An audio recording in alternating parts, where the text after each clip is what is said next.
Yo, yo, yo, yo. Who gonna pop in? Somebody gonna pop in. Let's play something else.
What's going on out there, man? Who gonna pop in?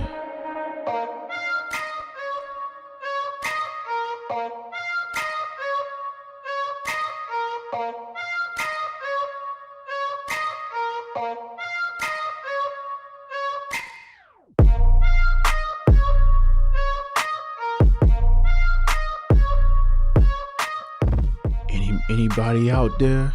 Oh, what's going on, T-Dog? T-Dog, it might be me and you tonight, man. For a little bit. Let's see who else pops in, man.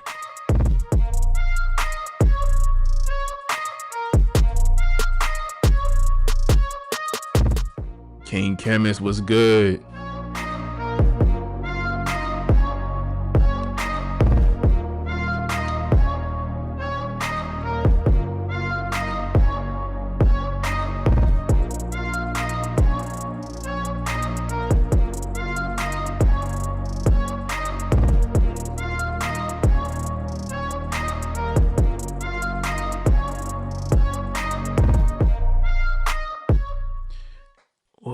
What's good, man? I'm just popping back in again, man. You know, we're gonna try to keep the streak alive, man. First and foremost, man, fellas, tell me if my audio is good. I know last week we had the crackling going on. I'm trying to get the stuff back right. So give me a 1 in the chat if the audio is good and smooth.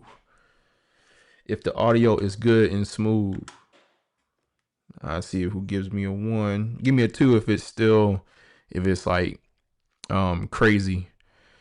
But yeah, y'all let me know if the audio is good. I think it's actually going to be a decent, decent conversation tonight, man. I know last week we started the car back up. Superfly was good, man. Let me hold up for a second, man.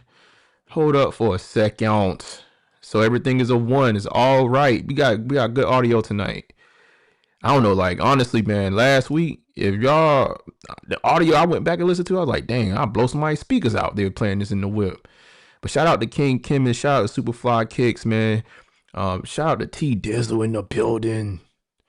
Yeah, no, this week, so we're going to actually have a decent show, man. I'm going to see what y'all think about it. I do want y'all to come up if y'all have some thoughts, if y'all want to, give your thoughts on it. But to give y'all some context, this week, a guy went viral on World Star Hip Hop. He made it to World Star Hip Hop. He was talking about the situation going on with the government shutdown. So, as a result of the government shutdown, there's a possibility that some people won't be receiving their like food stamps. I think the military folks, military wise got paid. I heard some reports of they possibly not get paid, but as far as benefits, food stamps, welfare, things of that sort might be cut for a little bit until they start the government back up, which I think they need to go ahead and get it together on Capitol Hill, man, and get that together. But what was interesting is that a guy a guy that he's roaming around these YouTube streets. I've actually this week I had a conversation directly with him on another panel, but he went viral on World Star. I think a little bit of it is satire, but if you have encountered this guy on the internet, you might think he's a character at first. Like glance, I saw another guy that ran into him the first time a couple weeks ago, and he was like, "Yo, like this got to be a actor." No, this guy actually believes some of this stuff. I do believe that he kind of copied some other women that went viral, but nevertheless, a lot of these thoughts is things he's been kicking on the internet for for a minute. So what I'm gonna do is I'm gonna play the video that went viral, and then I'm gonna play some of the actual debate. Now, give y'all a heads up. When I play the video from the other channel, there will be choice language at times. I didn't even really prep for this, man. I've been hanging out with the baby girl for the day, and I think in the future when I do this, like if I pull clips from this other channel, I just pulled the whole video and we're just gonna play a portion of it, and I'm gonna try to give my dialogue, and I want people to kind of get in. It was good conversation. It's always good conversation over there. But I think in the future I'm probably going to try to modify the audio, but there's going to be some choice language throughout. I just want to give y'all heads up. And I know you're not necessarily used to that over here. He said, "My wife is on furlough after having medical procedure this week, meaning no sick pay." Wow. See, these are things that we don't hear about. So I know people was on furlough. But God, wow. So she had a procedure while being on furlough, and because of that, she won't get sick time. Damn it. They don't. I know what furlough. I mean, the folks supposed to get back pay.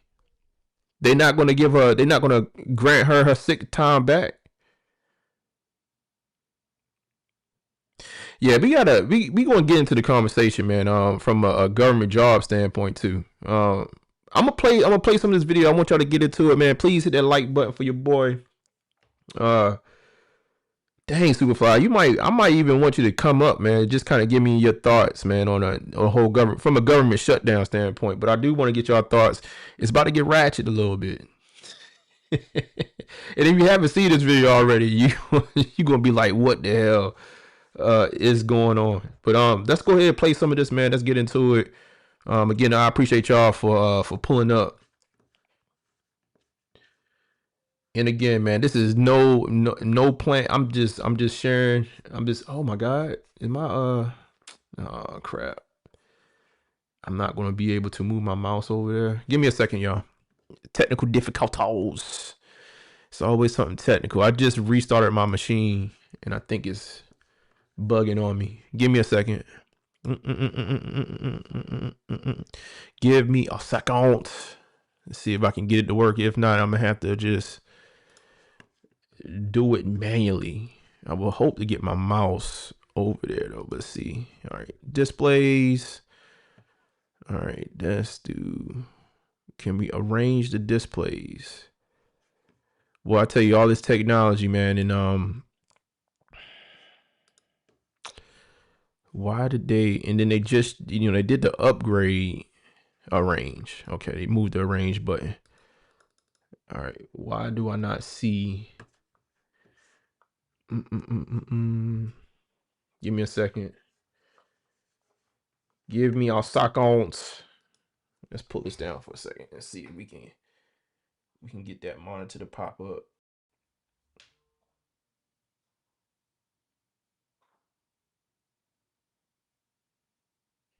No? Let's see if we can add it. Why won't it let me? I got it. All right, now we back. All right, cool. So I think we good. We are good to go.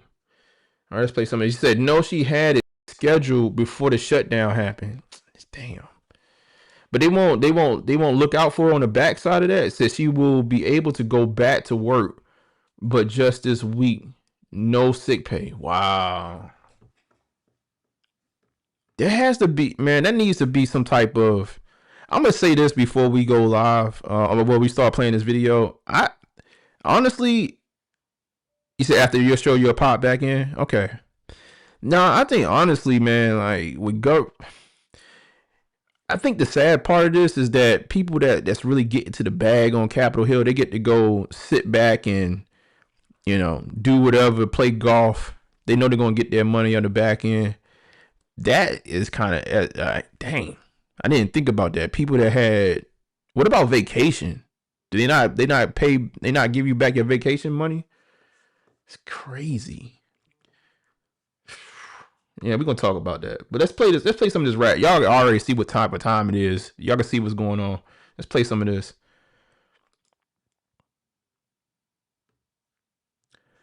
Oh, did it play? Oh, come on. Here we go.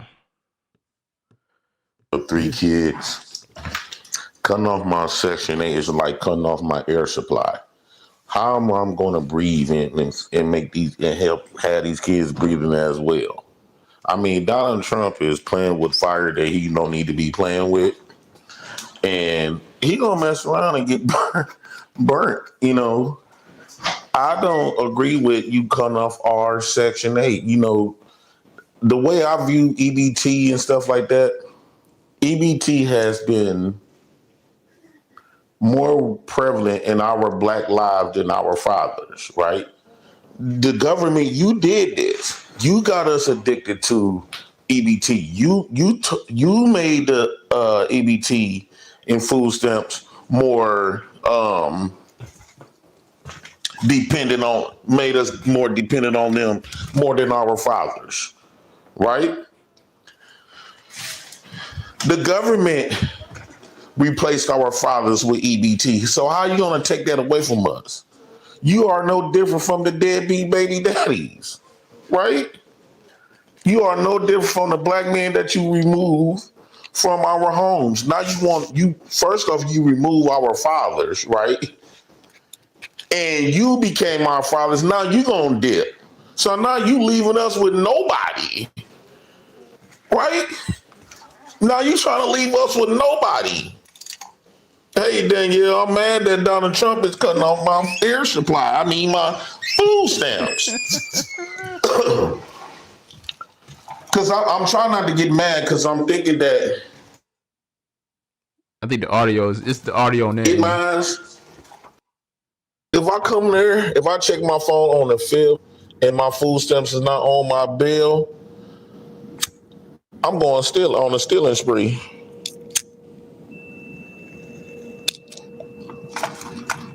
And I'm the same amount of my food stamp benefit. Police pulled me over.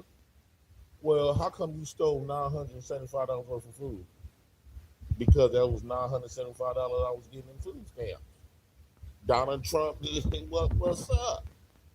Like, this is not no bullshit, right? So I'm gonna pause it for a second. And you became. So this part right here is actually it's interesting because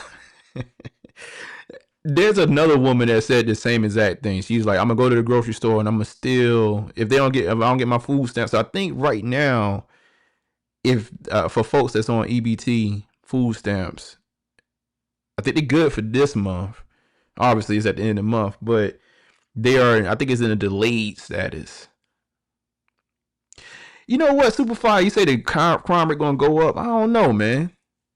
This is a hot take. I'm gonna keep on playing this video, and I'm telling you, when we play the review video, it might get a little hot in here.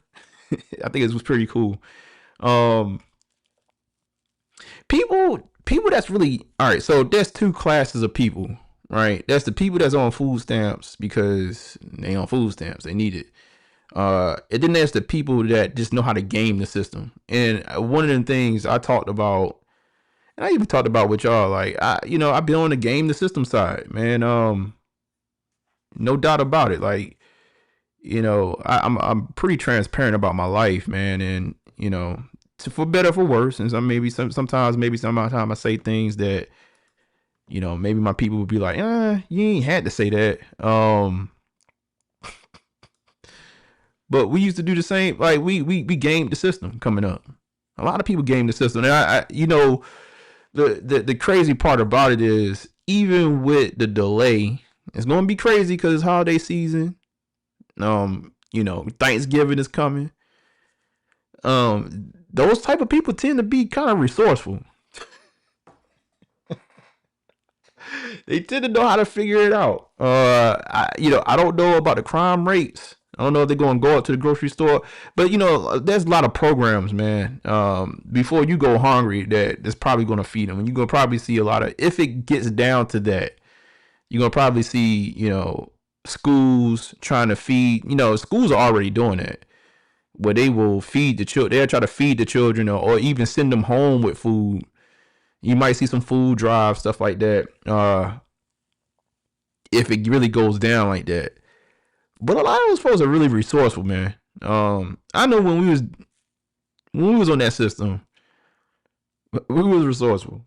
But yes, and some people going to do some things, and some people going listen. For the folks out there that say they're going to go to the grocery store and they're going to do whatever. It's 2025, man. It's a lot of technology going on. There's a lot of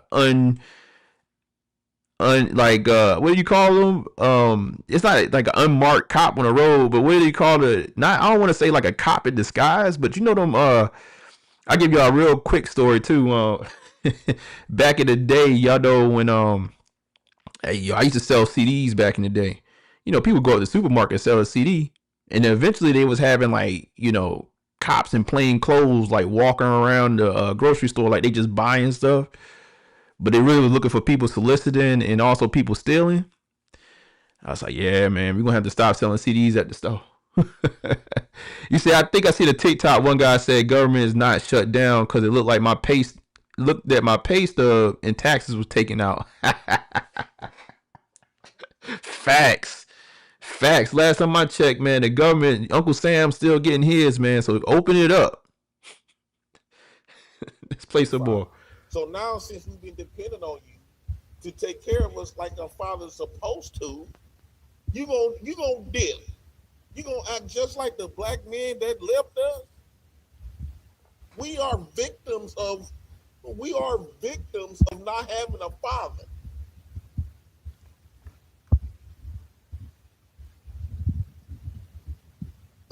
So now who we got to blame?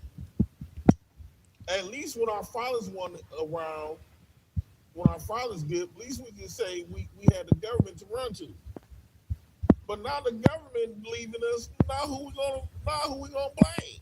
Who can we go to tell on the government? The government is playing with our lively supplies.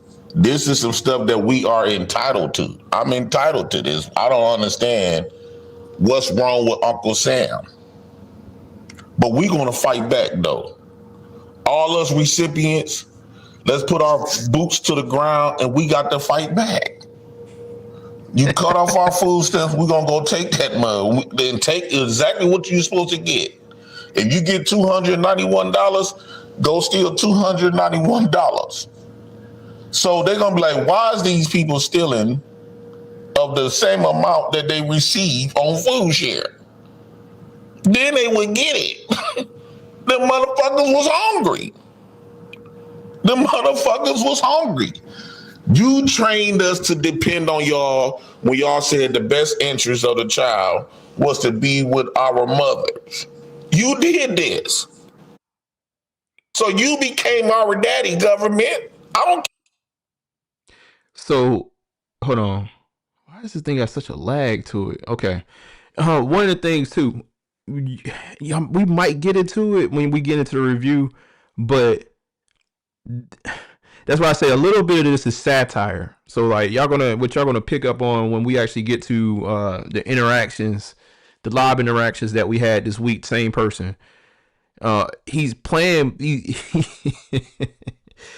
This guy has an understanding of what it meant for to have single mother homes, right? And he's playing on that a little bit with this commentary. He's like, you took the fathers out, so look what you get for that. You know what I mean? So um if a folks is not from the culture, I don't know. We have to explain the system and how it worked and how this whole single, they say the in the 70s really is when it really kicked game. I forget what's the was it who was the president that actually put in the Welfare Act and the stipulations behind it. Like I was coming up. Oh, man, I'm like I said, I don't want to try to. I can't give y'all. I kind of talked about this in the past too, though. Like for example, basically, the government to get welfare benefits. A lot of times it had to be a single parent home. You had two parents in the house. They think you're able bodied and y'all should have enough income for you don't need welfare. So a lot of times the mothers they choose the welfare system over the fathers type thing. Now, in my situation, we just played the system. Right? My mom and dad never got married. But dad was around, but he didn't have a real job and just pretended like he wasn't there. Like, but he was there. So a lot of people is gaming the system in different ways. Like, and that's just one example. But a lot of people are pretending to have like one income or have two able-bodied people, and maybe one person is taking, is doing the child care while the other one is working, and that's the way they kind of make it make sense, and they try to get the benefits. The problem with this though, and we're gonna get into it. I really want to let this rock, but it's when it gets generational, man. Like the idea of the whole system was for you to, it's supposed to be a stopgap, right? It's supposed to fill in the gap, right? Until you get off of it. You can work your way off of it. And, I do agree. I do agree with some of the stuff that they're trying to put in place, I think, to try to really, limit the fact that people taking advantage of it. I know some people some people say, well, how does it harm you? And then some people say, well, my tax dollars go into it, so he feels a type of way. But we'll get into it. And again, it's a broader discussion that we have on the other channel. I really want to get to the other channel, but I do want to play some more of this. Now, I will say that this video is like 12 minutes long. I don't know if we're going to play all of it.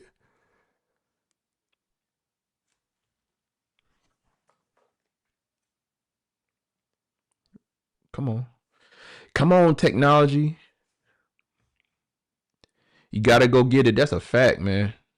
That is a fact. Hold on. Why is this? Man, I'm telling you, man, when I bet you, let's see something real quick. 420.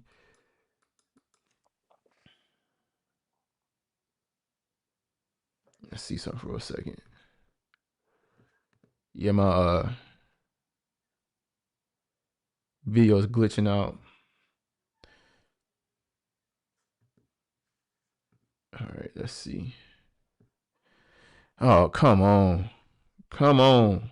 What is happening? All right, so let's go to 420.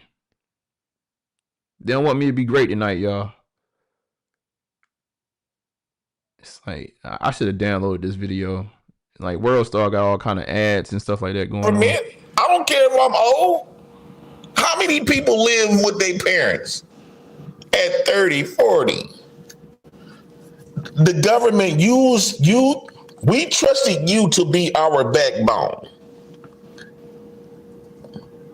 I'm trying to give y'all some leeway, okay?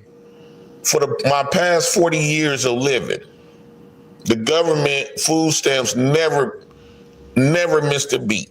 It always showed up right on time. A way lot better than all of our daddies.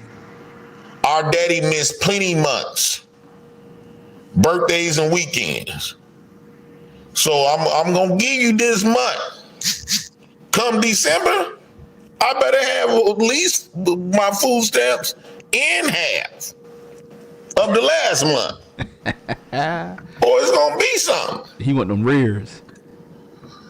Or it's gonna be something. Shout out to Jay Prince, by the way. I know a lot of people talking about, well, you need to go back to work. You need to go back to work. I got kids. I can't go to work.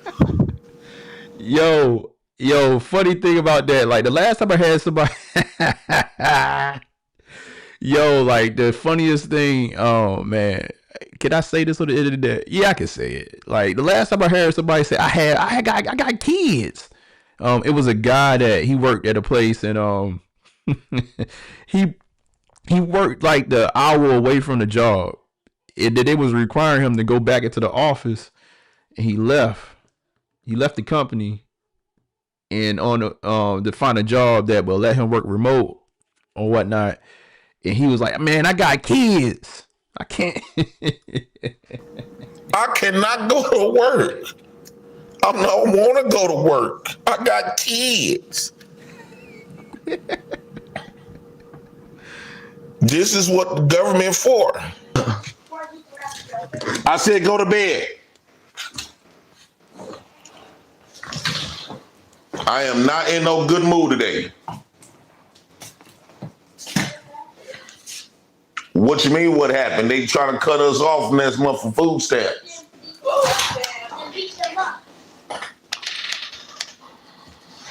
One thing I'm gonna beat up is that damn grocery store. They better have. I think the grocery store is gonna have locks on all the grocery stores because they know the majority of people come in there is 90% of people that come in there has food stamps.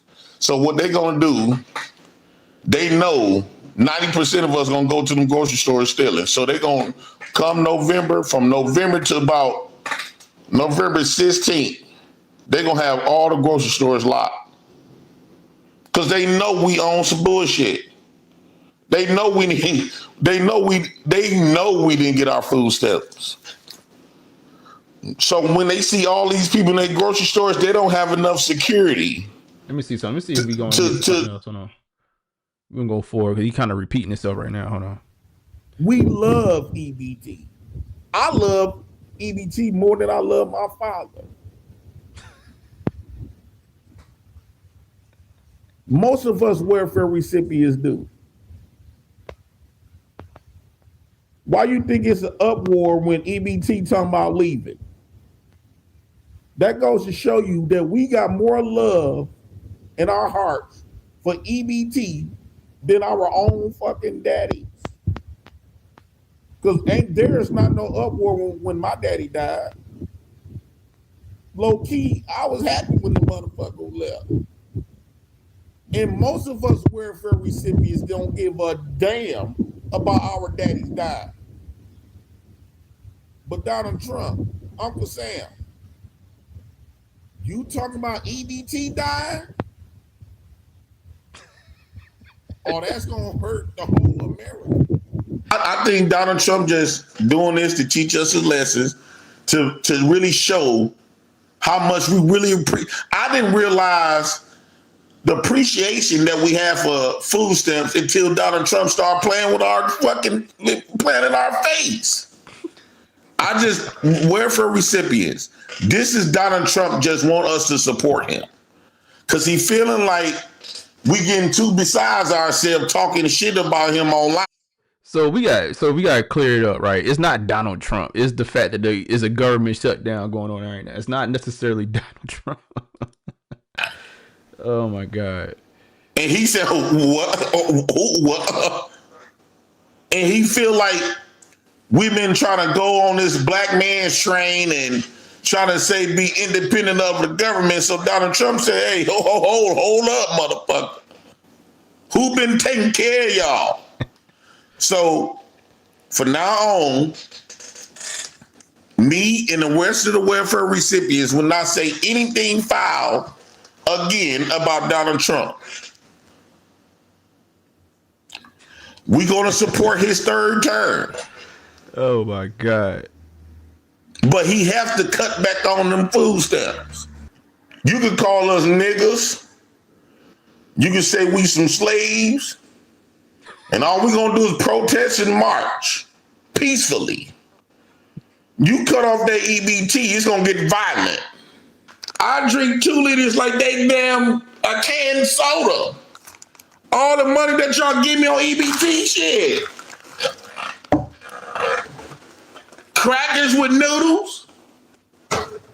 And this It's a bunch of sugar, processed foods. It's crazy, man. is my plow. Donald Trump, you fuck with my fucking food stamps if you want to. Quit playing with me. Shit, I love my EBT. You done got us spoiled on this shit. Now you talking about taking our food stamps away last month? Are you cool? You know, so I'm laughing at this because, again, I find the satire in it, but it's actually kind of sad, man. Because I mean, to a certain degree, he is speaking to some people's like thought process. We gonna continue to play this. We almost at the Are end. you cool? I still eat my crackers with jelly on it, peanut butter and cheese. These crackers give you 3 meals. Are you cool? Look how many eggs I got. Trump. Are you cool? Look at this shit, eggs for days. Milk's out the ass. Eggs, milk, and sugar. What working motherfuckers gonna be buying this shit? By the cases. Are you cool? If you cut us off, we're gonna go back to growing you wanna see healthy, so we're gonna grow our food. We're gonna see how long them grocery stores gonna survive. We're gonna see how long them factories gonna survive. Pepsi and Chips Ahoy's and shit. Chips Ahoy's and shit. The apple juice. We're gonna see how long they survive. We ain't going to none of one of them grocery stores. We're gonna let the working people go there. They cheap ass ain't gonna keep them grocery stores in business. All right, we're gonna stop it right there for a second. We're gonna keep it right there. Yo, shout out to Jay Prince, man. By the way, that's the name of that's the name of the fella that you actually see on your screen. We're gonna pull up the actual live that we did this week after this video went viral. I believe it's up to like 60,000 views or something like that. You know, on World Star, pretty much you are officially like you really hit the jackpot on World Star when you hit like 100,000.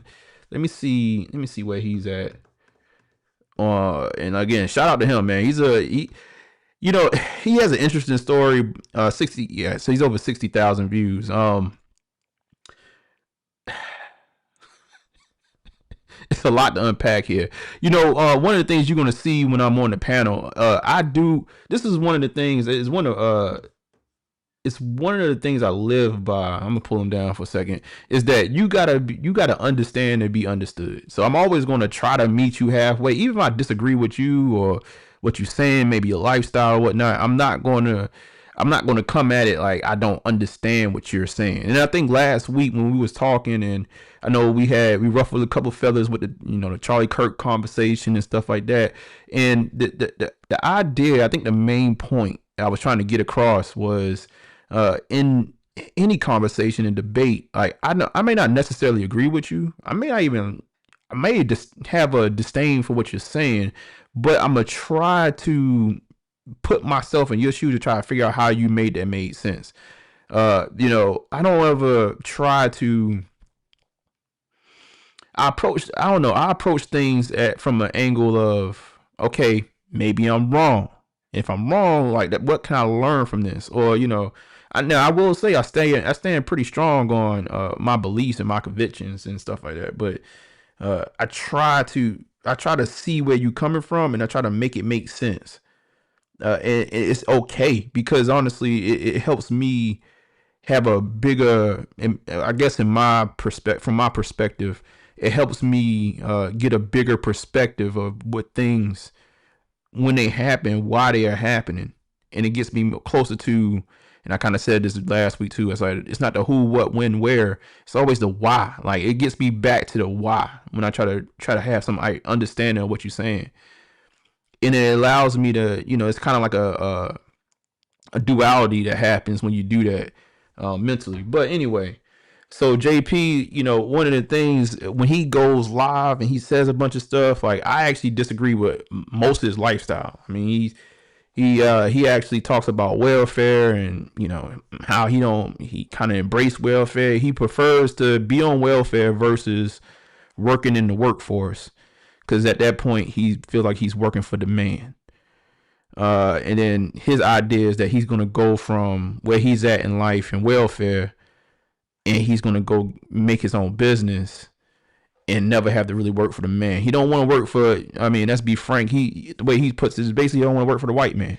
One of the conversations that you're gonna see that happens a lot on that channel is, and I think I think it's a culture, right? As black men, we have to come to grips with it. You know, we haven't built much infrastructure in America. And you know, I got on. It might be in this. I was on that for a long time, so it might not. We might not actually get to the point where I start talking about this. But one of the things I brought up was the fact that I think when you see him today, somebody like myself. Let me bring it to me. Right, I've been very successful when it comes to career. Like I've solidified myself when it comes to my career. I could pretty much my my skill set is pretty much solidified. Other than the fact that the way technology goes, it's evolving so fast that I gotta keep up. But what I built up from experience and working with clients, that standpoint is solidified. In the industries I worked in, is solidified. Like I have a resume and it's rock solid. I don't have, honestly, I have no gaps on my resume. Like like when you look at my job history, I never been laid off. Like, it's always been me like deciding to go to the next spot. And I've been in situations where old spots try to like negotiate and bring me back, and I just like I got to keep on moving forward. I always think it's like getting with an ex-girlfriend. Like, you know, it's like the rabbit's out the hat. Like, what are we doing? But at the same time, I'm not gonna lie, like you do want your own. And I think as a culture, you know, we do have, you know, black people that own stuff, but when it comes to like actual infrastructure in America, we have to have a real conversation. And one of the parts I brought up was the boomers, Generation X. A lot of those, one of the things, and I think for somebody like him that has that mindset of, oh, I'm just going to get it off of daddy government, those generations didn't leave a lot of guidance for the next. So for myself, for example, I've actually tried to step out from an entrepreneurial standpoint. I mean, shoot, doing YouTube is actually kind of entrepreneurial in a way, really. So I kind of stepped out and like maybe like 2 or 3 times in my life where I'm like, I want to build something. And what you kind of go up against is in our culture is there's not a lot of mentors. It's not like, you know, somebody's going to grab you and say, all right, cool. I see what you're doing. All right, let me show you the ropes. We don't have the OGs, right? That's like, yo, and if anything, the OGs are still trying to compete with you. I tell y'all what, when I was doing music and I was trying to build studios and stuff like that, the OGs that were around, there was cats that we was working with. They used to work with like Grand Hustle. There was some guys that, you know, I say old. It's not like it's old, but they got into the game before we did. That was working with like Grand Hustle. It was a guy that had a deal at Sony. It's a couple other guys that, you know, that they did when they was at that peak. You probably would have heard their names. And when I was coming in, instead of them embracing me or, you know, trying to get, you know, help me do what I was doing or whatever, and I wasn't necessarily seeking help either. It was competition. It was like, who is this new guy? All right, whatever. It wasn't like, you know, we have this there's not enough money to spread around type energy. So, you know, it was guys that I was even working with that was really should have been my OGs that was looking at me like, who do he think he is? And I think we're going to get to him and what he's talking about with welfare, but I think that in itself kind of creates this gap where you seeing latter generations come in and he's like, well, I don't have the foundation to bounce off of. So what do I do? Right? Do I just choose to just lay on my back and take it? Or, you know, somebody like myself, I wasn't necessarily guided to do anything that I did. I kind of just, I told people that my path out of my situation was necessary. It was me just wanting better for myself. I didn't know how.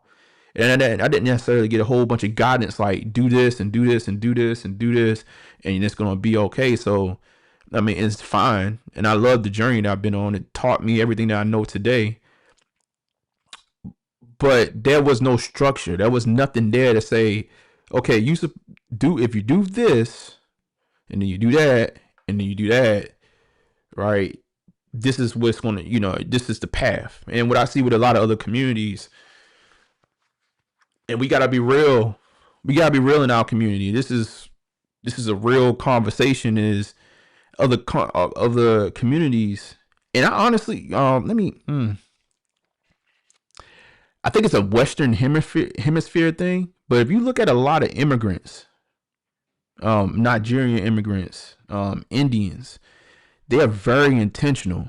They are very intentional about their children, the lifestyles that they want, the money that they want to bring in. They concentrate into particular career fields. It's a fact. Like they are very, and you could say if that's the way to go or not, but they're very intentional. And I think even for my Caucasian Americans, like my brethren, because again, I'm American first, man. I love being in America. I love being in America. I've been to other places. I love being in America. I still want to travel. I want to travel even further out. But I love being in America. I think we have, and it's starting to change because of the internet, but I think we were sold a brand of goods of, oh, just go to college and you'll figure it out. And half the children that's in college, they don't have a purpose while they there. They just winging it. They there because their parents said, oh, well, it's the thing to do. And they even so, it's still not intentional because they're not giving them the tools to get through school and then like go into the workforce. It's sort of like, well, just go off to school, figure it out. I hope you get some good grades. Like, what I mean? I hope you figure your way up out of it. Oh, you want to come back home? Come back home. So, through it all, there's just not a lot of guidance in the Western Hemisphere. And I think we got to get back to guidance. Some people don't belong in. Some people don't. A lot of people don't need to go to school, to be honest with you. A lot of people need to go to trade school. A lot of people need to take the community college route, trade school route, then maybe think about going to 4-year degrees and stuff like that, instead of just going straight in and you're going into straight debt. And it starts the rat reel, right? But this guy chose to opt out the system. So we're going to talk about, and that's and that is his point, is that he'd rather opt out the system than get in a rat race. Let's see something real quick. So I'm going to play. Let me see if I can. I didn't save my position. So let's do this. I'm going to play some of this video. And again, man, shout out to the hitters in the chat, man. If you haven't yet, man, please hit that like button for your boy. Hit that like button for your boy, man. Help your boy out. Get me back in the algorithm. Like, let's get this thing back popping over here. This channel was rocking back in the day, man. Y'all remember that? I'm just coming back, man. It's really just to hang out. So let's see. Let's go to here. And this live is super long, by the way. It's super long live. Like, I'm thinking like 10 hours. It's as long as the lives that we used to do over here and then on the other channel. Let's see if I can get it right where.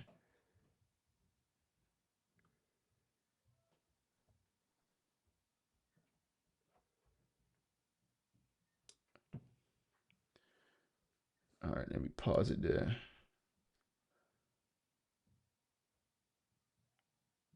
Let's take that off. And let's go to, let's see. Let's go to screen share. Screen share. Let's go to, well, iPad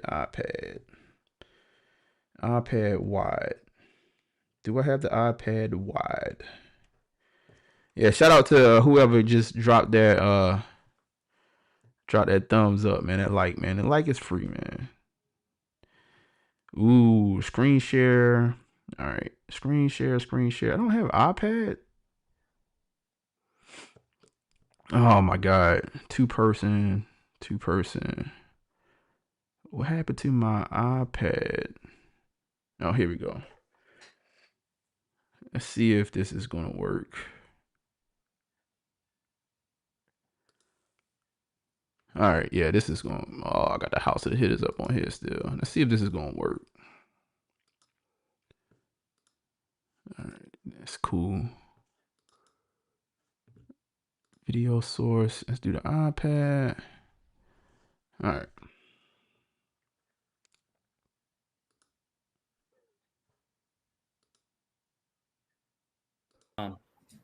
Yo, I can't say I gotta go.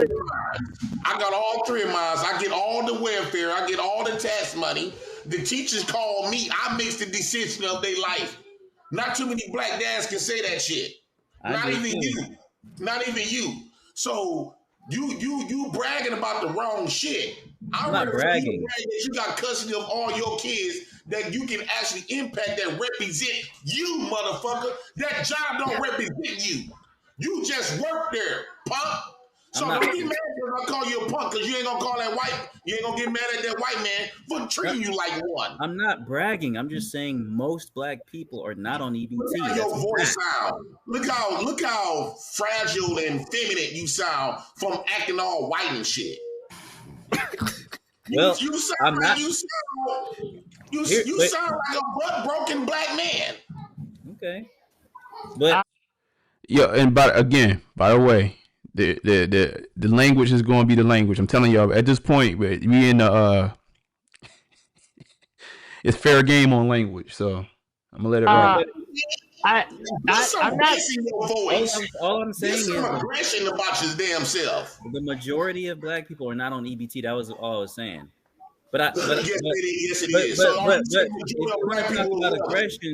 If you want to talk about aggression, I can squat 405 pounds and I can bench 260. But Dante, at 180, I'm 180 pounds. But Dante, man, like, you know, the majority of blacks don't have to be on welfare to invalidate what JP is saying. I live in the ghetto, bro. Like, what he's saying. Why do you live in the ghetto? What? Why do you live in the ghetto? I just choose. But that's not the point. The big point. So you choose to live in a ghetto and talk trash about black people all the time, John? I don't understand that. I live around my own people. But the bigger point I'm making doesn't make any sense. Okay, well, you talk so much mess about black people. In all fairness, John lives around a majority, if not all, black population, man. He said he lives in a ghetto. Yeah, but trying to help people there, though. Populations that live in regular neighborhoods, regular middle class, regular middle to upper class. Well, they keep saying that you ex-military. Were you infantry? Were you was asking? Yes, I was infantry. You talk about how fragile and all that. I was infantry, bro. Hold on, Dante. I want to get back to the point that JP made. Crazy, man. I was infantry. I think a lot of you. You know what? One thing real quick. Like, again, there's a lot of conversation. I'm gonna see if I can try to hit the points because, like, again, this is very long live. I should have broke this one down. But so just to give context, my man Dante, I want to bring him back. I want to bring him up on this channel. By the way, I want to have a one-on-one. Next time I'm gonna try to see if I can get contact. I don't think he has his own channel or anything, or he's a content creator himself. But one of the things, I've gone back and forth with him a couple times because he has this, and it's almost like he has good intention and he's a stand-up dude, but people end up starting attacking him on the lives. And I want to have a one-on-one with him to kind of give him understanding of why that's happening. But right now, what you're seeing is with Dante, he just don't like the fact that people are critical of black people whatsoever. So he gets defensive, and that's what you're starting to see. One of the things with the feminine talk, I don't know if any of y'all guys I don't know if y'all see the same thing, but men are getting very, I hate to say it, man. I don't think I have the most boisterous voice, but we have feminized men to a point where a lot of men got a lot of feminine tendencies, man. They gonna get on him for laying down on the live too. Maybe I sound a certain way. I sound weak to you, maybe. You do sound feminine though. Let's get back to the point that JP. One of the bigger points that JP makes is that there's a large ecosystem around food now. Even if you're not on welfare, it's a large ecosystem, bro. I wouldn't know. I'm a landlord to a lot of these blacks. I shop around blacks. First of the month, man, the whole attitude is different. The grocery store is humming. People in the grocery store shopping for what's vital to survive, which JP says, like their air, right? Food. And then some of them, the ones that ain't shopping, they selling food stamps so they can go buy beer, wine, weed to pacify them. This is what they use to In pacify the them. ghetto, bro. Yeah. But Well, that's what where this is you what, choose to but live. this You is don't what, choose to but live this is what, around good black people. You what, choose to don't live focus around the on me. worst. Don't focus on me. Just focus on JP because this is what this show is about him. And he said, man, that whole energy of the black ghetto changed on the first of the month. Right? It's true. That's very true. You can try to deny that. Not. People that ain't on welfare, who buy food stamps from niggas on welfare, that happens, bro. That's real life. And those people probably wouldn't be eating as well as they did if it wasn't somebody on food stamps willing to sell them food stamps. That's real too. The grocery stores that make a lot of money off of these people coming in there spending food stamps. That's real too. And these are the things that JP's talking about. You can't run away from it. We And all again, know that, John. all of the But blacks the don't get food majority stamps. of blacks But are a not lot of on that. see, that's what I'm saying. It doesn't But have to be the majority. But in these black ghettos where per capita is a high we know number, every ghetto in the right? trailer parks they're on it. And so when I'm So I'm gonna start it right here. So this is, oh my God, Dante Falls. So I try to hit this analogy for him, right? Because the argument that keeps on leading up to this is that per capita, like what is per capita and what does it actually mean, right? A lot of people actually understand per capita. It's amazing to me. I don't know why it's such a it breaks the brain. But again, when it comes to EBT, right? The argument is that there are more white people on EBT than black people, but per capita, black people like the port. So if you don't know what per capita is, it's usually per 100,000, but it's just a portion of the population, right? So what it is basically is disproportionate in the black community. Like there, from a per capita standpoint, there are more people that's black on EBT than there is white. Obviously, white people outnumber black people by a ton in America. So it's by just a sheer number, it's going to be more than them. When they hit this conversation, what he's doing right now is what he does a lot, and that's why I want to bring him up on the channel because I want to have a conversation with him. What he does is he deflects. Like, so if you say anything about us as negative, he tries to say something negative about the other side. And what I try to tell him is that this is the main thing I believe. This is one of the main things that holds us back. One of the things in my life, man, when people were critical of me and gave me good critique, it's the moment that I actually was able to grow. I was like, okay, I thank you for calling it out about me. I gotta address it. Like I remember one time, a homeboy I had, back in the day, I was hanging, out and about, going to clubs and stuff like that, and I just ran to one of my old homeboys, whatever. I dapped him up, boom. He's like, Norm. Man, what's going on, man? You ain't taking care of yourself, man. You kind of, what's going on, man? You kind of big, bro. And I was like, word, you right. In that moment, I could have been mad because this is the first thing he said to me from seeing me. He didn't say what after it was like, Dad, dude, you fat. I could have been mad and looked at something on him and said, well, you got this going on. So, whatever, like I could have did that, but I was like, you're right. Or I give another analogy. This is the analogy I gave him the first time I had a conversation with him. I was like, hey, look, on a basketball team, right? Let's say in competition, right? I'm a basketball team. My basketball team. Maybe I'm not the most winningest team. Somebody comes to me and say, "Man, you got a trash point guard, man. You need to address your point guard situation." But in that same moment, I look across the court and I say, "But you got a terrible center." What is more important at that point? Is it more important for me to address my point guard issue, or for me to try to call out the center on the other side? I think it's obvious. Let me address my point guard issue. And my thing is, even if they made a critique that was half wrong, in my mind, because I want excellence. I don't want to be second place. I don't want to be third place. I want to be first place, and I want to kill you with success. So even if you give me a critique, and I might halfway think about it, like I don't know if that's true or not, I'm still gonna like I ain't gonna knock you for giving me the critique. I'm like, all right, appreciate that. We gotta get to that in our community. We gotta stop getting butthurt about people that's calling things out. Like, I think you know, honestly, last week, what really ruffled feathers is that we felt some type of way about somebody calling something out. Don't feel no type of like. Why do you even feel it? I don't get it. I don't get it. Like if you called me out on anything, I really don't care. Like if it doesn't apply, let it fly. But if it apply and it's a way for me to get better, cause I'm trying to win. I don't know about y'all. I don't know about nobody else, but I like to win. So anyway, let's play some more of this. Let's see. What In the Hispanic ghettos, but they're on it. Okay, but we're not talking about Hispanics here. If you brought some Hispanics up, they probably could tell you something that will blow your mind just the same. But in the black we know what people do with EBT. Well, but you don't. I don't think you don't. I don't think you know the extent. We all know that. Come on, I don't think you know the extent, bro. Everybody in here is over 35 years. We all know that, bro. One of these days, like, but see, you don't know it from the standpoint of a nigga like me. Well, actually, I'm 28. These people with food stamps, listen, bro. With these people with food stamps, you know who they call?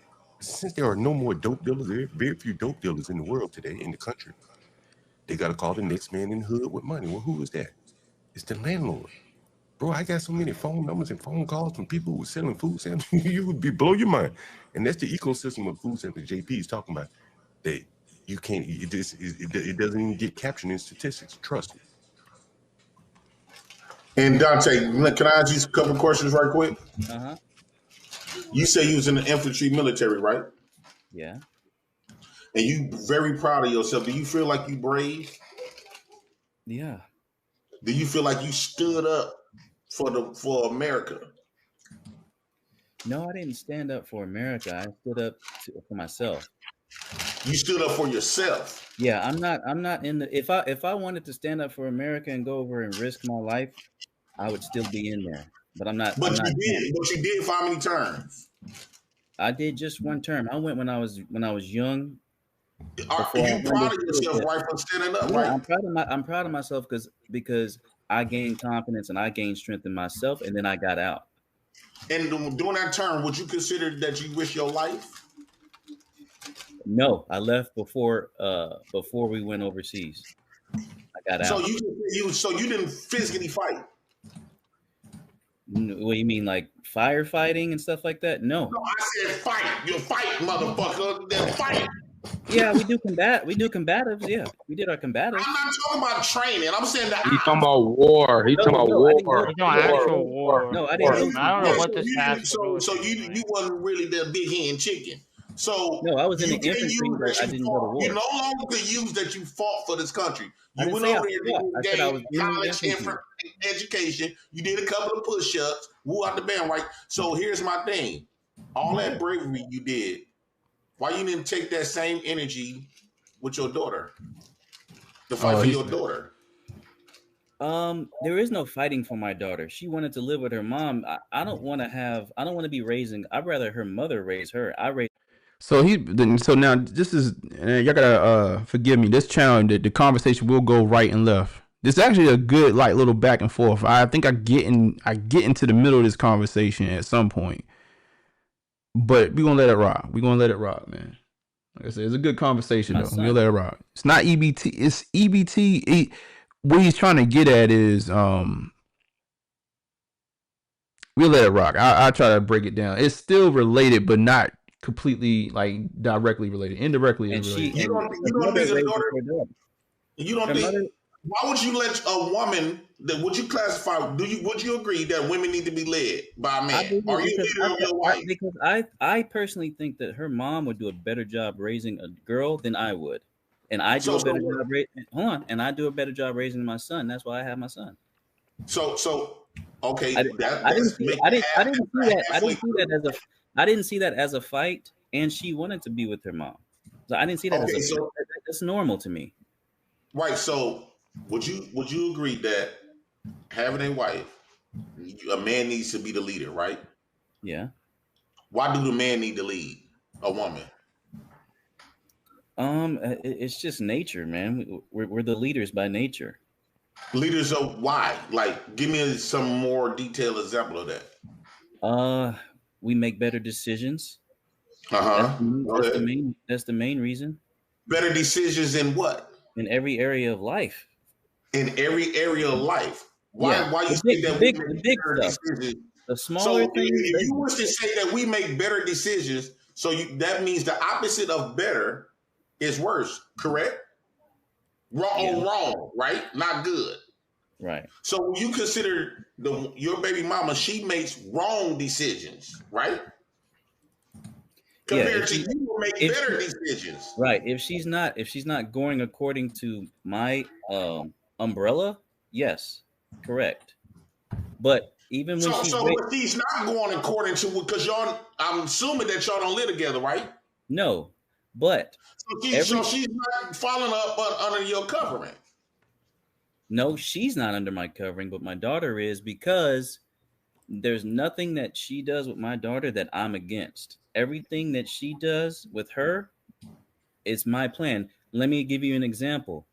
My daughter's going into architecture, and she already knows she's going to go into that in ninth grade because of me instilling that in her and her mother supporting that. So I So still have oversight and I have overview and control over my right, daughter, but even though she you lives with her mother. one thing you don't have is eyes.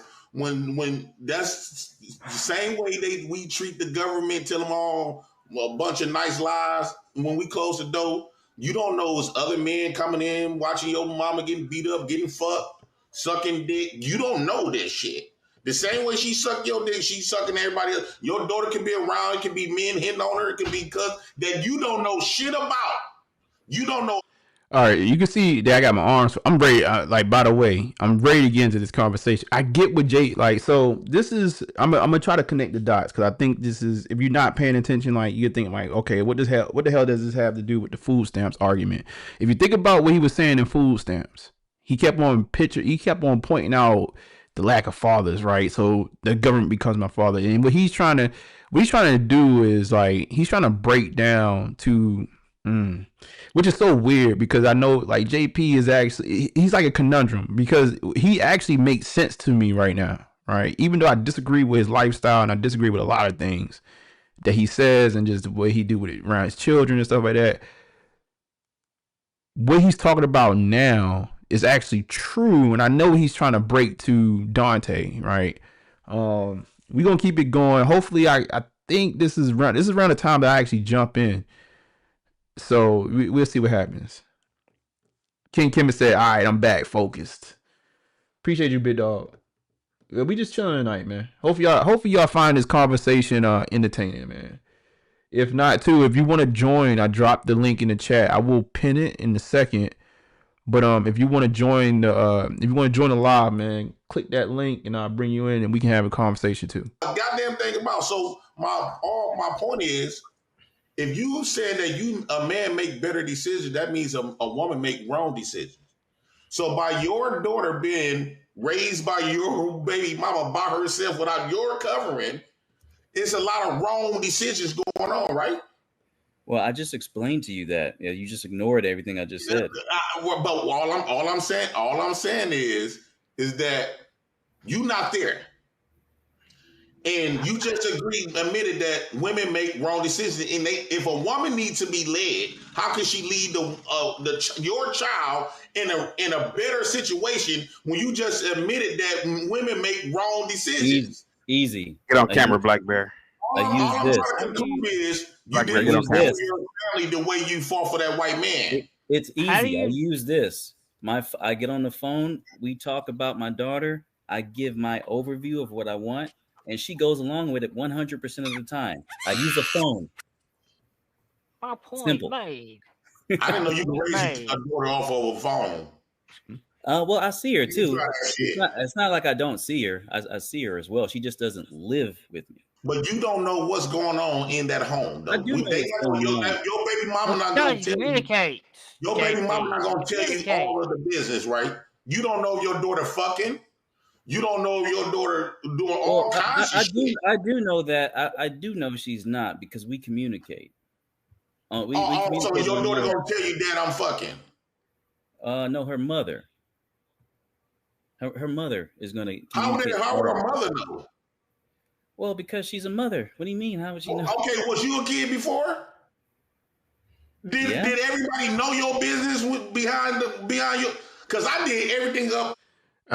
Damn, I forgot how long he hits him with this line of question. I'm gonna cut in at some point, and I'm gonna tell him basically like, man, why are you letting this man run you down with questions like this? If you go ahead though, let's see. Everything differently than I was raised behind my mom and them backs.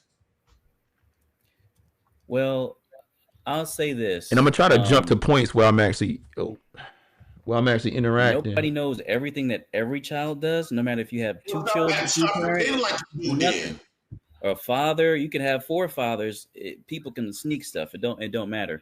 But what I'm saying is, I still have overview and control on all the main aspects of life. I know exactly. Your baby mom got a new man. Yeah, but that don't have nothing to do with me. Your daughter got a new daddy. But what does that have to do with me? What it has to do with you is the stepdaddy's her real father right now. You became a stepdaddy to your own child, right? Because unlike you did for the government, you went out there and fought for the government. You didn't do that for your daughter, right? But so it's kind of easy to say, I'm letting the woman who you already admitted that by her being a woman that needs to be led, you decided to let another man lead not only your baby mama, but your daughter. Your daughter has been raised from an influence of another man, but you decided to go take your ass to go fight for a country that don't got shit to do with you because you brave, but you weren't brave enough to fight for all your kids. No, everything that my daughter, all the decisions about my daughter go through me. They don't go through someone else. Who her mother is with is her mother's business. That has nothing to do with me. Listen, but my daughter is in a. You had a stepdaddy before growing up? No. Well, our stepdaddies, my mom would say, whatever, y'all going by y'all daddy house, and whatever happened in my house, stay in my house. You don't got to tell your raggedy ass daddy shit. Yeah, but that was I think JP. Hey, JP, you hitting on something, bro? Like that was your situation. That's not mine. Norman, did you have a question for me or that's your daughter's situation? Yeah, that's not one your situation. No, that's how your mom. But that's how your mom talked to y'all. That's not how my daughter's mother talks. Yeah, you're reflecting your situation, JP, on someone else. I chose a different type of woman than how your mother is. Oh, you chose a good woman. I didn't choose. Even though we didn't work out, I don't choose ghetto women and stuff like that. I don't choose that. Look at that young man. That young man trying to get into the conversation. I'm about to jump in. I should have played listen, the first couple times I jumped on this channel, I came in hot. Like it was, I tried to fall back, cause I went back and played those videos. I'm like, yo, like I came in like a like Thor's hammer. Like I was like, let me just this time I'm gonna come in, I'm gonna chill. I'm just gonna let it rock, and I get in there when I get in there. And she's something didn't work out, right? Something didn't work out between you. It didn't work out, but I'm trying to get in the ring though. Dysfunction I don't have. Even I'm trying to jump in the ring. That level of dysfunction. It's already dysfunctional by her have your daughter got a stepdaddy. Yeah, but the level of dysfunction that you're talking about, how your mom was, is not how my daughter's mother is. So it seems like she wasn't too much of a good because she as a woman, she knows she can't do this by herself. And instead of having another man raise your daughter, right? If anybody should be raising your daughter, she would have gave them to you. Like my kids, all my daughters here, all 3 of them by multiple baby mamas. I tell you what, that could have been the case, but my daughter wanted to. That's because I stood up there and fought for my own legacy, then go up there and fight for a country that don't give a fuck about me. I mean, listen, I think if you ask most girls, they would rather be raised by their mother. If you ask most boys, can I ask a question? So my daughter's is different. Yes, Norman. Yeah, let me ask a question. Because Dante, man, you gotta pick up a stick, man. JP on your head top right now. JP, I got a question for you, big dog. If he stop laying on his side like he's getting ready to get in his ass, I got a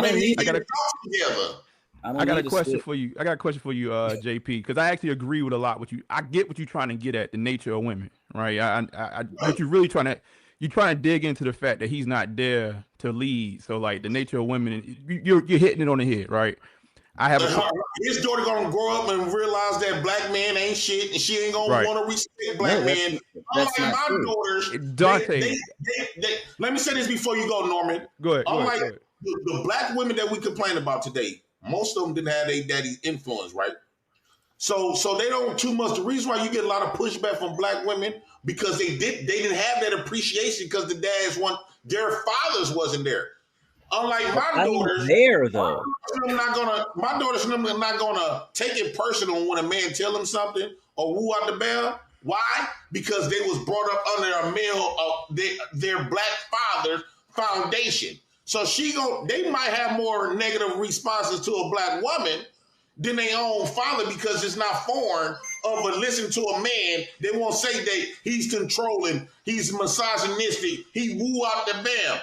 So they're gonna be like, okay, I'm used to this. My daddy done raised me, and they gonna be familiar with a black man infrastructure, and they're gonna be able to trust black men to lead because they watch their daddy do. In your daughter's situation, she didn't But my have daughter that. is familiar with that though. My situation, a stepfather. But my daughter is familiar with me being the leader though. But you was a stepdaddy to your own kid. No, I'm the father. That dummy what is you're the real saying, father. Jay Prince. She wakes up and see him every day. That's She don't wake up and see you every day. That's what you're saying. You're saying I'm a stepdaughter, That's what a it is. stepfather. But nobody else thinks that way. That's you saying that's the first time I've ever heard that. Nobody else thinks that way. So but that's the reality. You're That entitled to your opinion. You're entitled to your opinion. Okay, let me ask you something, Dante. When you wake up and see your son, right? Have you seen your son go from this height to this height? It seems like he just changed in front of your eyes. Mm-hmm. Have you seen your son by him? Yo, like, so I think I'm about to get in a second. I'm gonna play this part of the conversation. I may fast forward to another part where I actually speak. I'm gonna tell y'all something, man. If you ever have somebody, so first and foremost, JP, again, salute to him, whatever. I actually agree with him. I get what he's trying to say, and one of the things is a lot of people will. I see this a lot in conversation where people will ask you a bunch of questions to get you to basically agree with them without them really telling you what they're trying to get at. So initially, like when I jump into this conversation, the first thing I'm gonna do is like explain to. I think I actually end up explaining to Dante what reason why he's getting questioned like this. That's the first thing. But also, one of the things I told him, and I got into this conversation. If somebody actually, so the crazy part is JP is the one that everybody has contention with in his lifestyle and all of those things, but he then ends up being the person asking other people questions, even though his situation is ratchet. And the first thing I'm gonna tell him, like, the way you fight back in this situation, you just answer his question, concede to what he's saying. Stop. We have like what he's doing right now. What Dante is doing is what I say a lot of females do is, and when you ask them questions that they don't like the answer to, they deflect. They can deflect without really, again, trying to understand what the person is, why the person is asking them these questions. And if the question is true in your circumstance, just concede. It ends the conversation. If you just say, if somebody calls you out and say, man, like, you're not a good person, or something like that, something weird like that, and you just took a seat and say, you know what, I see where you're coming from. I can see how you say I'm not a good person. It ends the conversation. But if you keep on saying, but I did this, and this is good, and this is good, and this is good, and this is good, and the person, but you a bad person because you did X, Y, and Z. Like you're not really addressing the thing that they coming at you with, but you're trying to tell them about it. Like it just continuously it's an endless conversation. So just concede. I would say like a lot of times you just concede to a portion of it and then come back with the attack. Like, that's how you debate. Hold on. How in the world did I get here? All right. Let's keep on playing this. Hopefully I jump in a second. Living with you, have you seen your son being this way at this moment? Then the next moment he constantly growing. It seems like within minutes they constantly develop it. Yeah. Well, guess what? Good job for that, but you're not seeing that. Another man seeing that for your daughter. You're not really there. But I am there. Listen, if you think that you have Dante, to bro, wake he up, hitting you hard right there. He hitting you real hard, my nigga. Well, he's no, not. He's not. no, he's JP's not. not No, he's listening not. to No, he's him. not. Bro, he hitting No, your he's ass not. real hard, He's bro. in the I No, he's mean, studio. he not. has a Nah, very real good talk. point. I'm Here's the sorry. thing. He has a point. No, dude, he does. You're not there. You have to admit there are chunks of hours of every single day, of every single week. You have no interaction or visual confirmation of anything. I mean, many parents have that, whether they're divorced or not. But he's Yeah, making but the here's point the that thing. you're saying Yeah, you you have an gotta stand down, absolute bro. If control you're and you work, don't. You gotta if stand you're a down, bro. working father or a mother, there's chunks of hours you're not seeing your children. But There's you waking even up. less Again, but than that, bro. he's You gotta saying stand during down, bro. those, again, so the next, 7 says JP's foundation is like an abandoned house.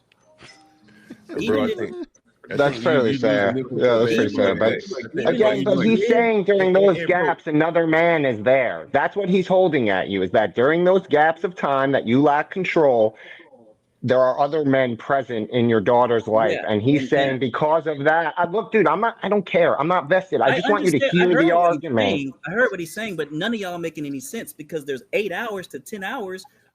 See what he did just now?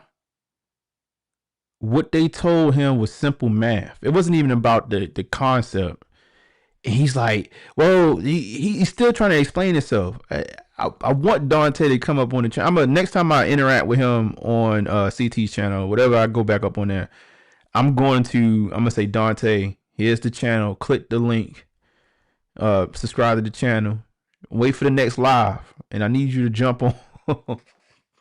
Because I think it'd be a very good conversation. I don't think he gets when he does that. I'm like, dog, like you don't understand that you activate masculine men. You activate them when you do that. Like that's because it's such a feminine trait. Like There's to a just gap deflect like every that. single day when your children go to school and there's other But men there's even and but other there's women even that have Yeah, something Oh and my to like god. half those okay, but that's classrooms have cameras that you can watch your kid, like so to compensate for but that still, lack of control parents have. but that's everybody though. But okay. your So I don't know situation, what but hold on, school but that is. hold I on. never But heard of everyone schools. sends their children to school or daycare or something. why is he the only But when, person on but the when screen? one of your children come back home, another man is there. That's what JP is saying. Damn. That's what JP is saying. Okay, so Can what's the point of saying that? We understand that if you have step parents, they're going to He's be in the Don saying house. that extra influence. Look, man, that's what I mean. I'm trying to get you to hear the actual argument. The actual No, I argument hear is the actual because you're argument, but not. But he's saying that you guys are influence from you that dude, ignoring you what have I'm no saying. control over it. You But have you're no say in what that guy is doing while you're not visible or there to withstand. That's but what he's y'all are pointing out. I'm not ignoring saying his everything. Hey But Dante, y'all are no, you ignoring got you're it. everything saying, I'm saying. Dante, you are saying that you have some magical control over this guy No, when no it's not one's around. magical. No, I didn't say anything about Yes, it is an because you're adult. not there stopping him. You have no confirmation that he's not No, telling your daughter, I'm hate not you. talking about magical control over adults. I said every area of my daughter's life I know about. All the major decisions, her mother calls me and we speak about it. Or my daughter calls me and we speak about it. She listens to me. She does everything that I ask her to do. When I said that she's going into architecture because of my influence, crickets. Nobody want to hear that. This is just Dante. this is like a FBA Dante, I'd hating like fight. go. Yeah, No, no one is not exactly. No, acknowledging that. let No one is Republic T. not Well, acknowledging she's that. a here. Everybody Can I says We you have have a all woman that on. We have a influence, woman on but here. you still have You're not a no. black. What do you have an opinion for? Let Republic T talk. What does it You have might to have do with race? Look at your boy. I'm being. Look at your boy being very cordial. I got my hand up. I'm gonna get in here. I swear I'm Him, gonna get in here. and he might Sorry, you're influence her. illogical in your Did you have a argument. question? Did you have But a you're question not for me, watching man? her character develop every day. Yeah, you might influence her to be an architect for right now, but you're not there with her personalities, her character changing by the moment. Those are the most vital. What? Because I'm learning that my kids got plenty dreams. She want to be a hairstylist. She want to be famous. They want to be singer and dancer. What the bam? But what I get the chance to beam on is their character is changing by the minute. Right. It's like my little baby was saying Nunu Gaga and 3 years old. She saying full sentences.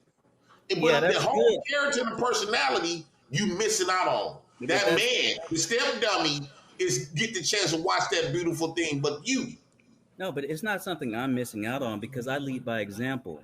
So when your children see you, they see somebody that stinks, that doesn't shower, that's filthy. When my daughter looks at me, she sees somebody that's been in the military. She sees somebody that's been in education. She sees somebody that is a licensed electrician. She At sees least somebody they know that's how they daddy published truly is. that she sees somebody that's published a book. She sees somebody that has his own business in natural healing. She sees all these things. So I don't have to be there 24/7 and see her wake up and be looking at her all throughout the day. She So why you respects had to me. be there for your son then 24/7? So she respects me. So So why did she's you have to going be there to for your go son after 24/7 then if that was the case? Why you let the because son go with the mama then if that's the case? because he wants to live with me because he's a boy. That doesn't make sense to you? They don't care about your daughter, Dante. This is what if it were your son who decided to sit to live with his mother and you didn't have your son, it would be this would be the same thing. It's just about him saying that he has his kids. JP, let me go ahead and say this. Remember, you said that that women need to be led. You're in no position to talk about leading anyone, and this is another delusion that I found in this sector Why about not? men thinking no thinking that you lead women. There are more women making healthier decisions and living better lives, conducting their lives better than I'm seeing men doing. Okay, that's for one. If a man isn't prudent and competent, there's nothing that's not respectable. That's another thing. Now, JP, you said that you chose ancient women to have children by. Apparently, Right. Dante didn't. Okay, you did. So also, you said that when your kids were little, when they were with their mom, you encouraged them to misbehave, act up, give their moms a hard time, so that you would, that they'd be like, these kids are acting up too much. That's me Go fighting and for live my with your kids. dad. No, but you That was me encourage fighting this for in my your kids. children. JP, you encourage this in your children so that you could have access to them because what you have witnessed is that if you have these kids, from what you talk, all the women around you, when they get kids, they get access to welfare. I think that No, that's they what get this is access to about mostly. our kids. I They do. get I think that access to you our have your kids. children. I didn't realize how long it took me to get into this conversation. So to give some context, right? God damn. With JP, like his situation is, and I mean, he puts it out in the public, so we could talk about it here. I mean, he's basically a single father. Like he has multiple daughters. He has all of them. But the daughters have multiple moms, and apparently, even for a man to have that many kids with him on welfare, it's such a. I'm like, God dang! Like, what type of How did you win all these court cases? These women gotta be strung out, man. Like, not to talk about his women like that, but he talk about them like that, and I'm like, damn. I don't think I ever heard of a situation like that. But this is why I told Dante, I'm like, he asks you all these questions. Why don't you just ask him a question about it? Like, just concede. But he couldn't concede at all and oblivious to it, so the whole panel is getting on him.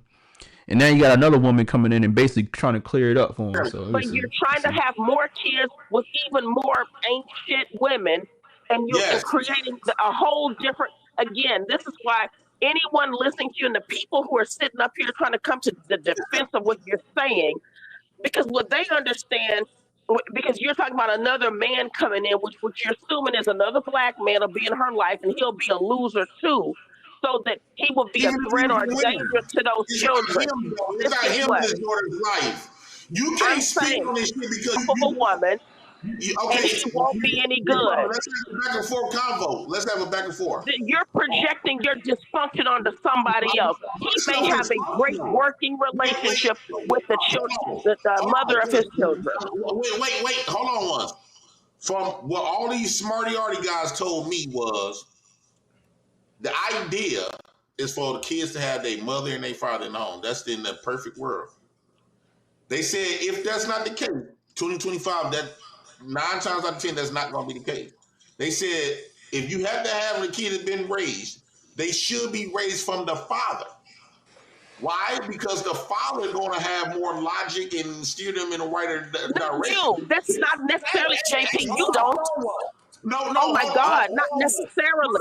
Hold on, Russ. You in hate when general. you think I'm stupid and I know how to substantiate my argument very well. So they said the father is a better fit because as we can see for the past 20, 30 years of single mother community, what are the results of black kids that was raised for mamas? Dead, single, dead, prison, pregnant at 12, high, cocaine out. Whereas the daddy still won't have that impact as if they had both parents. So with that being said, right, Dante's daughter is missing that. Dante's daughter is being raised how we was raised. No, she's Mama, not. mama was stepdaddies. No, she's not raised in the ghetto, bro. Can I? Wait, hold on. You don't got to be in the ghetto to have. Can I ask? Hold on once. He don't care about that, Dante. He don't care about the truth. He's saying that he can call his kids. Okay, we used to do our dads the same way, but he don't know what's going on in that house. And ma'am, by you not a mother, I don't think that you should talk to Lotus. How could I not lead? I think I'm a great leader because I got all the results. Yes, I chose piece of shit women for a reason. Look at Dante's result and look at my results. I got the ability to get all my kids. Yes, that's my. When you said I told my kids to do who out the bam, that was fighting. Look at our results. Are you high?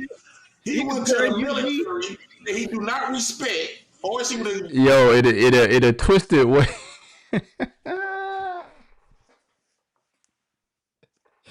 Yo, in a twisted way, it makes sense, but yo, like JP, man, you know, you wildin', man, like you wildin'. I'm about to get on this head top. You didn't shower today, dude. Hold on. He would he wait to get out that military. He did not love it, or she would retire from it. And so instead of him coming up with strategic tactics like I did, he decided to put all of that energy in the white man's fight that he still don't respect. That's one. Secondly, I'm trying to get in there. Go ahead. Your daughters, how you as a man are not doing this by the work of your own hands and you're begging. They're saying that, but your daughters watch you have to get money from other people, especially other men in systems that they run. How many times this? Get money, welfare, child support, Section 8. That's bad enough. That's a woman, though. You're a man. You are a man. So those other men are the leaders that you go to be led. You go to other people, other men to be taken care of, and your girls see that. Man, leading somebody. Y'all are ridiculous. I'm begging, and where black women been begging for the past 50 years. Why you don't call that shit out? You're saying you're a black woman. I don't care what you call me. I've been a father to my kids. Dude, because the men around them failed. They chose poorly. These women chose poorly, and the men failed. No, when it's another man, fuck this woman, Dante. You don't need to listen to no woman, especially a woman that don't got kids. So she pointless. Let's talk man to man, father to father. When you not involved in your kids' life the way over and over again. I get it, dog. I get what you're saying, but you're not understanding my situation. Is not what you're saying. It is like my daughter's not in danger. Nobody's molesting her. Nobody's bothering her. She's fine. No, you put the military before your family because a hitter is frustrated. He's like, yo, like what is this conversation? It's very important for me to have full custody or be in my kids' everyday life. Dude, it's more important to be an example. What about cops and doctors who go to work? You can't speak on cops and doctors go to work, if they're men and they leave their kids, behind as they go to, let's say, military deployments. So, I mean, my God, cops go to work every day. JP, you're looking and this is the way you reason is not like other people who live in I would say the real world. Get a job. Get a job, bro. Why don't you go join a union? Republic, can you explain how you in your motherhood? Can you explain to me about your motherhood of you being a mama? Explain to me how the way you do things as a mother. Go. You want to talk so fucking much, mama? Tell us about your mamahood. I'll tell you, I've taken care of a lot of y'all's children and funded people financially because they have kids and they made poor decisions, didn't have enough money, and I have to come through for them. Just like you, JP. Until you take care of your children, provide for them with the work of your own hands, don't you dare say anything to me. How dare you? Join the union. This is delusional. Black people are delusional. JP, you could go. And the fact that no one challenges you on this. This is deluded. JP, seriously, go join an apprentice program. This is your time. They took your EBT. What is an apprentice? What is that? Go being a carpenter, electrician, a plumber, something like that. You can go join a union, and they'll teach you'll get paid. I don't want to. I wouldn't mind learning the electrician to probably like build up food trucks, but I'm only time I'm gonna put my boots to ground is not gonna pull my boots by my bootstrap. Young Heck, I'm gonna Young Heck going in to there. work for my damn self. So if at the government, at that point though, you got to learn it first. I'm going straight to my food truck. If I can't do that, I'm going back to government assistance. Okay, well if you learn the craft, I don't want to work for no other motherfucker. Okay, well you get your skills up. If you already have the skills, then go get your food truck.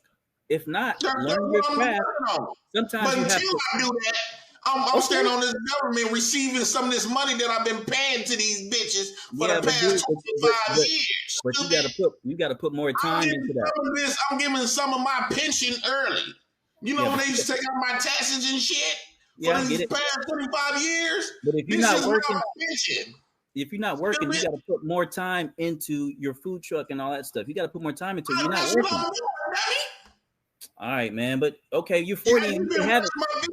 Okay, but you should have. Okay. So what you have? What have you did for yourself, as far as like owning business? Now I will say that is the thought process of some folks is that that's on government assistance. It's like getting reparations. He said, "I'm getting back all the tax money I've been paying all these years." What business you own for yourself? I'm a practitioner of nutritional balancing science. I'm also a color puncture practitioner. I have a website I can show you. Hang tight for me, guys. Savage for the $2 super chat. Dante, he's not smart enough to be an electrician. Go ahead, guys. Go ahead. Well, it is what it is. He can be a plumber. It don't matter. So he worked for somebody, right? Because he's not paying himself right now. He land on his side, right? Just like the government kind of after work. Afterwards. You got this gay charisma about yourself, and it seems like you trying to hold it so you won't come off online. You move your eyes and face and shit moving too quick. All I'm trying to say is that you don't got nothing for yourself, owning yourself. You are a worker. No, I do have something for myself, but like you. Okay, you don't have the courage to believe in yourself. That's the reason why you're not in your kid's life. That's the reason why you don't have your own business, because you're not that now, bro. That's the reason why you didn't graduate and retire from the military. What's up, AFR? You have not shown nothing of believing in yourself. Only thing you showed was you do what the fuck you was told to do. See, boy. But see, now you're arguing. You're talking like a woman. You're jumping from one thing to the next. So I can't address anything. That's how women talk. Let me get Norman in real quick because he's been quiet. Go ahead, Norman. Go ahead. I mean, he does have a microphone. You got to unmute Norman. Look, you got to unmute Norman. Norman, you're muted. My bad. Can y'all hear me? Yeah. Go ahead. Yeah, man. Pick up a stick, Dante, man. JP was on your head top, man. Listen, JP, I come in peace, man. But I think you got to concede a little bit because JP got a point, right? Half of what he's saying is true. Like, I get what he's saying, right? So you just got to just give him that. But I think the way you fight back, right? The way you fight back, you ask him a question, right? So which half my question. Which half? Half of it's true. Well, which half? The way he fight back is for him to get custody of his daughter, not talking. Well, JP, let me ask you a question then, man. So for you, you stated the obvious about his situation, and a lot of men deal with that situation, right? Like far as for your standpoint though, what you got going on, like the fact that you're not with the mothers of your children, they not in the household with you, like what's the negative to that? I get men, so that's how you fight back. So when a ratchet start asking you questions about your situation, you ask them about their ratchet situation. That's it. Like it's just all that down. But what is the is your situation creme de la creme, or is there an issue with the one It's mothers creme not de la being there? creme because, like you smarty already say, Dude, when look the at his father is the background. one, but when the No, father is the one that's watching and raising the kids, it's almost like having two parents, right? So my kids don't gotta wake up to no stepdaddy, This right? sounds You insane. so said Look at your they so just background. you want to prove so their half daddy of every day. so JP, one of the things is, with children, right? They emulate what they see, right? You could tell a child what to do all day, right? But they emulate what they see. And the fact that you have daughters, like, would you not want them to see you in the presence of their mother so they know how a man's supposed to treat a woman? Well, that's one thing I can conceive that they in an unfortunate situation. Well, in 2025, by the time they get old, relationship is dead anyway. Marriage is dead anyway. Why? Because the morals is gone. We don't have the same standards like you. We don't have the same standards like our grandparents, right? You got women saying we none like our grandparents, so times doesn't change. A lot of times, these people is just they in relationships from different houses in these Right. days' time. So a lot of people say you're not teaching your daughter to woo out the band, right? Going to school because you on government assistance.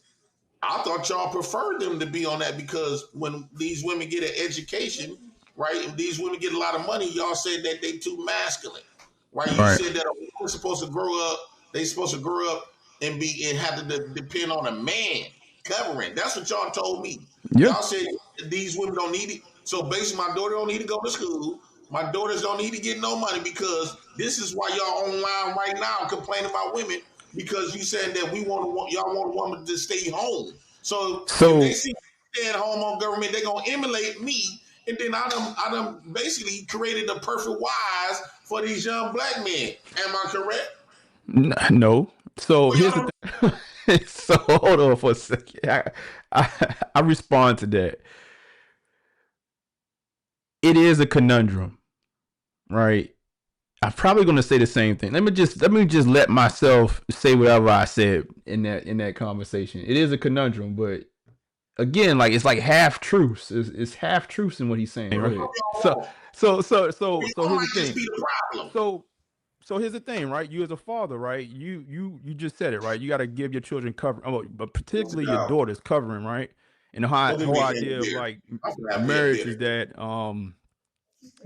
the woman goes from the covering her father to a covering of another man. So I'm with you, right? I don't necessarily think women Right. should go out and get all these advanced degrees and all that. And let's be honest, most of them don't go get anything but marketing degrees and all kind of weird stuff, What right? Dante Because they said, don't because they don't want to do the you work. They become don't, master's degrees. and they go No, into I a said bunch of my debt. daughter is going into architecture. Dante, fall back for a second, but they go into a bunch of debt, right? And they go into, if they do go get degrees in technical fields, a lot Really of come times right. it's not fulfilling, and they end up on the back half of life talking about what you're talking about, which they 30 plus years old, and then And they that's what it's masculine. going to head to. But my question to you though, there's an in between. It's not like you just do nothing and go get these advanced degrees. It's a bell curve, right? There's a middle ground in that.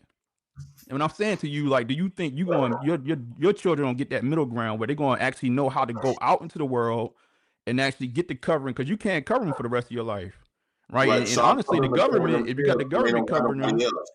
So my oh, go daughters know ahead. watching me. If they paying attention to me, they gonna know how to cover themselves when they don't got nobody else, right?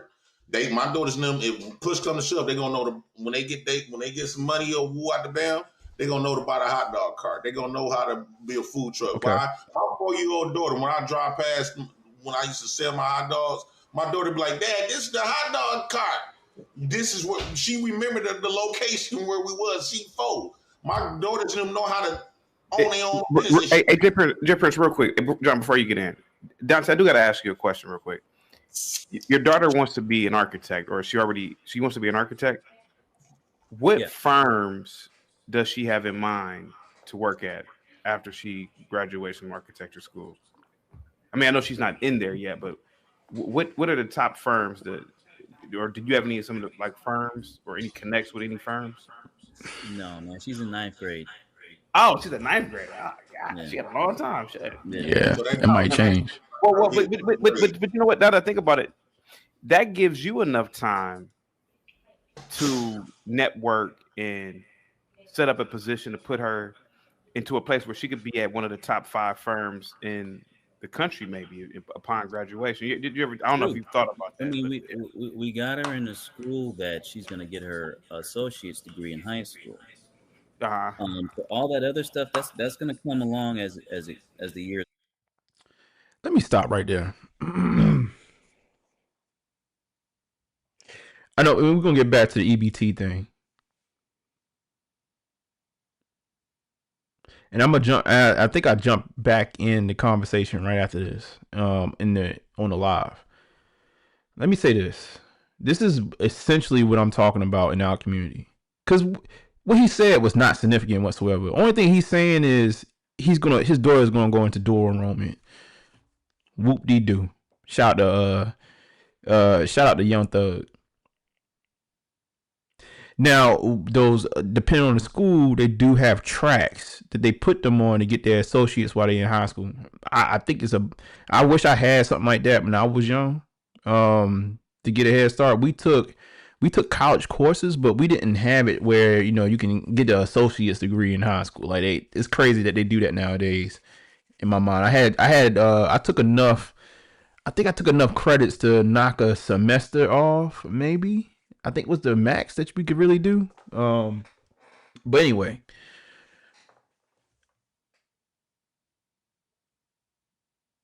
CT, even what CT did just now, is something that's significant. And I think it's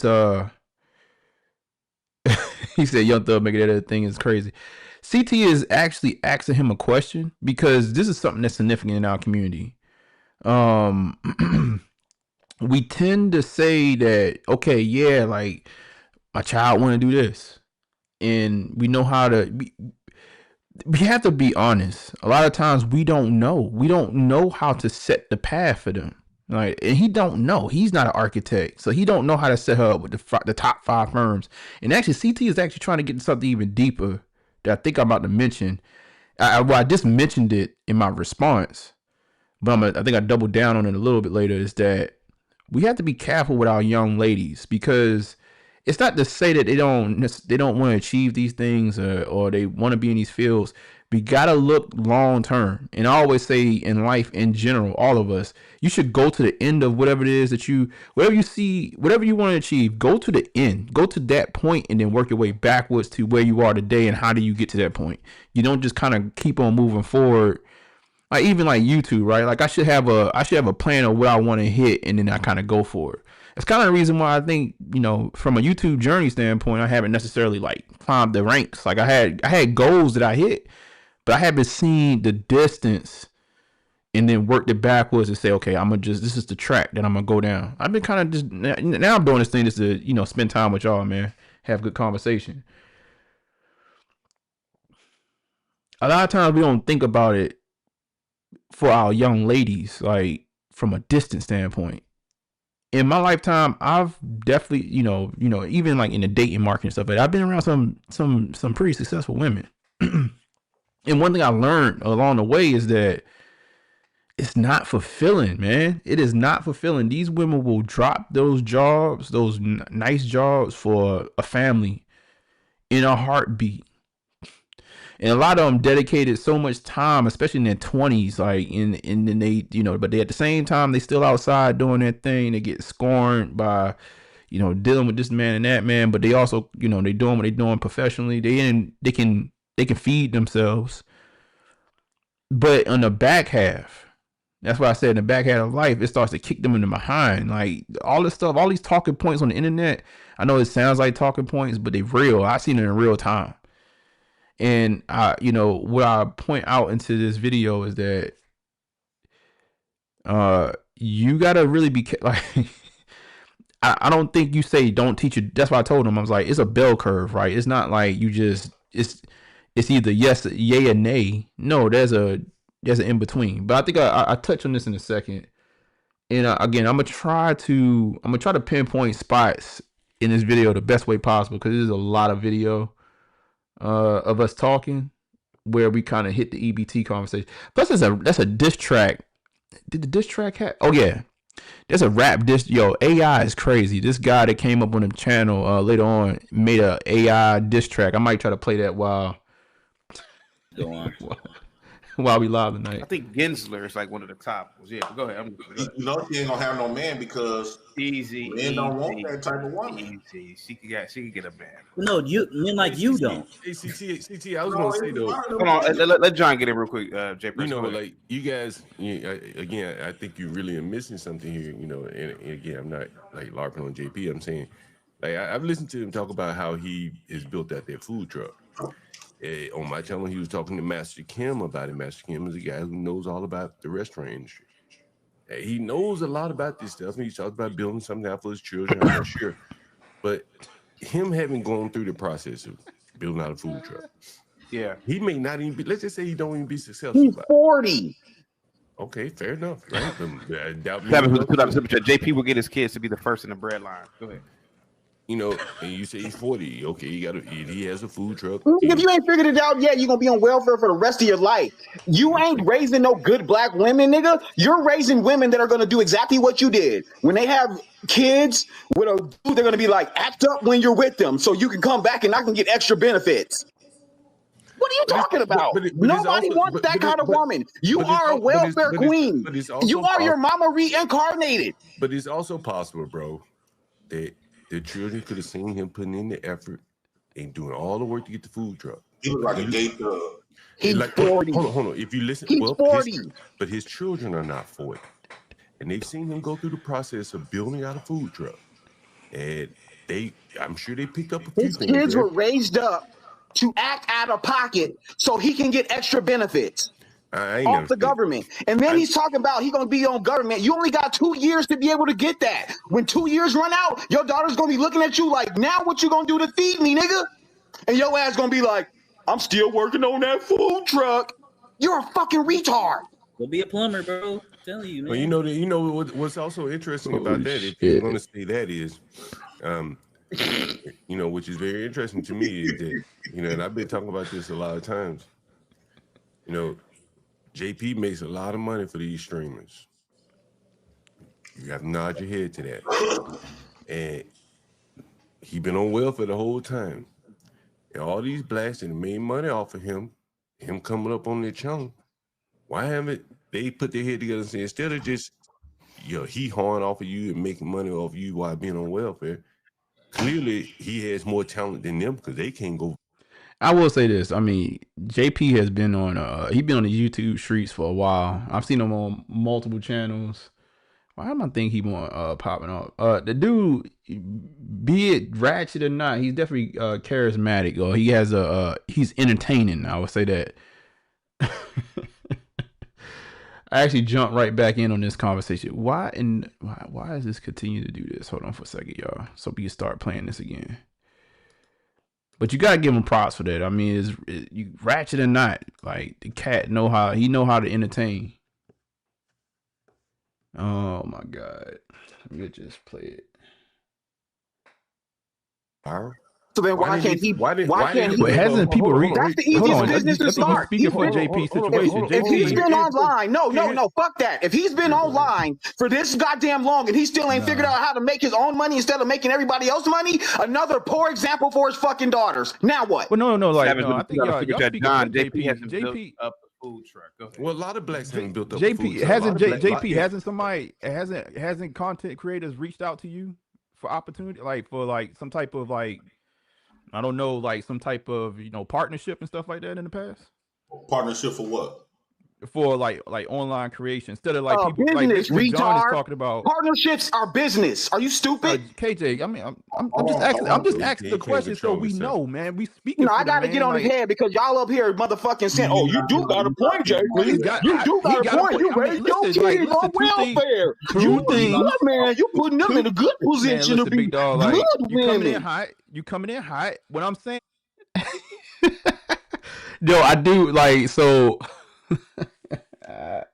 He's not necessarily talking about me, even though I'm having an even conversation. They do be gaslighting people about JP and be talking about like he broke the Da Vinci Code of being on welfare, and I'm like, yo, like I lived that life. I got family members now that play that game.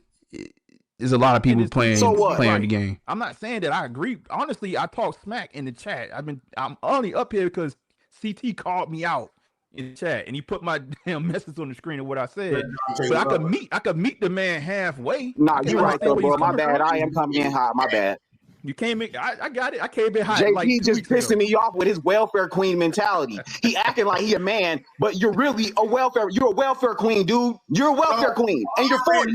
Hold on. I already admitted that I wasn't raised from a masculine man perspective. Exactly. You, your mama raised incarnated. You're your mama reincarnated. No, you're your mama reincarnated. Hold on. Let me finish. A lot of majority of black people, especially You are black a woman. Hey, hold on. Because you sound like a woman right now. You can't even control yourself. This is not a sign of a man. That's because I can't stand retards. Why you close your eyes when you talk? They're not closed, nigga. I've been smoking. Stop trying to use the thug word. You a gay thug.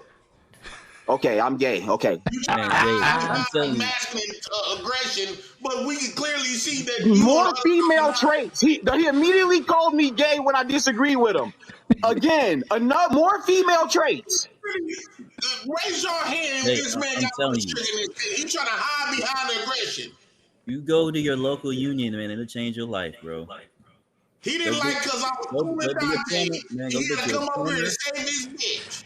Hang tight, guys. Let hey guys, real quick, let AFR get in. Go ahead. What's up, AFR? Go ahead, buddy. So Man, salute to you, CT. What's You're up, doing your AR? thing. How you doing, JP? I'm gonna get to you, bro. Salute to you. I love you, bro. But listen, your haircut is looking extra Nigerian American. It's just been looking bam. Like you're look, CT. I love you. You know I do, and you're doing great. And man, he got the back of the head too. Anyway, okay, my bad. Okay, enough about you. JP, you hit on a man on the stream. Go ahead. AFR. Okay, so listen, Hey, I've been gone for a minute. Yes, sir. Can I say one thing to CT real Yes, quick? sir. CT, can you fix this up a little bit? You got all the bald head guys at the bottom. I do. Go ahead, AFR. What say you about JP's video that went viral? Go ahead. Well, I didn't catch the videos, unfortunately. But one thing I will say is JP is who we thought he was this whole time. Like JP hasn't necessarily I'm not saying nothing bad about you, JP. I'm just telling what the truth is. You've been the same Negro we've known for these last few years. I always admired you for stepping out and trying to get that food truck thing, but the only thing I'm going to say is you gotta evolve, bro. You gotta evolve and progress. You got you'll go in a trajectory and you'll stagnate or go down or something. How long have you known him to be trying to get that food truck? Can I ask you that? I'm not going. I ain't been in jail in about 7 months, 8 months. I've been evolving. I'm raising my kids. I'm buckling down. I'm creating a business. I'm creating financial freedom, right? Because we oppressed right now because we broke. No. You're not. We're slavery right now because we broke. So I'm creating some freedom for us and my kids. So I get the chance to leave my kids. Also, what I put established on the food truck. My 12-year-old, including my daughters and them, they're gonna start their own business at 4, 6, and 12 years old, selling lemonade, with the real machines and everything. They're gonna be branded, everything. They're gonna start this shit at an early age. So and then they working their own business on the side of their daddy's own. It said Superfly said only people who go viral be the crazy folks or who be presumed to be crazy. That is very true. You can't. You know what, man? I think I think there's a few different folks, right? There's folks that can articulate well, but in an entertaining way. They know how to kick truth and are very articulate about kicking truth. I think those folks can go viral. It's crazy people, right? That just say nonsensical stuff. They just don't care. Like this guy, I mean, he has a charisma. He has a certain level of charisma to him, but he's just crazy. Like his thought process is it's like it's like Boondocks a little bit. It's I don't know which character. It's not what's my man? It's not the crazy uncle or whatever. but it's a character that don't exist on Boondocks. I don't think he exists yet. But then, yeah, the people, I think also too, when you say presumed to be crazy, are folks that's saying something that goes against the common narrative. I think those three lanes are the people that go viral, really, to be honest with you. I think I get back into this conversation very soon. So let's see. Let's just play this a little bit longer. I'm actually going to go back and forth with CT for a little bit. Business. So I'm making money on my business. They making money on their business side by side with their daddy. He said, look at the kids that are all from the ghetto who rap that are millionaires. Yeah, shoot, they could barely even speak plain English. Yo, and the internet has a way. We're gonna talk about it. We keep on playing. How long have you been working on that food Well, truck? hold on. But hold on. Can I say this? Hold on, gentlemen. How long have you been working on the food truck? I know. KJ. I know. It's been a minute. It's been a minute. It's been a minute. But look, Jay Prince, this is the thing. But I'm almost done with it in 4. 5 years to open up a food truck? Yeah, JP. With 3 kids, yes. I don't got money like you. I'm on JP. Exactly. Your life is funded by the government, and you still can't manage to come up with money to start a food truck. Yeah, you a bum ass nigga. Yeah. Hold on, JP. Can I get in real quick? Listen, here's the deal, JP. It's hard to claim success and progression if you are being subsidized by the government. You know, you're supposed to get to a place where you're not supposed to rely on them anymore, and then from those proceeds, you can, put it back in your business, take care of your kids and all whatever. So you're kind of hustling backwards a little bit. Let's just be honest. But the thing about it, but hold on, the JP, I'm gonna say this. At the end of the day, is you know what's wrong. You have to break the cycle. Okay, that's all I'm gonna say, JP. You gotta just break the cycle. But AFR, in all due respect, and to sort of like be some sort of a liaison for Jay Prince, what's stopping you from not paying your taxes so that you don't have to pay for this man's welfare? This right here with CT, and I think I get back into this conversation. This is how. So JP is like a common guest on the show. And this is how he gaslights everybody else. Because the argument is, well, if y'all feel some type of way about him being on welfare, well, how about you just stop paying your taxes if you care so much? I'm like, nobody's going to stop paying their taxes because they don't want to get hemmed up. This is where I get back into the conversation. Well, that's like kind of like I think I do get back into the conversation. That's what JP will say to you. He will say, "Well, stop paying your tax." Why don't millions of people stop paying their taxes? Well, see, I'm a responsible person. I'm a responsible person, and I'm a responsible citizen. So I do my part. So it is what it is. There are people like JP that will not understand this. So so that's why we have to come on here and tell people like JP. That's why salute to John Gall and Norman. I know y'all are about the brothers and stuff, but like. You gotta hit this cat with reality, bro. Real quick, this is serious. Mm-hmm. I think that you better ask Chaotic to switch you for him. It seems like he's finna grab your thighs in a minute talking about you. Black Bear, real quick. Did you see the video? Black Bear, hold on for a second. Black Bear. Again, JP resorting to gay talk. Black Bear, did you see the video? That's FBA talking point. I mean, FBA attack. Black Bear, did you see the video of Jay Prince going viral? Yes. And what did you think about that? Go ahead. I just thought, hey, I have no attached to it. JP, I think JP is entertaining. He knocked it out the park. I actually got some kickback for Dante. Can I give Dante some kickback? Yeah. Hey, Dante. Yeah. Hey, brother, why do you have your daughter trying to be an engineer?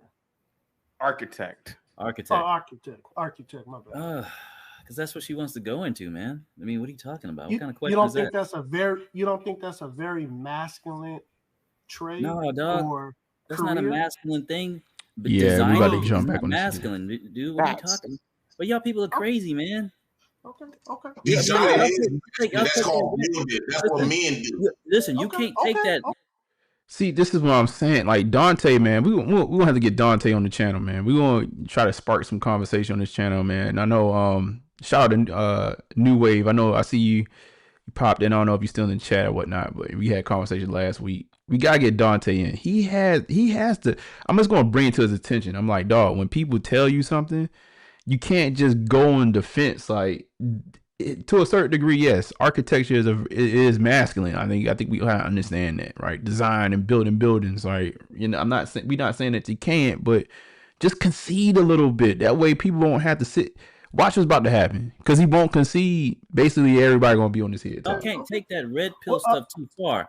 Listen, What about your girl? hold on. Let me say something. If she wanted to go be an electrician on a job site like me, I would have a problem with that. But she's not masculine, so she's gonna be.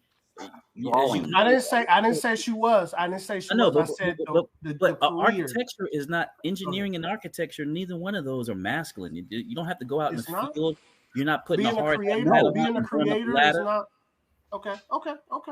No, man, it's a job. It's a profession. We live in a country, bro. Relax, brother. Relax, KJ. We're just having a conversation. My bad. Most people don't make enough money to have what they want to have off of one income. So women have to work, bro. It's just a fact of life. And if they're gonna have to work, why would they not go for something that? By the way, this is still going to swing back into EBT. Well, I can just just for a second.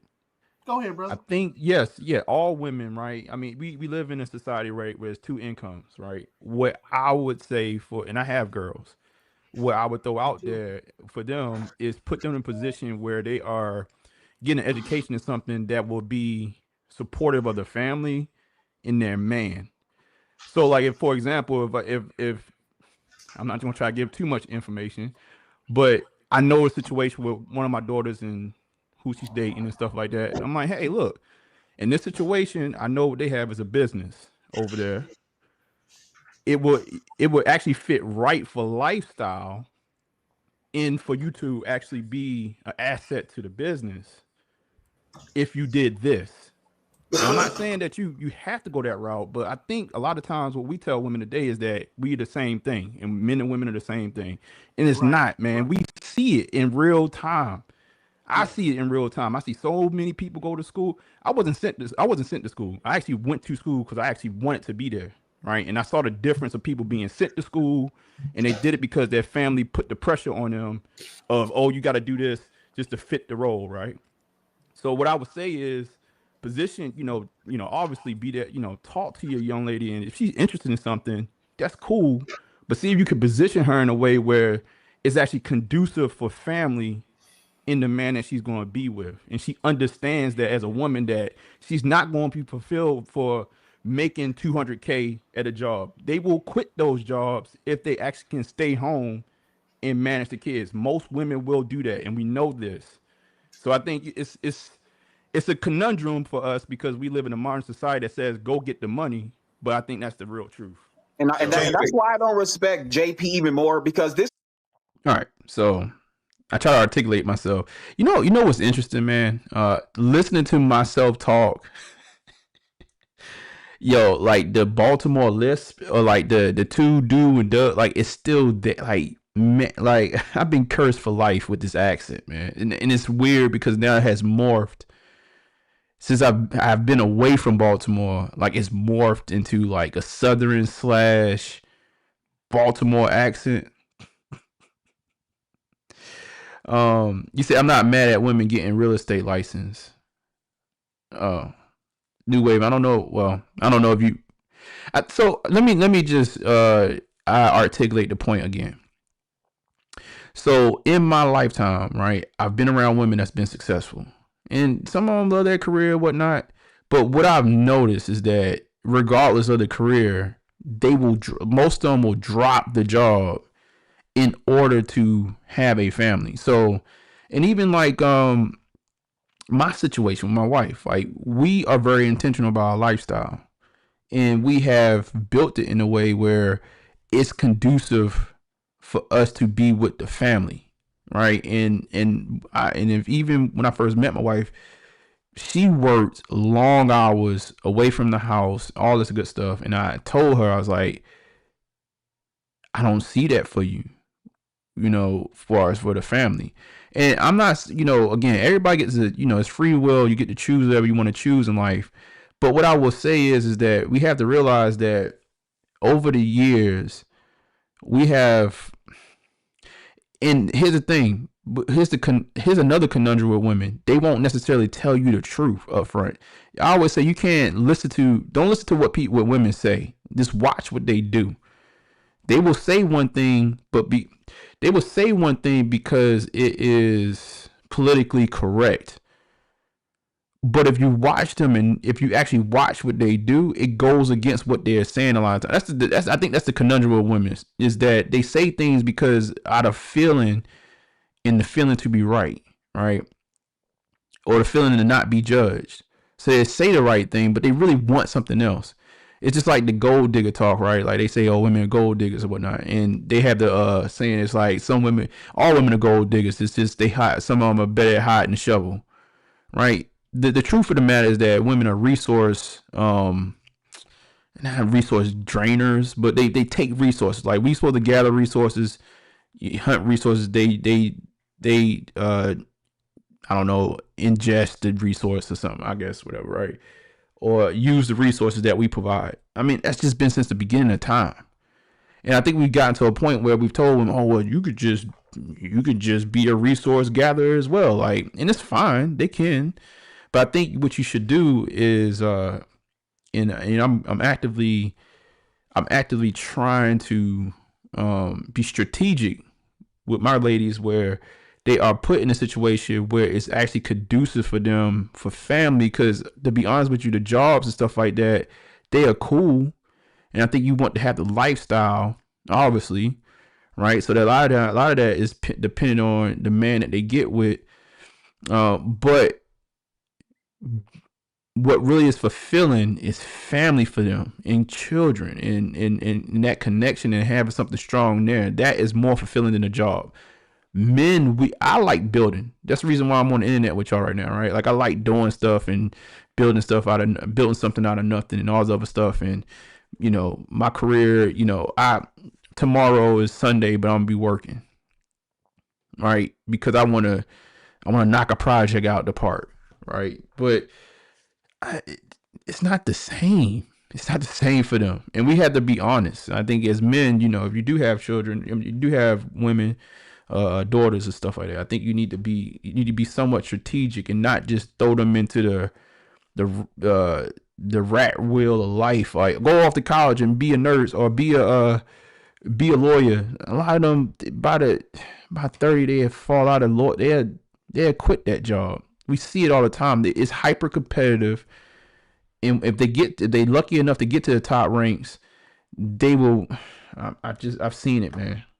I've seen it too many times, and I think we need to just start being honest about that and position women in a way that is actually conducive for them to actually be fulfilled at the end of the day, and to have a family that is connect. Like, I mean, both parents going. I think I don't know if we touched this situation in this video, but both parents going off and they're working long ass hours and the kids are at the mercy. That's why a lot of people are using schools as daycares. They had to work so much that honestly, they just relinquish the raising of their kids to everybody else. And we gotta, obviously today's world, income is income. You gotta pay your bills.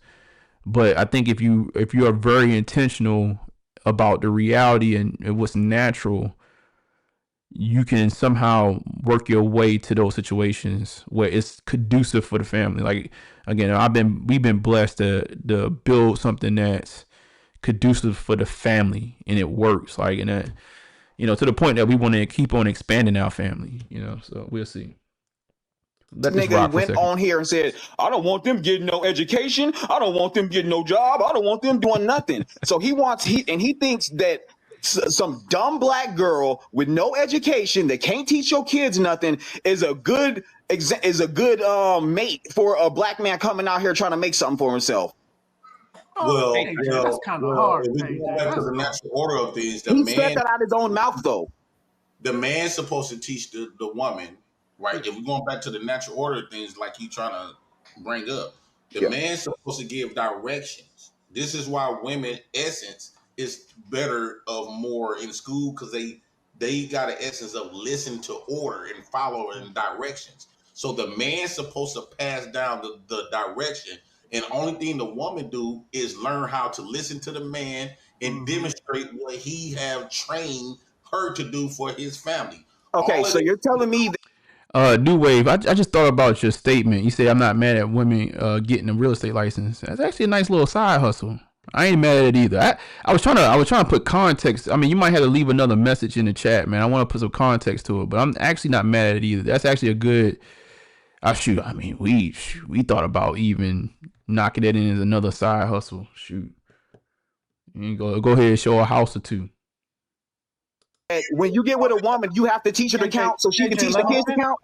Hold on, KJ. The moment you give the woman her own autonomy, this is where the man and the woman gonna have a conflict, because now she thinking, now she been trained to say, okay, I like the way I've been went to school for, and you said that I want my family being raised like this. She's standing strong and she got the system behind it to bark, to overrule what you say, how you want your kids to be educated, right?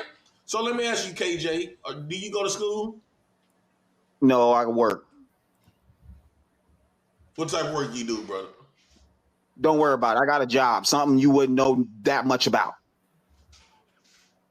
Yeah, because I'd rather be on government assistance until I get my own business off the ground. Yes, I know. You're a welfare queen. That's been established.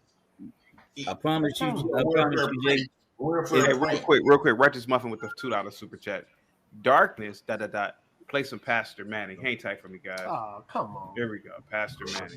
We're not going to ever get anywhere until we look into the mind of a black man. He doesn't think correctly. I don't care what he is. He can be a doctor. He can be an astrophysicist. The nigga ain't got no sense. You talk to him. You talk to a black man. He doesn't understand the world. He's never built anything. The most the black people have ever done, they did it here in America under white people's help. When they were in Africa, they didn't do nothing. Hey, real quick. Hey, Knight, what's up, man? I just came up here because three of my favorite content creators is on. By the way, that is Pastor Manning. I don't know if you heard about him, but he's a pastor up in Harlem, New York, and he's hilarious. Actually, I actually I know it sounds crazy what he just said, but actually, I really mess with some of his points, man. For sure. He did an interview with Queen's Flip up there that went viral for a little bit. No, is the live still up? Why did it pause? All right. Y'all give me a 1 in the chat, man. Live to go to sleep too. Come on, Knight. So, I wanted to ask you, Knight, real quick. Did you see the viral video of Jay Prince on World Star Hip Hop? Yeah, he took that from this woman who was talking about she was gonna go rob stores. Yeah. Okay. He did. It's another video out there that says the same thing. He was trying to outdo a woman. I love JP. Chaotic. These niggas some of the most haters niggas on the planet, boy. Yeah. He's salty because I wouldn't viral his bitch ass nigga for stealing other people's shit. Hey. He was trying to say that. Hold on, Jay Prince, let him talk. Hold on, hold on, Jay. You've been talking all day. Hold on, let him talk. Go ahead, Knight. So you said that he stole. I understand my place. I'm gonna stay in my lane. The big dogs is up here. Okay, but I want you to talk, Knight. So you said he stole this idea from a woman? Yeah. Right. Okay. Yeah. I could pull a clip up if you want me to, and you'll see he did exactly the same thing she did. I don't know what hating on the woman. Hating on the woman. Myself. I think it's some red pill stuff. Yeah, how long have I been talking about this way before the welfare argument? For years. For years, right? So how the fuck did I steal something for somebody just came out a couple of weeks ago when they started making this shit public? having a, fighting for this shit. I'm saying years ago, you watch your aunties and other women be on welfare, and you rob their whole swag, nigga. You saying that some woman You've been trying to be a baby. You said it yourself. I'm not putting nothing on you, JP. You said some woman online said some shit. The Black House. But you saw them women get them welfare, and you said, "I'm gonna be her." Some woman online. I'm gonna be a better baby mama than all them baby mamas I grew up around. I mean, man, ain't no future in your jealousy, brother. And you ain't stopping. I'm still winning. Bad bitch. Make these niggas pay for that food truck. And you feel like a bad fat bitch. Hold on. Hey, Dante. Yes. So you really think that your daughter would be better off with her mother than her father? And she wanted to be raised by her mother. You know, if you ask, if you ask most how girls, old? she's 14. She's 14. If you ask most girls, if they have a choice between a man raising them, they feel more comfortable around a woman. It's just and the boy feels more comfortable. Like discipline. Hold on, JP. Now, hold on. For me to sit here and want to argue with my daughter, oh no, you should want to be with me too. If me and the mother are not together, then we're gonna have to choose. And obviously, the boy is a boy. He wants to be around his father, who's a man. It makes sense. Dante, don't you? All right, I'm gonna be careful. No, go ahead. Yeah, be gentle with Dante because he's been taking a lot of abuse up here, Black. I haven't been taking any abuse. You said, "Here, how do you find these?" You know what, man? So first of all, I asked CT like, yo, if y'all actually check out his channel, I mean, the characters. Oh my god. I really think the internet, man, has a way the clout that you get from the internet like changes your you turn into a caricature of your own self. Like it has a way of turning you into it's like, you know what? It's like when so I told y'all I met Ric Flair. Like Ric Flair is Ric Flair like the wrestler Ric Flair, whatever you think the persona is, like he has taken on that in real life. Like the internet does the same thing to people in my mind. Like when you go on the internet and you start getting attention in a way that you could never get attention before, and just in real life, you turn into like a character. Like we kind of talked about it on this show too. Like later on in the show, there's an older guy, and I think older people is actually impacting even more. Like, you know, cats that's like, you know, in their 60s. You know what I mean? Like they jump on the internet and it's like, oh my god, they turn into a whole character, superhero. So when I say this channel has a ton of like people have turned into characters, like they literally like, you know, this is the racist guy, this is the guy on welfare that loves welfare, this is the comedic guy, this is the whatever, like, and they just turn into like my man John, the guy that has the glasses on with like the that I'm next to, basically. He's on the right side of me. He's like he's like the evil landlord.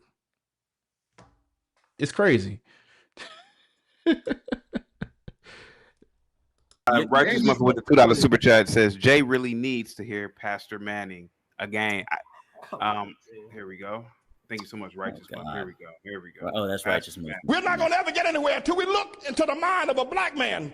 He doesn't think correctly. I don't care what he is. He can be a doctor. He can be an astrophysicist. The nigga ain't got no sense. Come on, Jay. You talk to him. You talk to a black man. He doesn't understand the world. He's never built anything. Look at his kid in the background. The most that black people have ever done, they did it here in America under white people's help. When they were in Africa, they didn't do nothing. All right, go ahead, guys. Your daughter was in the background watching you gyrate like a baby mama on welfare. Well, he is on welfare. I haven't.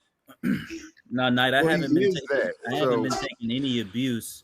I think a lot of people or some of these guys on here are jealous because they see. Well, no, Dante. We got multiple people jumping on me Wait, no, Don't Dante, say I'm that. not No, no, jumping. no, that brother. No, I'm Don't only not say makes jumping on jumping. you. that only No, makes brother. sense. Listen, let me Hold help on. you out. Hey, Because Knight, hold on, man. let's look out for each other now. Let's not be abusive like No, this. I'm not. You're That's taking a There why. lot is of no That's why abuse. abuse. I came in. That's No, why I We but you're all came in. taking a grown lot men of here. There It's is abuse. no okay. Yeah, abuse. yeah. There You're is no taking a abuse. lot of abuse while you lay on your side and No. then you said jumping on me. So Oh, Dante, okay. At least sit up.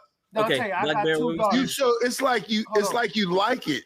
Come Knight, on, but Knight. you want to go to this gay stuff, Knight. Come on. I'm not saying Let's anything about gay. I'm just yeah, but talking about posturing. I'm not gonna call okay, you but gay, brother. let's I would leave that never do there. that. Okay, I'm not into calling people let me gay sit and up. all that Let me other sit up. stuff. Okay, There now we you go. can get off of that. It's Okay, just now you can get that's off. all. That's all I'm Okay, saying. That's all. gotcha. Okay, Black Bear, what were you saying? So I got two daughters, right? Mm-hmm. I got two daughters. So what I was saying was to you is that my daughters they cherish their dad, right? You don't think your daughter cherish you? Yes. Well, sometimes you got to make the decision that could have been hard for her, to choose her mother or her father. I think as her father, you should have made that decision. Like, let me get both of them. Yeah, but it's not harm for her. Her situation is not harmful. That's I hard know for her any situation. child, Huh? boy or girl. Yeah. What? I think I jumped It's in hard right for here. any child to I said choose it's not between their harmful. parents. Yeah, I said it's not harmful. She's not in any harm with her mother. That's what I'm saying. No, I'm not talking about them. I'm saying that you know how your daughters fall in love with the fathers, right? Yeah. Where they look at the father and they're like, I'm gonna get a man like my dad. Yeah. What is she learning by being around her mother right now as a teenager? What is she learning? I don't know what she's learning. I mean, she's learning how to be a woman, I guess. But I'm giving off the appearance that I don't ever see her. I see her all the time. Okay. Like, that's my daughter. Like, I see her. So it's not like I'm just like she's in another I think I country. jump in right here at some point. Yeah, can I? I think we gotta be honest, man. Like most situations, the children is with the mom, right? I mean, if we're gonna be real in the panel, we're gonna be real.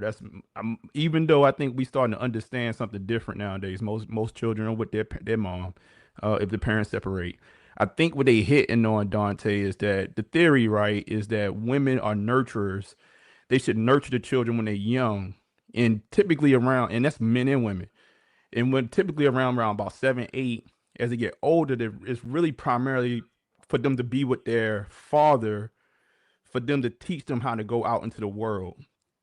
That is what they try. They're not saying that to you, but that's what they speaking on. I'm speaking on that, but maybe he wasn't go out into the world because maybe he wasn't already got that. her career path. No, that's why. Right. I get what you're getting maybe at. He wasn't right. taught that. No, but she already has her career path already lined out for her. No, but you talk based off of what see what it like that right there, and I'm gonna say something. I'm gonna continue to talk. Notice when I said prepare them for the world, and the first thing he said, a job. We have to realize like that is not preparation for the world. It's not a job. That's like going to college and go and get a degree so you could possibly go get a job is not the complete essence of going out into the world. I know a lot of smart dummies that don't understand nature, don't understand their lives, don't understand where they are. They just out here floating. And then have to, at some point in their life, got to look back and say, you know what? I wasted a lot of time doing a lot of nothing, just doing something because, hey, like, well, people said I should do this. What he said has been very prevalent, especially in our community. I think that we have been, like a different world, the Cosby Show, all these, this idea of just higher learning and go to college and it's gonna be okay. Like in this, it's like a virus. I see people year over year with children, right? Children graduating, and it's like they just send them into the meat grinder, blind. It's like we've been taught like for so long that you just go to school and then everything's gonna be no. or go get go to school so you'll get a good job and it's gonna be all right. As a whole thing, like far as womanhood, manhood, that's so many different facets to teach our kids, man. Like, no, he lost the whole point that I was giving to him. Like, all right, I'll see what I said after that. I've done so she already knows how to go out into the world. But Dante, it goes past. First and foremost, we just, and I think all the men on the panel, I think we kind of understand, right? Career path. I'm not downplaying career paths for women, but we have to be honest. Like a lot But of that's women going out into the world, though. They don't get fulfilled the same way we do when we build shit. To be honest, like it's different. I get it, but you just said that they need to learn how to go out into the world. How else? Right, but that's multifaceted, man. That's not just a job. That's how you gonna go out in the world and actually, pair bond with another man. How you going to actually be able to raise your kids? It's a bunch of different things. How to treat a man and stuff. All those things is just, you don't it goes beyond the job. But you don't have to sleep in the same house to teach your daughter that. You don't get it. That's the point I'm making. I don't right. have to I just sleep think in the same house as her. I would be uncomfortable. He don't get it. One of the things, the truth hurts, right? All of us in life, all of us, everybody made a mistake along the way.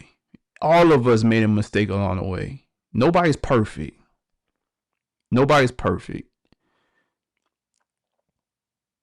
And I think in accepting that, right, you could say that, and not everything that we like our lives, the things that's going on in our lives, it's like not 100% of it is ideal.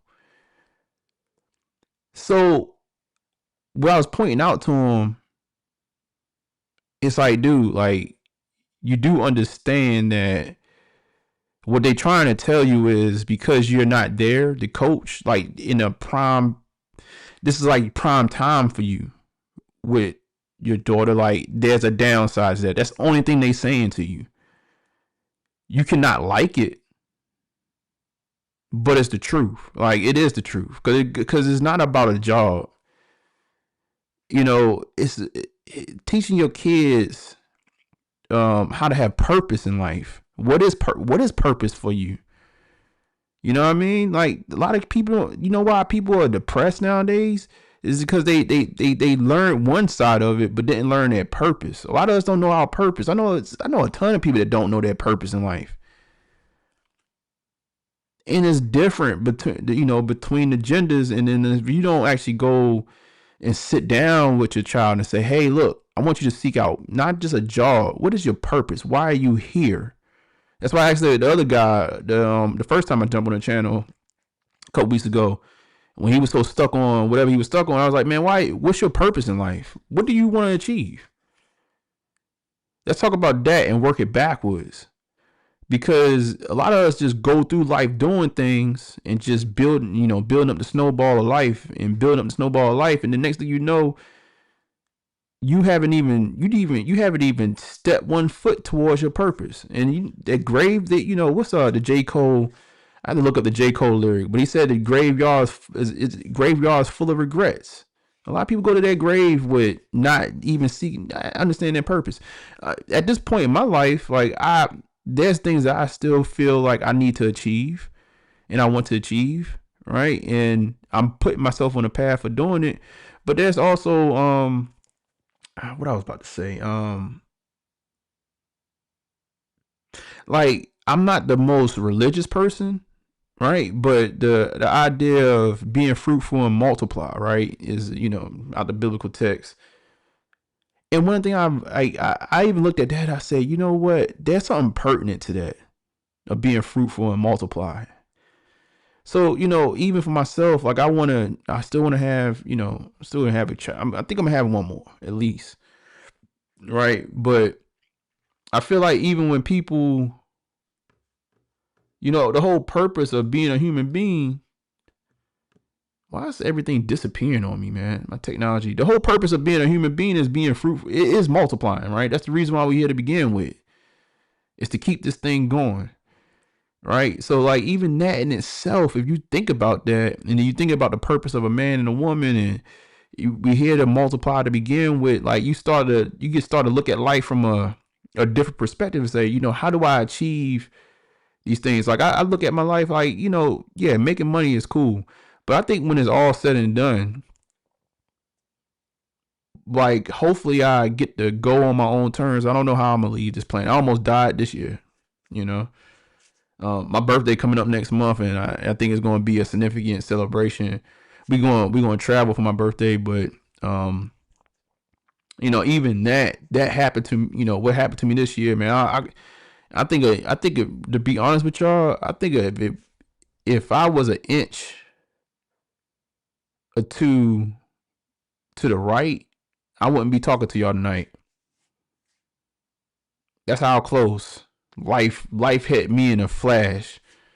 I just had recently I had a college guy I went to college with, he passed car accident recently, last week. And this guy was one of the most healthiest, you know, trainers, like successful, played football, all that good stuff, gone. So, you know, I think about life in the sense of like when I'm up and out of here now, we go out like that, you just up out of here. Like you can't anticipate anything. But if it's slow, I'm in the hospital or something like that, whenever I want to have family around me. So just going to go get a job,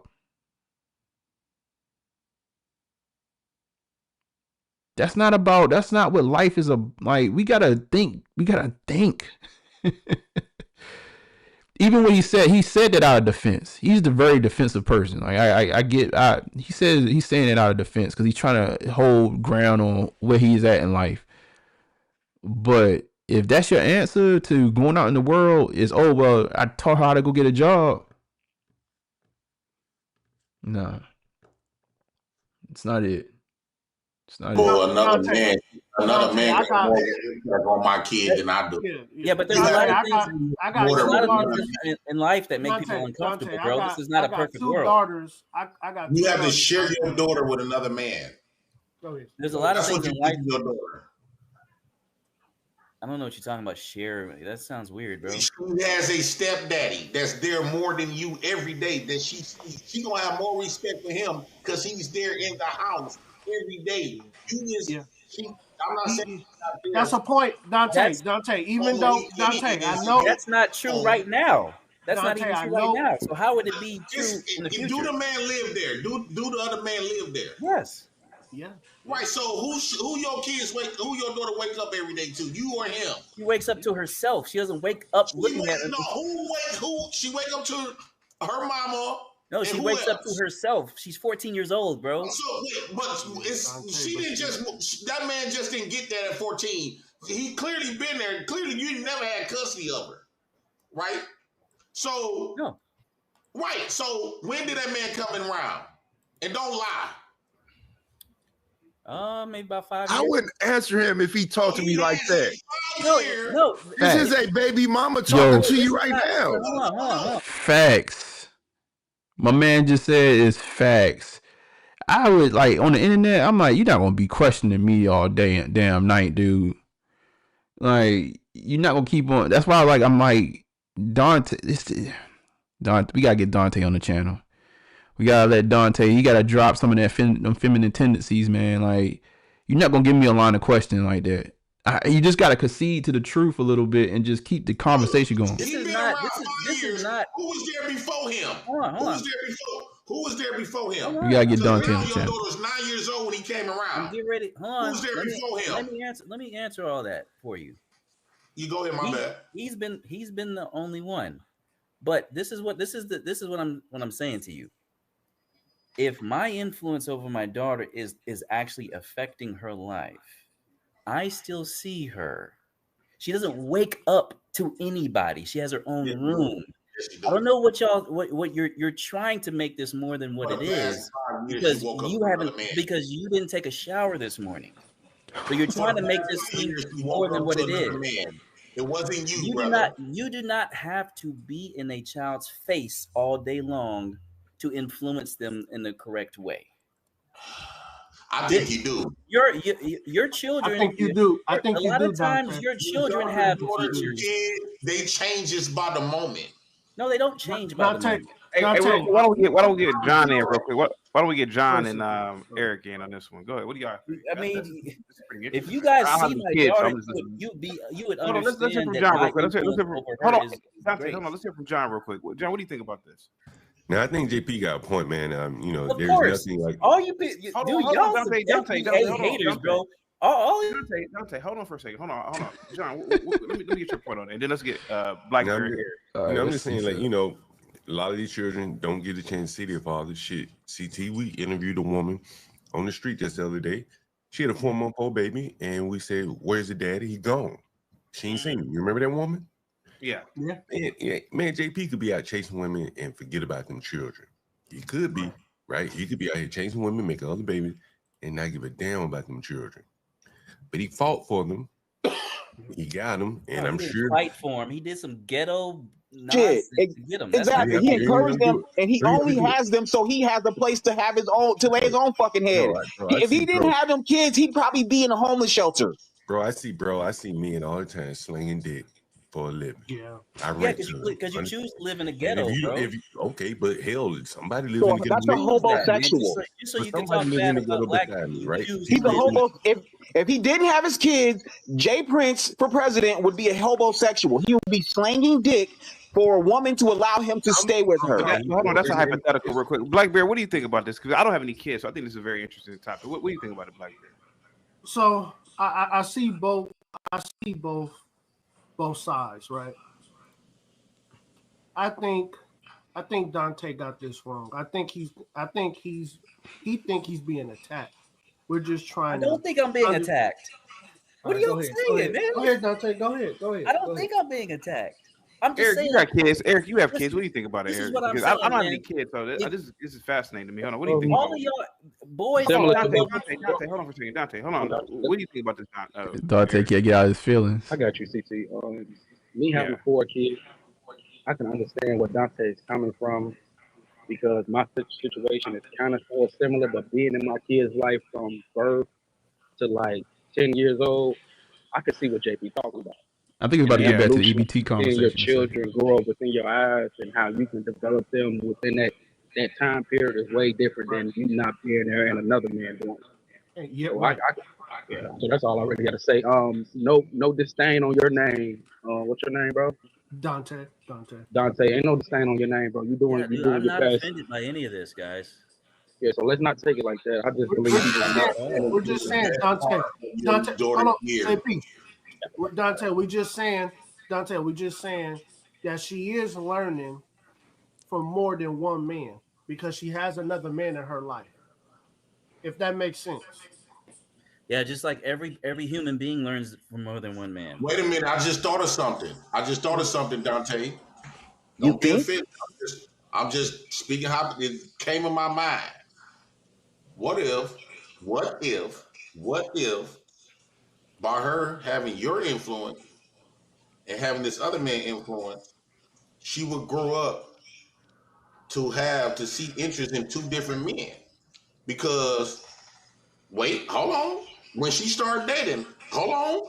Because she loved you as her father, right?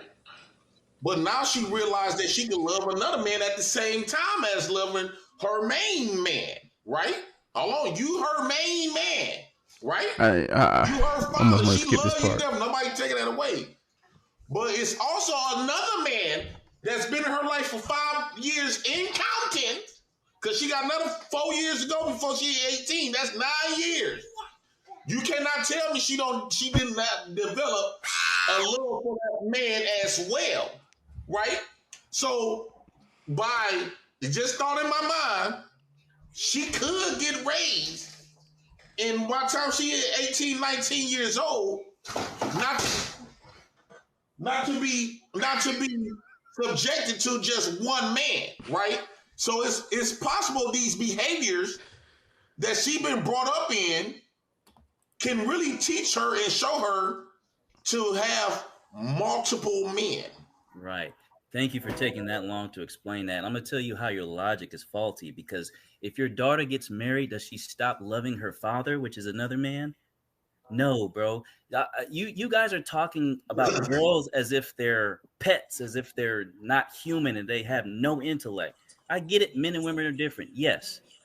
But human beings have the ability to adapt to situational situations, man.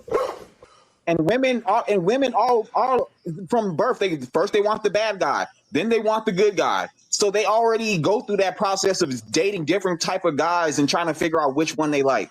Norman, you were shaking your head, Norman. And I can't relate to this because I don't have any children, and I have my Right. own opinion on it. But I don't want to give my opinion. But Norman, what do you think? You were shaking your head. Why? Go ahead. No, because and this is not, and obviously Dante, everybody's saying it's not a shot. First of all, y'all keep on fighting JP the wrong way. You just got to start asking him questions like about his situation. But to this I point, thought right? Norman was going to talk about that thought that JP had, because that was clearly the mind of a woman that we just heard. Right. We going to stick. It's a question being asked. I think, man. Listen, I think us as a society, right? We've been taught one thing, and it's to lead the children with the women. And I think as men, we don't understand that was a yesteryear where it was the opposite, right? Where you left the children with the man because the man was actually capable of actually taking care of them. Men are logical, women are emotional. So I think that was JP's point to begin with. Now, as far as when it comes to the living situation, I think y'all have. So I wanna stop there because that's a major point. In yesteryear, and this is prior to women having jobs and stuff like that, they would leave the children with the man because the man had the resources to take care of the kids, right? That was the whole point of child support, right? Is the fact that, okay, well, no, we want to be able to leave them with the woman, and the man has to support them when women didn't necessarily have jobs like that.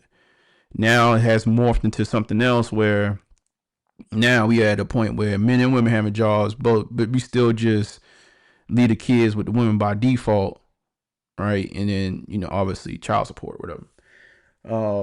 But that was the idea from yesteryear, was that you left them with the man because and women tend to not, I don't know, I wasn't alive. I can't tell you anything past before the 80s, right? But at the same time, I think again, what they trying to hit on is something. It's kind of within our culture that, hey, dealing with a woman, but a lot of, if you even see it, the statistics around it is that typically a single parent home with a father like is tend to be more successful as far as the kids go. Not saying that's the ideal situation, but if you're going to leave them with somebody, right, it's probably the father. But I mean, that's the argument that they have, and I think Dante is fighting with the fact that his situation is a situation. I think honestly, all you thing you say is that, hey, look, that's what I say. Like, let's just be honest. This is society of what we do at this point. It is what it is, and these are the pros and cons of it. Like I don't understand. I don't know who's in the chat if y'all are with me. Like, I think that's the key. If you could just in your brain just say, okay, look, man, you're right. It's not the ideal situation, and obviously, I made a decision based on just what society says to do, and it is what it is. We here. It would end the conversation.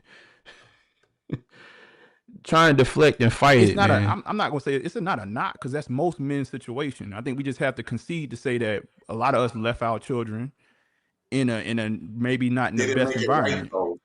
That didn't make it right though, Norman. Just no, it doesn't make it right. To your point. The kids left you with know the what's mama. not right? We seen the results when, like you said earlier, all the kids always get left with the mama, the boy and the girl. But look at the outcome for both of them though. You know what's not right?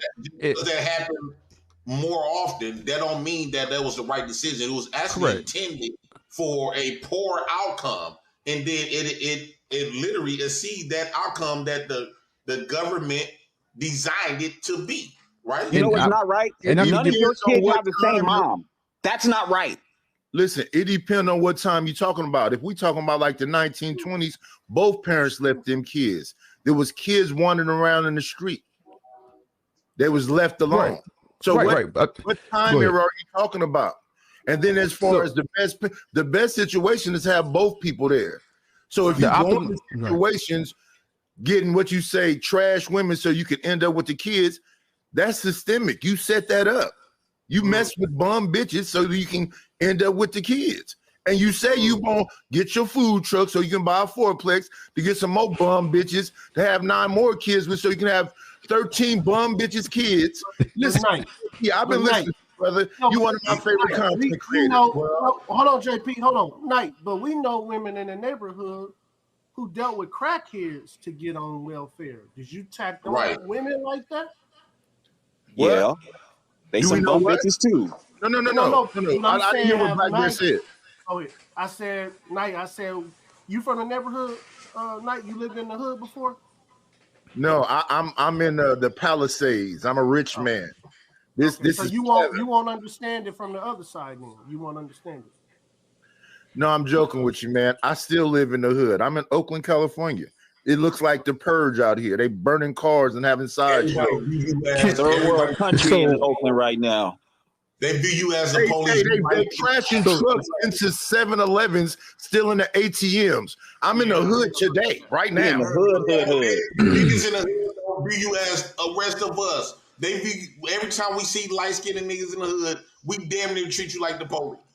Or treat you I wish a baboon would try to treat me like whatever the fuck you just said. So like can I? We don't see you as one of us just because you in the No ghetto. one We cares. you as No one cares. You don't see him as one of you because you an ignorant nigga. Concerned about a man who calls himself a bad bitch doing anything to me. Respectfully. So I love your content.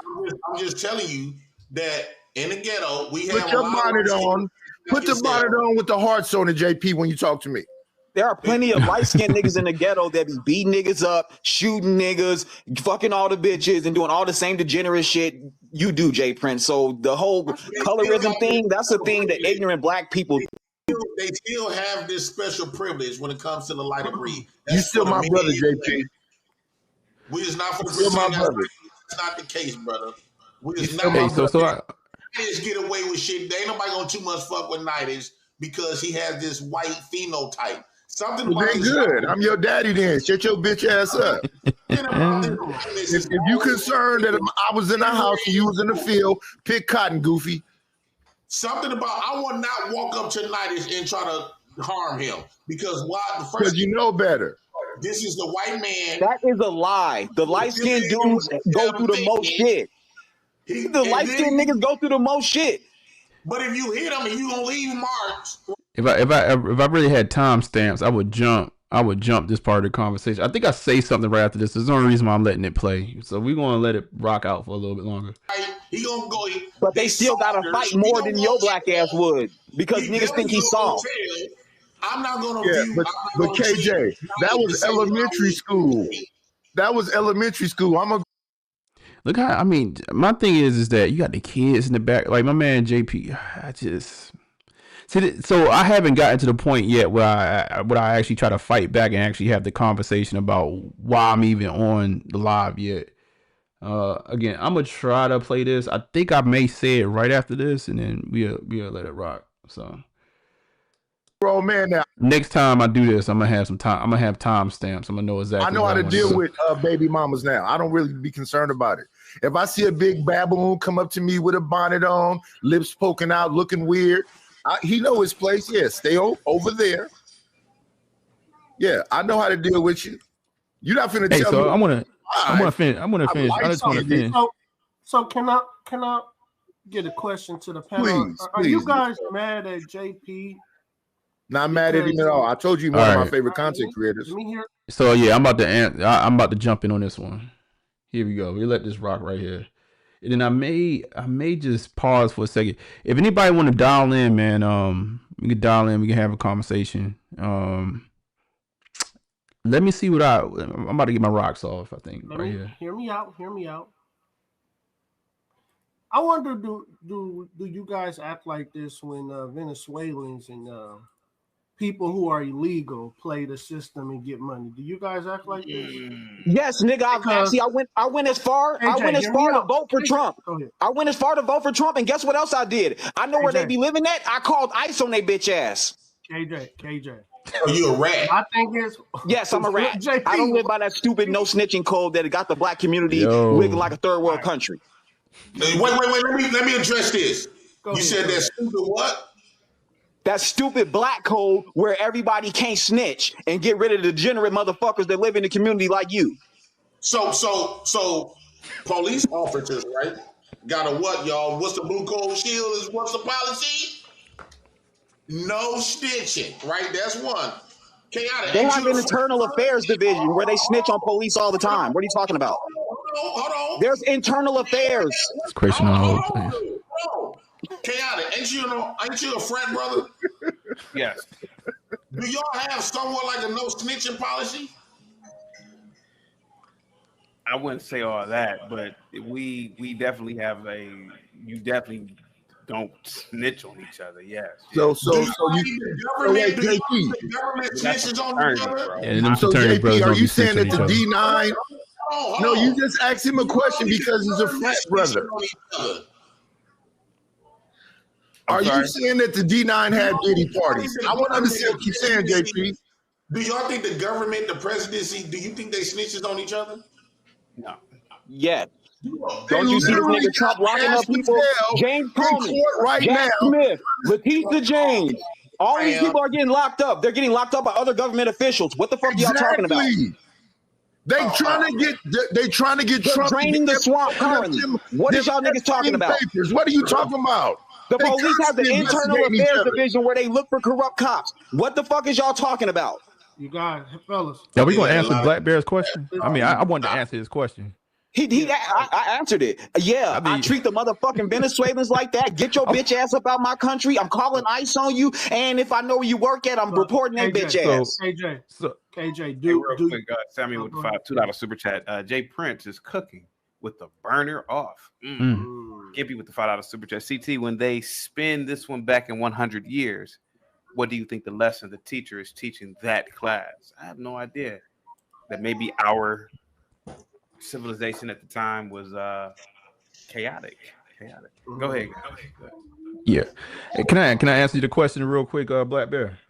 Go ahead, I think I'm gonna try to actually answer it, man. I don't actually have a problem with JP. I grew up on welfare. I grew up on free lunch. I came up on here and I told y'all that I still have family on welfare. We played the system. I told y'all how my family played the system. I pay a lot of taxes. I don't care about how you're gonna play the system on the other side. I have no problem with what JP is doing. I always say, and CT probably smiling because my problem is really with CT. Like I have no problem with JP because I think honestly, what's the problem with chaotic? So he just putting a magnifying glass on everything. And I would say this, like again, I don't have no problem with it because I think you got free will as a man. You can choose however way you want to live. And if JP flips, I don't know, welfare into a business and teaches kids, I don't know if this is gonna happen or not. And again, I can tell you like true stories about my family, but with CT, go ahead. In particular, he gaslights y'all, and it's hilarious. That's why I sit on my phone. I listen to what y'all got going on. And he talks like he broke the Da Vinci Code. When I grew up in the hood and I know what JP does is a dime a dozen. It's not nothing new. And what I'm saying is that on the opposite side of that, y'all don't understand the impacts that happen. It's like for black people, we have a problem with working for our first name and our last. So I know CT is smart enough. Give me something specifically that I said earlier. Let's do that. Let's do that. You gonna put me on the spot. So let me just try to articulate that a little bit more. I'm gonna answer his question. I'll try to give him a scenario. CT does this thing when JP comes up where he basically says, "Oh, y'all just mad at JP because JP gets all the things that you get, not from a monetary standpoint, but like from maybe like women." Just like real raw level things that you get, but you are, working the system, you working hard and all of that, and he's not working. And the thing is that first and foremost, I think it's a front, because the first time I actually talked to JP on the internet, he said something that I won't ever forget. He asked me a question about how did he phrase it? He was like, it's nothing that you're saying, Norman, that's going to help depression. Antonio Caldwell, what's good, man? Yeah, man, we digging in this tonight. We looking at this, reviewing this video, man. It's he actually blew up on. Well, he had a video on World Star that got a ton of clicks, and now we actually on a panel talking about that whole video. But it's a conversation that's gone left and right in a bunch of different avenues. But what I was trying to get at is, oh my God, I forgot it. CT gaslights everybody and it gets people upset. He basically, like, my humble opinion, honestly, I should bring CT to the channel. Like, he's hilarious. But what he does is he basically says to everybody else that's mad at JP is like, well, why are you mad at a man on welfare? Which is actually valid, because apparently there's guys that follow JP from channel to channel to antagonize him, and I'm like, it's a man on welfare. Like, why would you be that butthurt by a man on welfare just saying what he want to say? And what I'm saying to CT is that when he gaslights them and get them upset and he's saying what he's saying, I'm like, no, my problem is really with you, because you should be smart enough to understand the reason why everybody else is mad. And the reason why they mad is that, first of all, foremost, it's a bad look. We already got our image is already messed up as a community, so it's a bad look.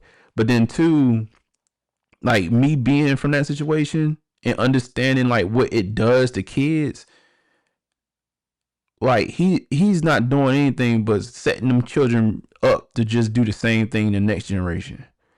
And especially with little girls, like, it just gets real crazy with girls in that lifestyle. So he's on the internet having a good time and it's funny, but in reality, there's something that's going to occur out of this, and that's what I'm getting at. Plus, two, like, if their stance is that I'm gonna play it, and then you'll understand where I'm coming from, because I think I'm about to explain the same thing that I kind of mentioned. I'm gonna try to get at it. So the premise. So the premise. I'm gonna see if I understand the premise that you're coming from, right? You're saying that, what he's doing is he's taking advantage of the system, right? Versus people going out and work. I never said he was taking advantage of the system. Oh, he's using the system. He's making use of the system. He's using the system created the welfare institution. He's relying on the system. Right. The same system. Go ahead, Norman. Hold on. Just let me know where Norman go. Thank you so much, Knight. So I'm gonna see if I can try to articulate this well. So he's using the system. Had no problem with that. I think when you then on the same other side of that say, okay, because you working and maybe you work for the the white man or whatnot, you kind of playing yourself. And what I would say is, but that's the sentiments. That's the sentiments, because y'all say, well, you're doing that, and you even called me out. You was like, well, can you find a job that he could be hired by black people, and I actually do, right? But what I'm saying is and I wanna land the plane real quick. I think if you're very intentional about your life, there's ways. I work professionally, and I have a degree and all that good jazz, but I've made work for me, right? And I'm actually trying to build my own stuff as well. But I think if you're going to promote that, hey, somehow if you go into a job, you're kind of playing yourself, I think it's kind of a tough pill to swallow. Go ahead. Let me just help you finish. Go ahead. I don't support JP's lifestyle, but then again, I don't really disapprove of it. Who the hell am I? All right. I'm just an ape living on a floating rock in infinity, man. I was born in the middle of history. I don't know anything. But JP makes a lot of points, and I'm going to try to land the plane as fast as possible. You have people that are saying, well, what about his daughters? And why would a man tell his daughters to go on welfare? Well, JP can argue that when black women or women go into the workforce, they are sexually harassed. They are not promoted. They are undermined, particularly in high level positions like being an attorney or being an architect or being an engineer. Architect. Yep. Those positions wash women out by 28, 30. A lot of women, I don't know if you noticed, a lot of women wash out of those positions because I agree with it's that. too high demand. A lot of those positions require you to be in office 18, sometimes 18 hours. Right. And Right. so, whereas a woman should be with her hands wrinkled from a days of washing dishes with a mop in front of her, He funny, man. she's doing something that's really unnatural. She's leaving the household. But the kicker is what makes JP, in my opinion, one of the a national treasure. And I'm not saying it to gaslight or be funny. Somebody got an echo. Hang tight. I'm saying it because JP sees. It's me. I don't know why my mic started giving an echo. Is that you, Norman? JP sees the bullshit. A black woman that's a pilot. What did Charlie Kirk say last year about black pilots? He said black pilots because DEI. Yeah, we talked. Oh, okay. And he was more or less talking about the DEI. I know you're about to go right, KJ? He was more or less talking about the DEI, right? But let's just be completely honest about it. We've heard these things even before this whole DEI thing. I have a friend who's married to a doctor. He's a black guy. Norman, do you know that he said that he can tell a white patient something and the white patient and say, "Oh, I'll just come back tomorrow for another, to see another doctor." He said, "All right, well, fine. All right, I could. All right, well, see." I'm gonna let him land the plane on this. When he said that, I was like, dude, I don't get that to this day. I don't get it. It's not as it's not as transparent. Like, it's not as clear today for me when I walk into certain spaces. I can almost assume that happens. But when I work retail, that happened on a daily basis. I don't care as a man, but he about to make the point though. I get what he's about to get at. See if you see another doctor tomorrow. He'll leave the office. So from JP's perspective, he says, why work hard in this system when you're undermined just based on your skin tone? Now, do I live like that? No. But I can see where JP's coming from. Imagine you working all your goddamn life and someone says, "Are you a DEI hire?" Man, that's Hold on. Let me finish. Let me finish, KJ. Please. I'm gonna respond, but go ahead. Let me finish, guys. Let me just finish. Me, I have thick skin. I don't really give a fuck. I just think you're just an ape. Right. But think about a woman. Women are weak mentally. They're more fragile than men, right? They're fragile compared to men.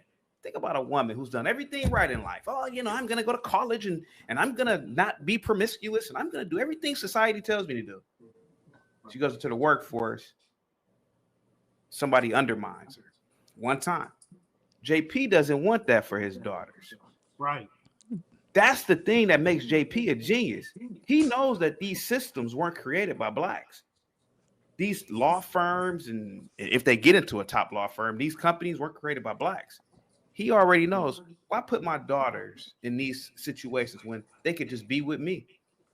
See what he did? He called him a genius. This is the part that gets people riled up.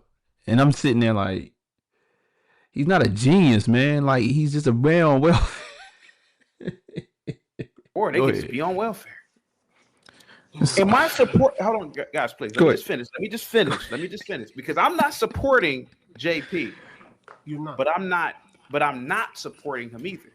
Right. What I'm saying is that there's a lot of realities to what this incredible man is saying. You are helping build another man's dream, which is true. If I go hey, mom and dad, I'm gonna do everything right in life, and I'm gonna go work for United Airlines, and I'm gonna help them build planes. Now, that's a novel thing. That's beautiful, but you helping the white man continue his airline industry. I'm not knocking it. Me personally, hey man, I do it. But see, a person like JP says, why am I helping this white man build his shit? What about me? And I can see what he says. He's basically is fighting the system. Just he's a one-man army, but he's basically saying, why sacrifice my time and energy when I could be with my beautiful daughters? His daughters come on screen almost every damn day, man. They smiling from ear to ear. Now, hold on for a second, Norman. Hold on. I know you guys want to cut me off. Yeah, I gotta respond, but good. Hold on. But here goes the thing. I grew up in the suburbs. I went to a smarty-arty little historically white university.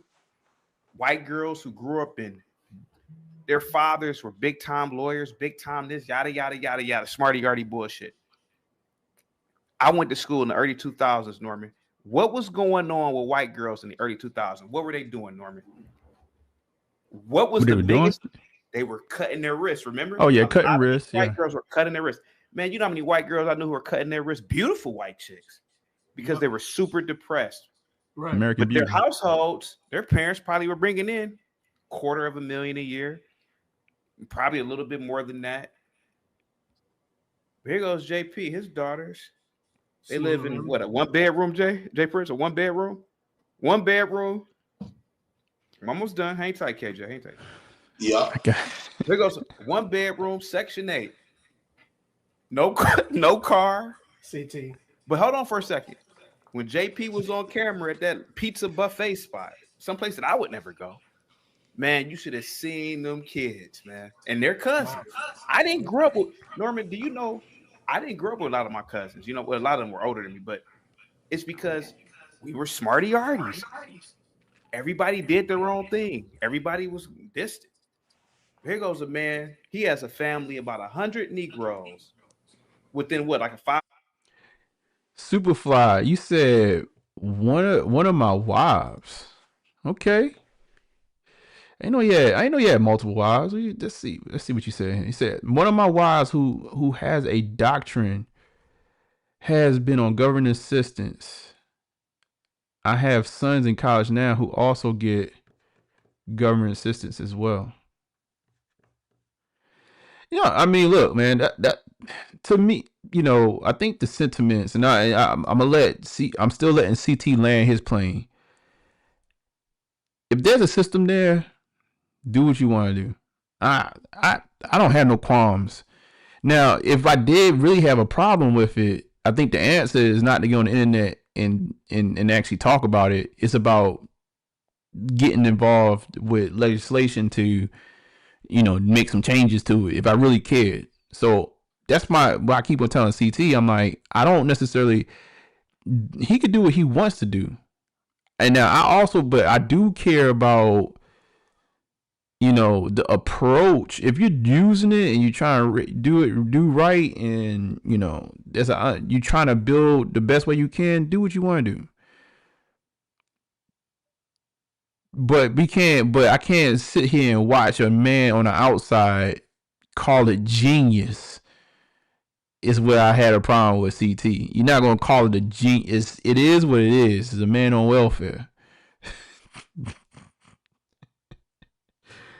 And we also have to acknowledge the pros and cons of that lifestyle. We don't sit up here. We're not gonna just breeze over that, like, right? It's because pros and cons of everything. My radius, J Prince. Yep. Now, I'm not saying that I would have wanted that, but think about the connection that they have. Norman. The kids. Yeah. Go ahead. And y'all, so that's why it's not me gaslighting. It's me basically saying there's reality. CT, I really wish Dante was here when you said all that and you broke that down. Hey, let Norman cook real quick, man. So let me just say this. CT, and I think y'all kind of see my disposition on a lot of things. I try to understand things so I could be understood. So I understand these concepts, but this is the thing. That's why I say black men, we work for our first name and not our last. The only way you can get out the circumstance, right, that is actually learning these systems, right, and actually making them work for you, so then you can build. So the moment that you say, hey, look, I'm going to take the route out of, I'm just going to sit outside and just let the government take care of me, you're not learning shit. And to be honest with you, at the end of the day, like you talking about businesses and creating businesses and stuff like that, what's the percentage of businesses and entrepreneurs that actually fail? Like I've created multiple businesses and failed. Just to be honest with y'all, right? It's 80%, right? So what I'm saying, and right now, and see, this is another thing too. I want to speak on. You can't be so prideful that you can't admit your failures. That's one of the things I think has helped me even be even more successful in my life, and even talking to other people. I think that what people ain't saying a lot in these conversations, they're not talking about the failures. Like I failed multiple times, and and I don't even look at it as like a failure. I look at it as a lesson, right? And it's the things that has put me, it's the things that taught me what I needed to be taught to be where I am today. And even what I'm taking going into the future, it's the lessons I learned.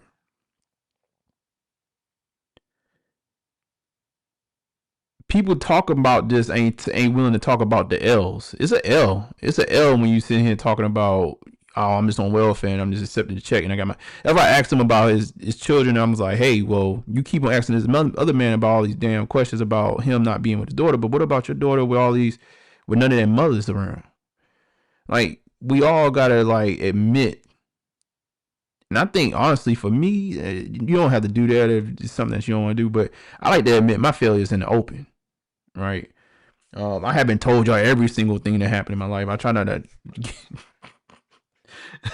I try to give the internet all my failures, but I failed. Now I'm gonna go into it a little bit more, but I just want to put that. I wanted to point that out. Let me get my point off. Right now, right, I'm taking the long road out of actually watching. So in my lifetime, I worked for Fortune 10s, I worked for Fortune 100s, I worked for small business, I worked for the state, I worked for government contractors, right? And I took an opportunity to take a bet on myself to work for a very small organization and watching it go up, right? In the meanwhile, I'm taking the nuggets away to say, okay, I see how it operates, right? If it's going to win or not, I don't know. But one of the things is if you take you opt out the system. The system is a system. It's a beautiful system. My people from Jamaica, y'all talk about capitalism. Their system there ain't no white people there that you can have answers to. It's the black people that's living on top of the hills, and you could be on the dirt roads with the goats, and they just look just like you, and you won't ever climb up just based on your last name. So what I'm saying to you is, when I hear you, I get what you're saying, but there's a road, right? And if we're going to actually start to take that road, because I think that's what we really want at the end of the day, and it's not going to happen in one generation. It's going to maybe take it some time, but we can't say that's the smart road out. And I've lived in poverty, like that's why I'm saying, like, and I've seen these stories up close and personal. The kids are having fun right now because they don't know no different. But the moment they start to actually try to want something, especially women, that's when it goes awry. And sometimes the boys, they figure it out, but a lot of times with women, they end up in situations where they like, okay, life is coming at them fast, and it's like, what the fuck? Okay, So, Norman, real quick, you just said your go ahead. family's from Jamaica, right? Yeah, I have family from Jamaica. Yes. And I'm not trying to knock where your parents are from, right? Do the blacks control the bauxite in Jamaica? No, but I'm very familiar with a lot of resources that come out of right. Jamaica. Control the bauxite. But the whole thing is that the system that we have here, right? We blessed to have it. Is the point that I'm making. But Norman, okay, so I'm in a fraternity, right? Yes. I don't know how many members that are currently active in it. He about to make a fair point, and I'm gonna let him. I'm gonna let him engage and say what he's gonna say, and I'm gonna respond back. And I want to try to take a pause for a second, and I want to address this in the chat. I got it all up here. We're alive. We have engineers. We have all types of Negroes that are a part of my organization. All right. I can't name one steel company that these Negroes have created. I can't name anything. I get it. I can't name anything that these people. I get it. You know how many accountants that Alpha has or the Divine Nine has? But that's not the white man's fault. Hold on. Let me finish. Right. No, finish. Yeah. Tell me in 100 years, CT, these dumb Negroes, these Divine Nine Negroes, they can't come up with a company that will compete with the big three like KPMG, like Deloitte with Deloitte. So what I'm saying is that to a degree, I see where JP's coming from. That's just me. I'm not trying to convince you anything. I get where he's coming from.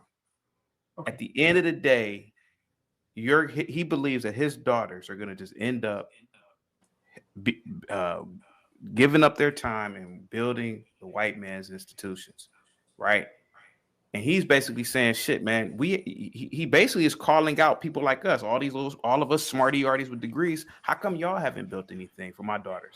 And that's why I said what I said about you. It's like, bro. I mean, listen, I'm rocking with you, but the thing is, you need to tell me.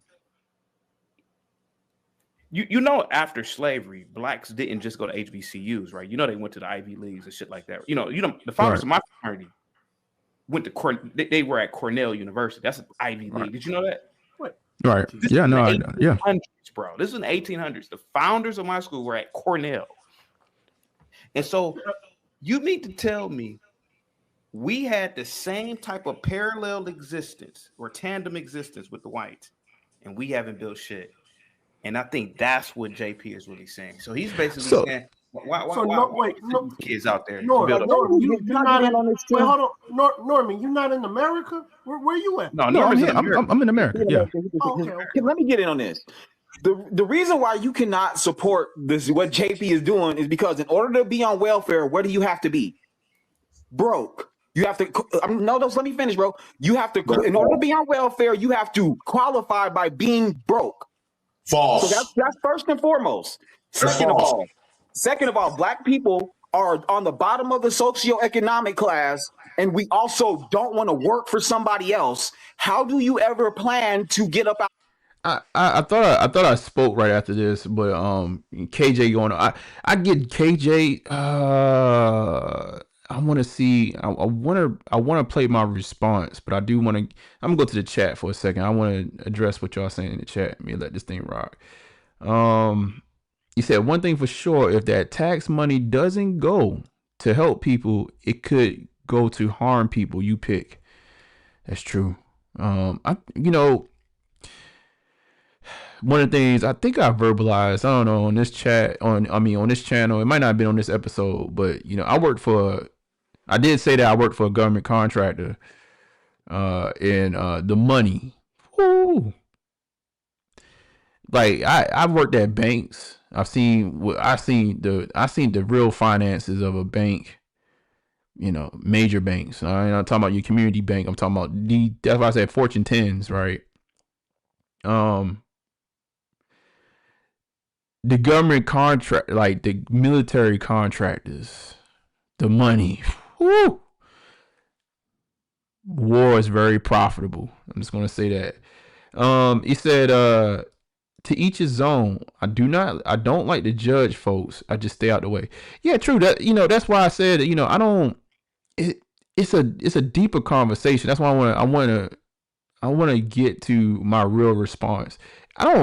My thing is that, I feel like whatever you are doing, that's fine. But if you're going to have a conversation and tell people what something is, I think you got to give the whole story. You can't just give one side. I do get what CT's point is, and I want to hear my response before I really respond to what CT said, because it's a fair point. It's a fair point. But I'm gonna try. We're gonna get to it. He said, King 100. He said, because when I visit Jamaica myself, I literally cried seeing the situation my people in over there, stuck on an island with no government assistance or no assistance from anywhere. I cried on my way back. Yeah, a lot of people don't realize, man. Like, so I've been to Jamaica. I've been to Haiti also. They showed me love in Haiti. For whatever reason, they thought they kind of, even though I'm born in America or whatnot, they're like, where you from? And then they also trying to get on your good side to get some money from you. But he's like, you from Jamaica? I'm like, yeah, I'm Jamaican. Treated me like family in Haiti. But anyway, the situation over there, that's why, like, when people get here, they don't even think about some of the stuff that we complain about here, man. folks from there, they look at it as like, they look at this like paradise. It's real situations over there, man. And you don't have all these, like, to Superfly's like point, like, you don't have all these systems trying to make sure that you okay. Like, you just be outside, man. Wish I could bring someone back to the US with me. So I went to Jamaica in my early 20s. My first time going abroad. It was the first eye-opening experience for real. Yo, no, real talk, man. Like, and my family, they came from the parish Clarendon, right? But even just talk about this, you know, it's real stuff, man. I think people that haven't been, you gotta travel. I think if you're American, you know, all races, I think you need to travel abroad. I think you need to travel the states. I think you need to go to corners of the US that you may not think about. I'm not just talking about like vacation in Vegas or something like that. I'm talking about go to, you know, like I stayed in I always talk about going to Salt Lake City, Utah. It's one of the most random places to go. But going there, it was such a culture shock because I was, you know, as a black man, you looking around, it's like, but damn, like we ain't here whatsoever. It's like a whole nother planet. It's like a whole nother planet. And I think when you see stuff like that, your brain starts to do, when you go to places and that it's just not your usual, your brain does this moment of, it just expands. I think you're ready to take in more information because it's like you don't have the things that you come from to lean on. Like, a lot of people don't realize, even like for black folks, we are very much concentrated in particular cities. It's so funny, like when we first launched this channel, right, and we was having traction on this channel, other channel, the people that show up on the channel, you know, we do something from a demographic standpoint. It's very cultural. It's a black thing, right? When you talk about sneakers and stuff like that. And when I say, if you look at the demographic, like where people are from that show up on these channels, it's from the same places. It's from the same places. If it's not like the DMV area, it's Detroit. Shout out to my folks in the Midwest, but then you have, you know, maybe, you know, you got to figure out in Texas, then it jumps all the way out to like Cali. Like, it's very concentrated. And if you don't get out those boxes, man, I think you just don't see things. I'm gonna let this rock. I wish I had just responded right to TT right in and there, but we're gonna let this rock. When I get to my response, I want to like just do a you know, talk a couple of points on that. And again, I dropped the link is pinned to the top of the chat, by the way, if somebody want to dial in. Your situation. If you work for somebody else, if you can work for yourself, you can work for somebody else until you can learn the skills. KJ, you got too much passion, and I don't think you heard what Chaotic just said. Bro, I heard what he said. Let me just reply to what he said and give him my thoughts, please. Thank you. You just wrong, but go ahead. Thank you. You're more diva than Jay Prince right now. Why are you in your feelings like that? Hold on, let him finish. Let KJ finish, man. He's been respectful. Let him finish. Go ahead. Thank you. I appreciate you, Chaotic. Yep. So like I'm saying, if you can go work for an airline company and build the engine, and eventually, let's say while you're doing that, you're building up your credit, you're learning how to manage the business, and then you learn that from a white man. Why are we acting like there aren't private jets that people rent? You can't be your own airlines eventually and own a private jet and then fly people out? Or no, you have to be on the same level as American Airlines. This is the problem that is in the black community. If people are settling to be broke because they can't be on the same level as somebody else. But y'all act like American Airlines started out with 10 planes. Or did they start out with one plane too? Stay right there where you at, brother. Stay right there where you at. So do that. So you're talking about living in the system. What else are you going to do? You live in the system. So that's what JP is saying. When you're talking about keeping the white man afloat because you want to live amongst it. No, I'm not. I'm saying you use the white man to propel yourself forward. You're not propelling yourself forward. You're being a part of the system. How do you build your own foundation if you don't know how to? Let me just say this. I think I get in right after this. Y'all keep on saying the white man, like, shoot. Y'all better worry about these foreigners. It's no longer about them. Like by Nigerian brothers that's coming over here running it up, Indians running it up. You So bet. if you learn how to build planes and you open your own private airline company where you fly people out and you use your own jet and they pay you $50,000 to fly them to certain destinations, and that's your business. How is that helping the white man? KJ, real quick. Hey, let me ask KJ a question real quick. KJ, up until like the 50s, if I'm not mistaken, a lot of blacks and whites were sharecroppers in America. Blacks, I've gone to my friends. Many of my friends are from the South, right? Or their families are from the South, and I've gone to their families' land. They got a lot of land. What is stopping black people from growing cotton, picking their own cotton, and making their own clothing? Because niggas ain't gonna pick cotton. They're too prideful to do it. Hey, CT, That's the problem. Hey, CT, let me ask you a question. Problem. So pride comes before the fall. You can't be too proud. Go ahead, John. Yo, you said something, KJ. I just wanted to get you to expand on that. You said blacks should use the white man system to pull themselves up or something like that, to that effect? You should be using the white man system to prepare yourself forward. Because if you want to start a airline company, there are no discriminations to keep you going. You can do that nowadays. It's 2025. You can go and get a business loan. You can build your credit. You can learn how the money system works. You can learn to invest. The stock market is going crazy right now. Why are niggas not doing that? But they show is selling their food stamps to go buy some goddamn weed. I want to go after Leonard. Let Leonard talk. Go ahead, Leonard. Okay. He just said something about why aren't black people doing A, B, C, D, and E, if I'm, correct about that. Who? What's his name? KJ? KG? I don't want to mess anybody. I'm a stickler on names. I don't like to. Now, okay, in reference to JP essentially is getting what a lot of black people are crying about. Their reparations. Norman got an echo. Oh, their reparations. Yes, Norman, yeah. See, now, with JP living off of what you call the system, the government system, isn't it the government that owes Black America such and such amount of money for reparations? Africa sold your black ass to America. Bruh, bring it down 1,000. You're a little emotional right now. I'm just speaking.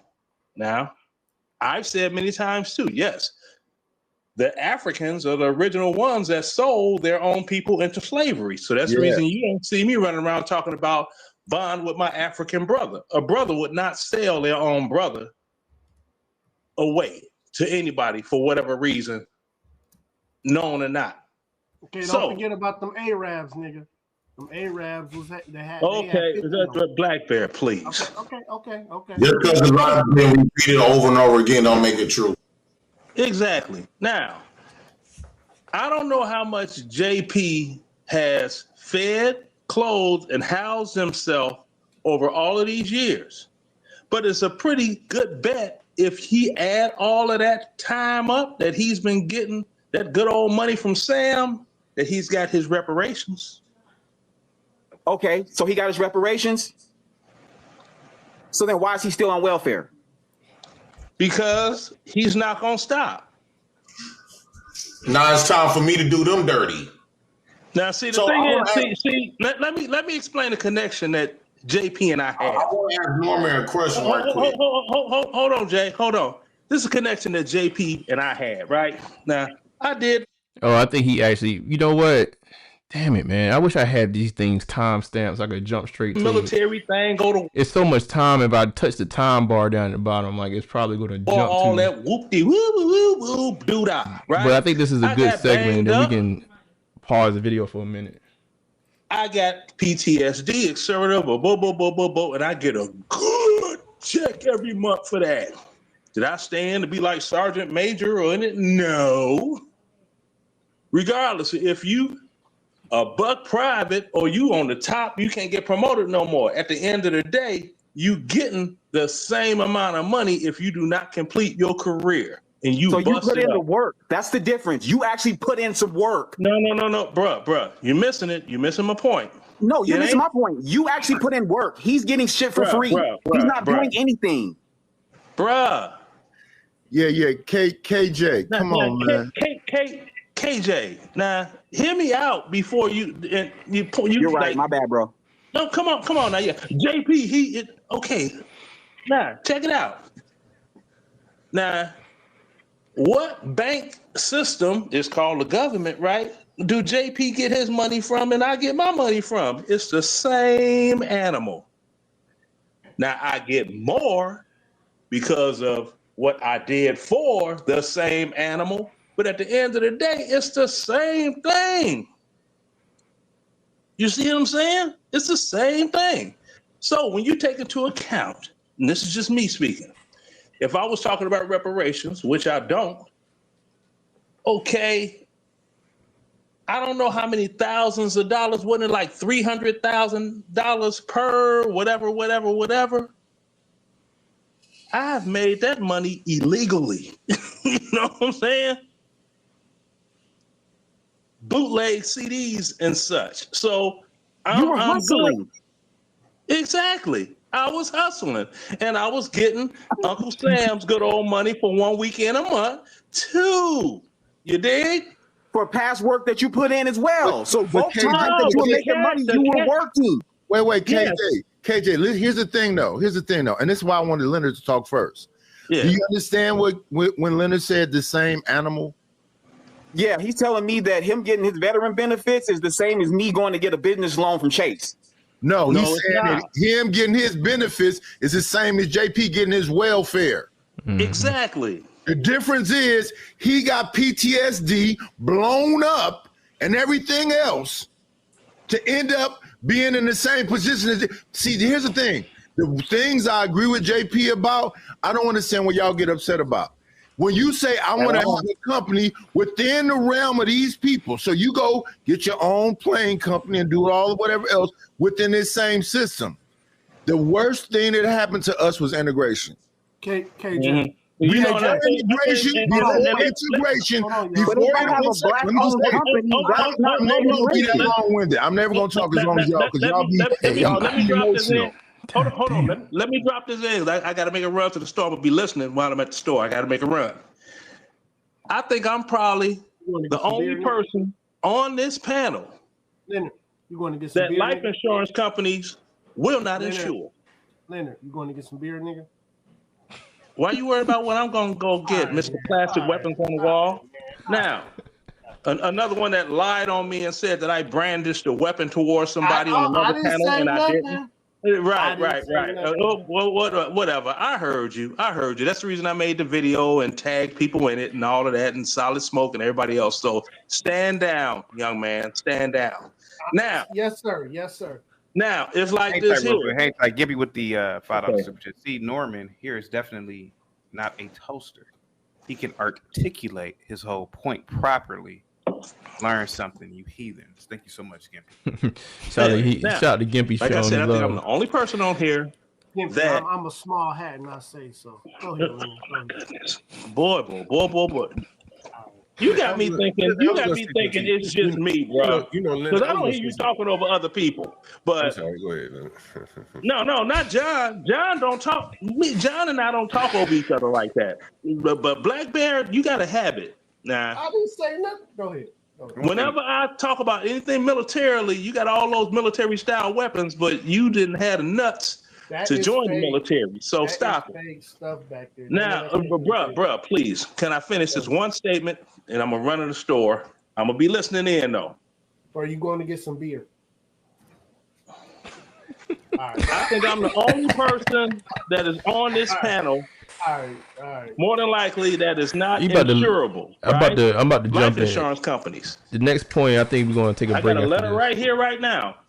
Leonard, sir, what does all this have to do with JP? You have.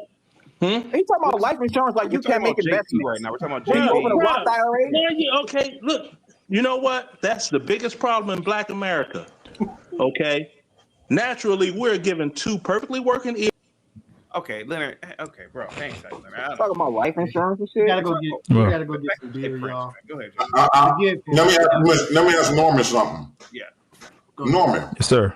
So you better put me on the spot, but I think my response is a little bit response to CT in him, and what he about to ask me. But we'll play this. Yes, sir. Let me take a break. With them fortune companies that you work for, right? Can you name like 2 or 3 of them that was real impactful that you really like? I mean, impactful in what way? To me or the world?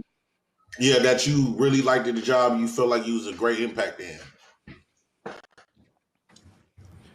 Well, that's kind of the reason why I went small. But I did some really impactful companies that you work for. Yeah, I want to talk about your companies. Why don't you understand the answer? He's saying the big companies wasn't that. Somebody do this shit. Name one. That's why he went small. So stop trying to do my talking. So watch this. What JP is about to do to me, pause, is what he did to Dante earlier. But watch how I handle him though. I'm talking to him. I'm not talking for. Like I'm waiting for him to like just give me the question. Like I got it. Watch. I'm about to look back. I'm like, no, I got it. Don't worry about it. I'm gonna answer this question. We can walk down this road. Let's do it. You goofy bitch, learn how to listen. Can you please tell dude stop being disrespectful? This whore gets mad too. Hold on, Night. It's hang tight. I got to answer the question. I asked the question for you, JP. No, I did some impactful work for Bank of America during the Obama years. Well, right after the Obama years, a lot of what came out the failure of 08, basically we had to prove to the feds that the banks can actually pay their loans, or they wasn't giving out bad loans to people. So I did a lot of work helping Bank of America actually do that. Right there. Go ahead. Names of the people of Bank of America. Wait, names of the people of Bank of America that was a great impact. I know what you're about to do. It's fine. Yeah. How long? This slow ass nigga's hilarious. You want to look?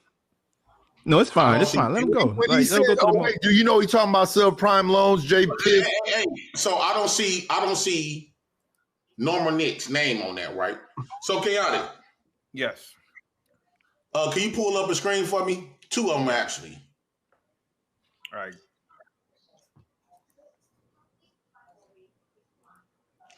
Liberty Security Police was my company back in 2008. Me and my fiance. She moved it to Texas, right? We made great money off working as armed security guards, right? We hired a chief of police that used to certify his.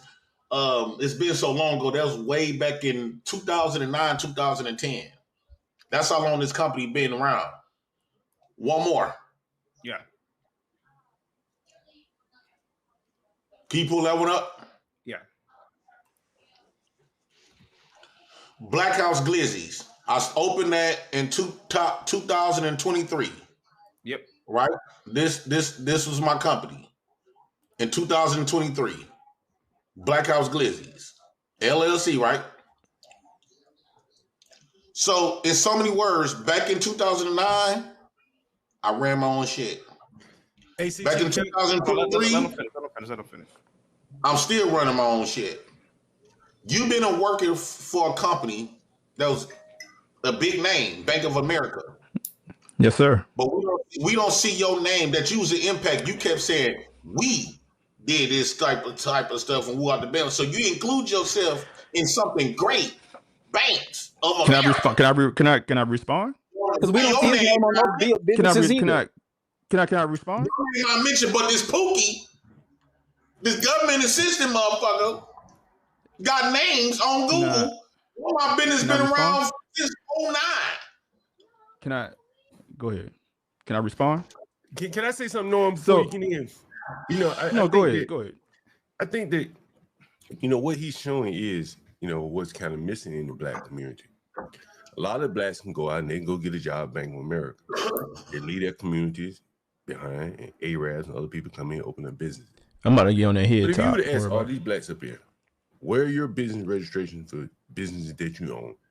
Very few of them will have anything to show. And again, this is a welfare man, as we like to call him. We pick on him, but he got businesses to show, and most of the people that probably come up here don't really have any business to show. That's very interesting. All right, so let me just I respond got a real quick. business, No Lilianic Night LLC. But go ahead, Norm, because he was talking to you. Go ahead. Yeah, he was talking to me. Like, so I do have an LLC. So one of the things is I have my LLC underneath my name. I contract myself, right? And I've done that over the years. And honestly, you know, even for that right now, it's a major tax write-off for me. I'm just being completely transparent with y'all. Like, I take advantage of the tax code to the umph degree. Everything you That's see the white here, man even I system, was though. so everything that y'all see, even I was talking smack about the sneakers and stuff like that, that's all tax write-offs, right? Real So we quick, can that's talk me about it. on But Google. That's Jay Prince for president on Google, but right? here's the That's thing. Here's the another thing, business. JP. I just want to respond and listen. Salute to you. That's why I said I have no problem with. Listen, get it how you live, big dog. So I've also owned 2 studios here in Charlotte, right? Where I actually tried to build up with people that look like me, and obviously those things failed. I did a lot of stuff where I learned a lot from those situations, just like you learned from those LLCs that you owned as well. I explained to y'all when I first came up on here tonight that even in my journey now, right? I'm actually learning from others, right? That I'm going to take another stab at it based on just what I learned from the past failures, and I'm taking them forward. So I'm with you in totality. I do want my own. I don't have nothing against somebody that want their own. I don't necessarily want to work for the system for the rest of my life. So, but I have to be smart and strategic about it, because when I jumped out by myself and I didn't have mentors to guide me through that, I just did it on my own. I fell on my face, and I spent a lot of my own money. And one of the other pieces I want to say to this, and it kind of goes back to the when Leonard was talking, Knight and Salute. I think what you hearing from younger black men, they are upset at y'all because a lot of y'all did what y'all did, and y'all didn't give the guidance to the younger folks. So what you're starting to see is younger black men saying, "What the hell? Why didn't somebody actually give me the tools?" Because nobody gave me the tools either. So I had to learn on my own. So, and that's fine. I'm willing to go through the process. But I think what you're starting to see is more and more black men saying, "Yo, god damn, I have to learn this from the ground up," which is fine for the men, because a man is going to be a man. But what we're trying to do is actually take the damn training wheels off, so somebody that's coming after me can actually go a little bit further. But I think what you see is a lot. Again, I'm gonna say it again. Dame Dad said it. A lot in our community, we work for our first name and not our last, and thinking past us. I'm good, dog. You talking if like you can carry. Listen, you can carry. He didn't cut you can off. carry. Listen, but the conversation that you're having, I agree with you. But 99% of people that you can talk, he didn't cut you off. He didn't cut you off. Oh, my bad. My bad. Go no, ahead. listen, no. I'm gonna land the plane. I'm going on a diatribe.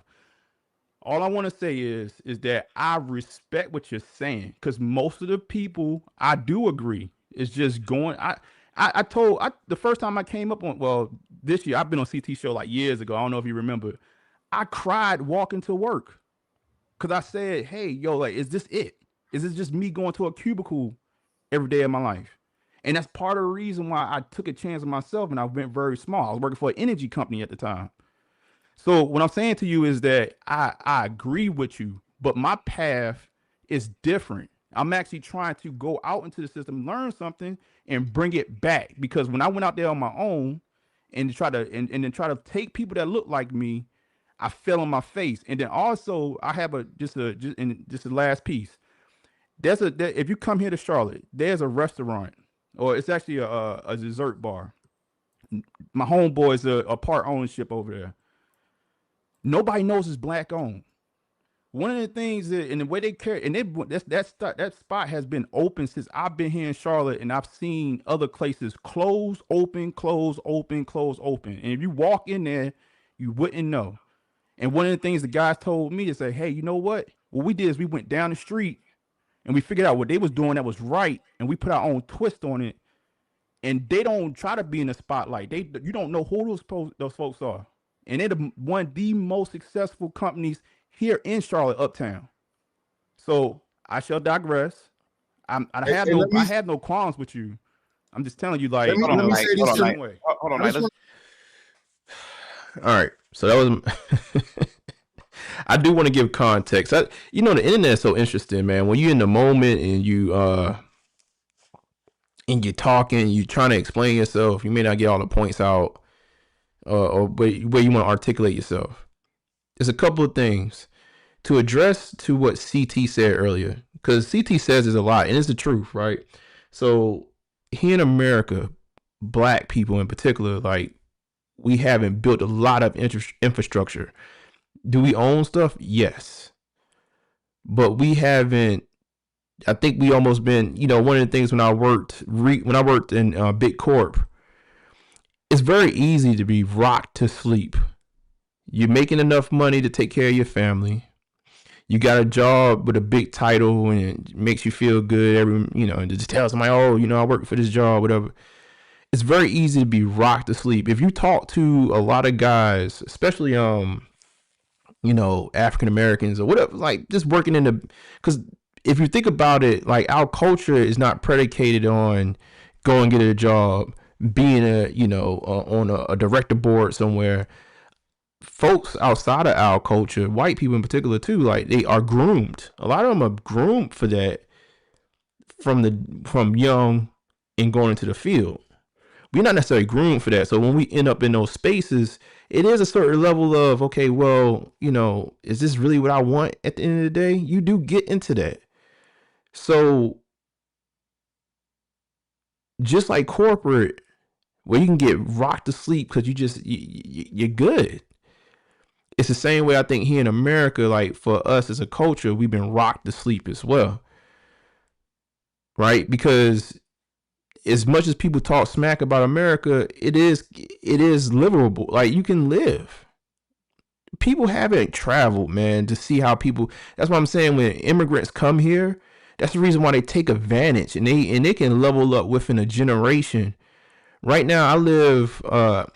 The neighborhood I live in is predominantly Indian. And they operate like a community, and they will give you the story of, okay, I came over, I got my stuff right, visa wise and stuff like that. I went back, my cousin came over, that my cousin is doing something in connection to my job. I'm going, we working, we good now. We're gonna get our grandmother that can't work now that we got our situation right. She could live in the house with us.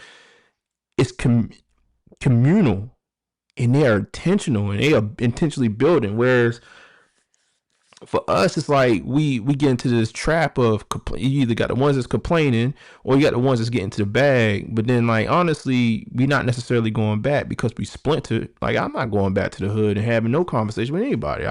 If I could have some type of mentorship and stuff like that with young men, I probably do that. But but as a community, as a culture, no, it's not happening. So I get where what CT is coming from. What he essentially was saying earlier is that if we was working on parallel, why haven't we built anything yet? And people talk about, the civil rights movement. And a lot of people now faulting the civil rights movement for that. The moment we integrated was the moment that we lost our independence to build our own communities. And a lot of people still reference like Tulsa and all that other stuff. I'm like, Black Wall Street. I'm like, man, listen, we can't keep on talking about those same stories all the time, man. Like, if we was really intentional about it, we wouldn't have stopped. Like, because you had these cities, or like even you think about the gentrification of a place like Brooklyn in New York right now, like, we had these areas. Now, right now, I think what's happening is, we're just not intentional as a culture. We've been integrated and we're not intentional. But you see folks that look just like us come in and they are very intentional about what they're doing when they get here. And I think that's a bigger conversation to have with that, which kind of goes to the first name, last name thing that I was talking about. I think a lot of time, like what y'all see with me, I really have built this, or like just, what you see as a presentation to you today. This is nothing that was taught to me. Like I had to go learn this from the ground up, right? And it shouldn't necessarily be that way. I'm not saying that I think all men need to go through, like it's just the rites of passage, right? That men need to go through something and feel that and come and be trained by experience. I do feel like that for men. I think if you coddled as a man, then it inverts and it turns into something else, right? So there's a middle ground. I think you're supposed to go through things, but to have no, like I didn't have mentorship. A lot of us didn't have mentorship. In the rate that you get to the infrastructure that, because what they basically saying is, see, JP has opted out the system somehow and he's winning. And then again, like what CT kind of pointed to was like, well, y'all going into the system, but then y'all don't build anything, even though y'all going into the system. And I'm like, and my whole point to the whole conversation is like, in order to build something, you have to know how to build. How can you build foundation if you don't know how to build foundation? Like, how can you build a house if you know how to build foundation to begin with? That's where I'm at in life. That's where I'm at in life. When I was young, and I talk about the studio situations, right? You know the funny thing about that, I'm gonna give y'all a little bit of just I always talk about it, but I don't give y'all history. So, you know, I decided that I wanted to get into music. I ran into an artist. Well, he told me he was an artist. He came to the crib and he started rapping a song, and like I'm trying to go out to the club. He comes to the crib. I'm trying to go out to the club. And he starts rapping, and I won't ever forget the bar that he said. Where I was like, okay, we gotta do something with this. He said, I'm trying to have the Hublot watch to match my gym shoes. He said that. I was ironing my clothes. I put my iron down. I said, you got that whole song? I said, okay, get that song, get 2 other songs, and I'm gonna take you to record. I took it to my homeboy's makeshift studio in the closet, and then he was cutting each track like one take at a time. Like he recorded one track, all 3 verses, went back and recorded the ad libs, and he did that he basically did 6 sessions, back to back to back to back to back. I'm like, okay, hold up, this cat actually know he's doing doubles. He's doing double entendres and everything. I said, cool. I said, all right, cool. Let's go to an open mic night. Goes to the open mic, kills the open mic. So now I'm thinking in my head, okay, I want to build something around this. But to this conversation right here, I said I wanted to be independent. I didn't want to rely on a whole bunch of people, right? I got a little bit of money. My best friend at the time had the number one construction company for patios and decks in Charlotte. The number 1 rated. This is no fabrication. This is my best friend. I turned to him, and he just so happened to be, you know what his color was? He was white guy. Go figure. I stepped to him and I was like, hey man, I told him about the artist. I'm showing him the music. I'm like, but he's a builder. I was like, man, you know what'd be dope is me and you get together and we build out our own studio. I think we could do that. And he's such a nerd at what he does. He's immediately like, yeah, I could make the studio, whatever. We started making the studio, and we went gun ho. We went gun ho for it. I was super excited. I'm a vision in my mind. I feel like I'm a visionary. I'm seeing like 10 steps ahead of what this could be. All these different things, and we immediately putting ourselves in a space of legitimacy. Like we wasn't just building a studio in the middle of nowhere. We went to the hub of the city and was building out a better studio than the current producers in the city, period. That's a fact. We got into the building process in early towards the middle of the building of the first studio. My guy, that #1 contractor, builder, a construction company for patios and decks, he stepped to me. He said, Norman, I love you, man. You my dog. If it was you, just you, we can keep on going. He told me to my face, he said, Norman, you doing business with kids. Let me go full screen for this. He's like, Norman, you doing business with kids. I looked around and I was just like, you're right. I'm doing business with kids. It's not good business. But because I cared, and there's a lot of black people go through this. Because I cared about this deeply, I fought. I said, you know what? I respect you for stepping away from this partnership. I got it from here. And I kept on going. Finished the first one, started on another studio, because it was just, people saw what we was doing. It was like, hey, we want to do X, Y, and Z. When I had other people come into the partnership for the second one, these were older black men.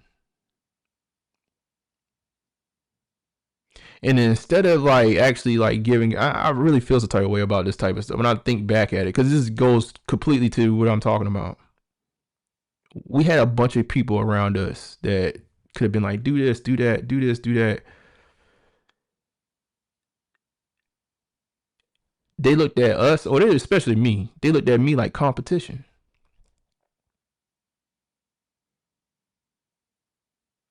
And the deeper and deeper I got into it, the more and more I gave. The people that turned their back on me and started stabbing me in the back was the people that looked like me. Go figure.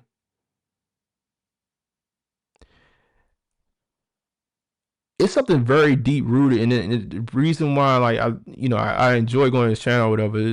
I think CT in a satire type way is hitting on something that's very deep rooted.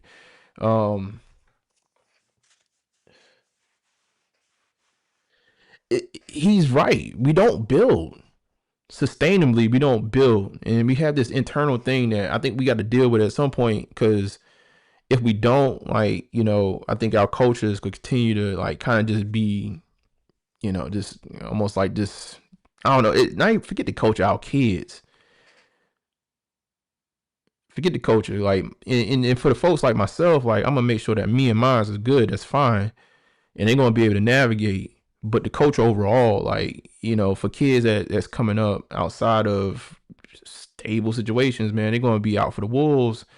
And it shouldn't be like that. When I'm seeing other cultures come here to America and they getting it rocking. Do they have people in their community that ain't ish? For sure.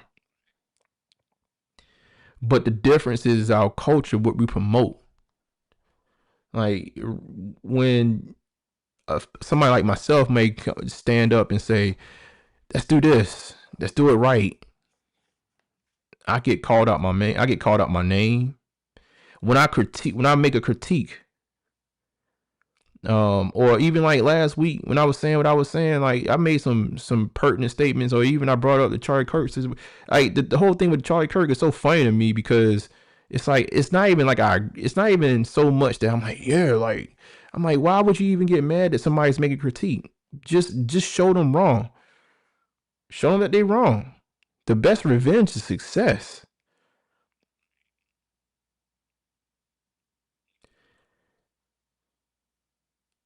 And I think, until there's a understanding that we gotta build or we're gonna lose. It's gonna have to take something drastic, like a lot of situations where it takes something so drastic that it wakes you up to go do something about it. And right now we rock to sleep as a culture. We think we winning, but then we think half of us think is be victims, and somehow the sky's gonna open up one day and they're gonna give you reparations, and the other half is just doing that thing and just forgetting about the other half.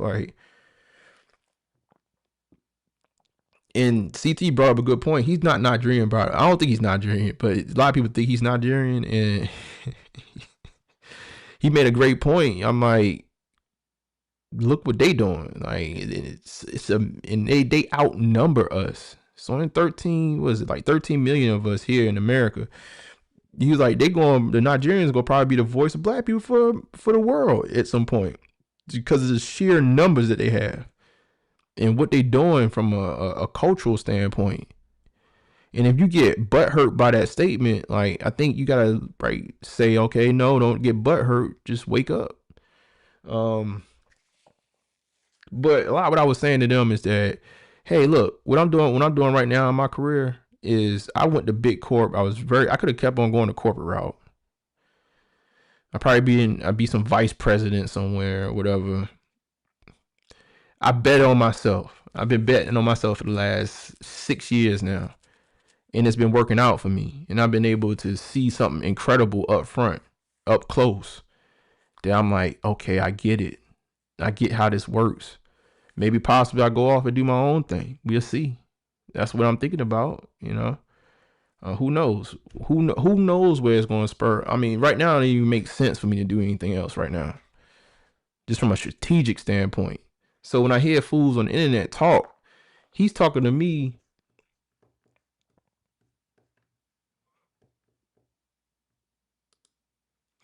He's talking to me like I don't know what an LLC is.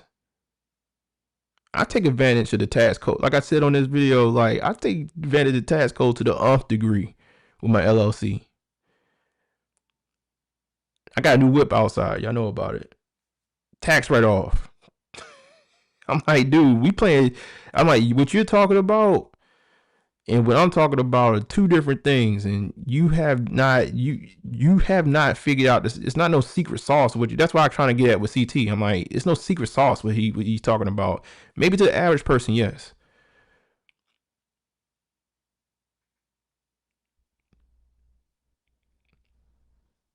But if I will say to folks that's trying to opt out the system or whatever, life is about learning the system and then taking advantage. And it is taking advantage of the system, not necessarily from a standpoint. I'm just going to stand on the outside and because you're not, you just a charity case. You're not really taking advantage of anything. But if you can get in the system and learn how to play the game, that's the key. And then somehow flip that into your own. That's the key. That's the point I was trying to get to. Being on welfare, EBT ain't no damn. It's not. I get what CT is saying. He said he's not condoning it, but he's like he has a point. But I think the point is that we got to start building. We got to start building, and I'm not putting the responsibility of the coach on individuals. I think first and foremost, just build for your family. Build for your family. Make sure your family good. That's your first. I don't believe in nobody going outside and having to pound the concrete to make something happen. Take care of your family. Make sure your family's good. That's your first priority. But I think until we have an opportunity to say, I think really shame. If we get when the culture actually gets to a point of maturity to say we can actually shame things, and it's okay to shame because we are seeking excellence internally.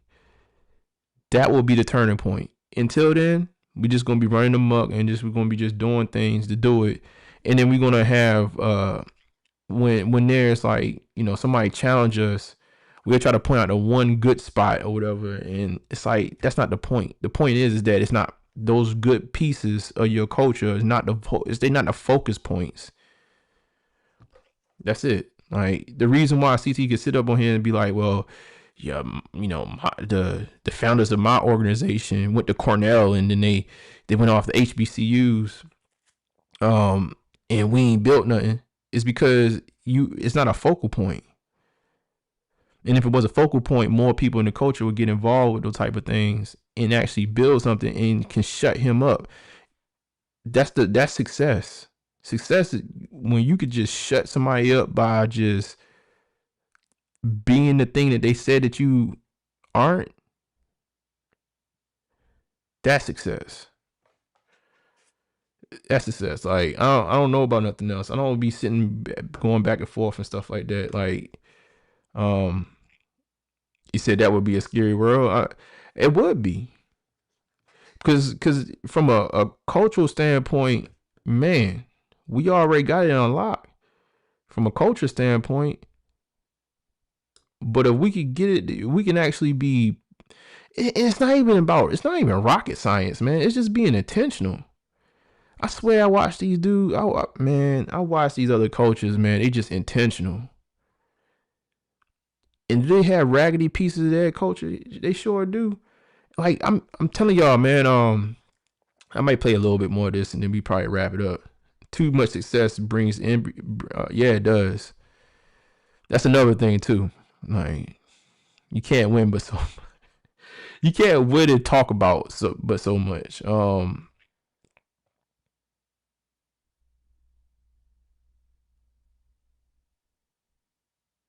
I told y'all about the Indian, like, is long time ago. I dated this Indian woman. It's the only time I really dated an Indian woman. I actually considered dating Indian. And she was like, yeah, like, y'all think X, Y, and Z about our culture, but we really dumb. And I said, why do you say that? She's like, no, it's the truth. We really dumb, but we just going you're gonna clip me from the internet for this one. She's like, yeah, we really dumb. Y'all don't know that because the perception that's given about their culture is something different. That's how strong perception is. We have somehow, we don't understand that. And we give all the perception of woe is me and all these other things, and people start to believe that when we know that there are pockets of us that's getting to the bag, that have that thing, they have their stuff together and stuff like that. But those are not they're not the focal point. When you are able to flip it and make those the focal point and be able to shame the pieces of the culture that don't belong, that's when you're gonna get. First of all, that's when the perception change, and then it's also gonna force others within the culture to step their game up. That's the whole point. That's the whole point that I've been making for a long time. Like you can't sit there and kowtow and make all these excuses and all the. Just imagine if they were doing that. If another culture was doing it. Oh well, we stupid because, one of the things with the language, we are blessed to know the English language. I can't even say my words right. I'd say I know English. Because it's, first of all, it's world renowned, but it's like one of the hardest languages to learn. Actually, we take it for granted because we just know it by default. And there's levels of the way we describe things. We can describe things at a level that a lot of other languages can't. And some people think the reason why, like, you even see people from the East, they can't necessarily carry conversation. They can learn the language, but they can't necessarily carry conversations the same way. It's because in their own personal languages, they just don't have words that we do. It's kind of an ill concept. I'm gonna do some deeper research in this. This is even talking about like art. Like you just look at like Japanese art or Asian art. Like it's very abstract, right? It doesn't have all these layers of emotion to it. Like, but if somebody was sitting around and saying, was pointing those pieces or was leaning into those pieces their culture, that would be the thing that everybody else would talk about. Right now, we just don't have control over our culture to say, though, like this is what's going to stand, and that's the exception.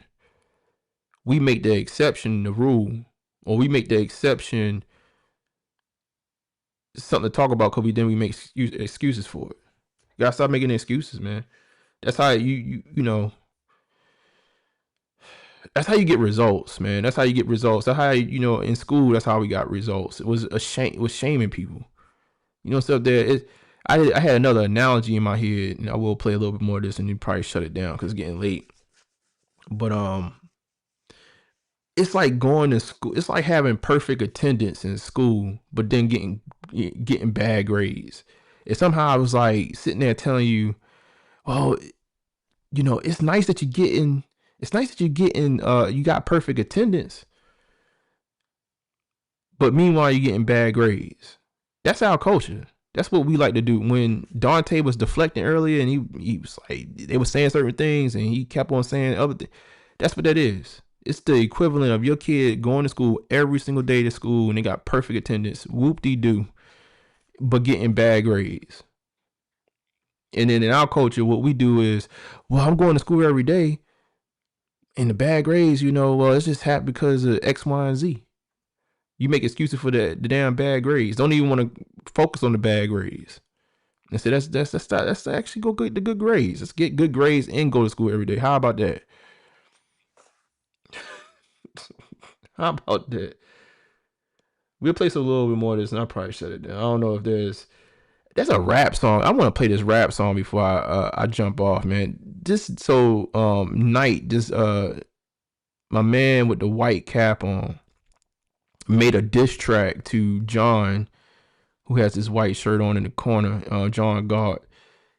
And apparently it might, I don't know if it's really a diss to CT or not, but the internet is crazy, man. I want to play that song before I jump off and wrap this up. Say one thing to Norman right quick. Yeah. I see you, I hear you, brother. Congratulations and salute. Yes, sir. He did give me a shout out though. Hey, unapologetic manhood. What's up, bro? Did you see JP's viral video? No, I haven't. Okay, well, he went viral on Hip Hop. Yeah, we're gonna try to jump to it now. Let me see if I can find it. Let me see if I can find it. I don't know.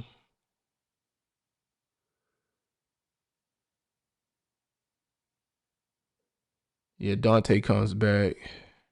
Let's see if I can find it.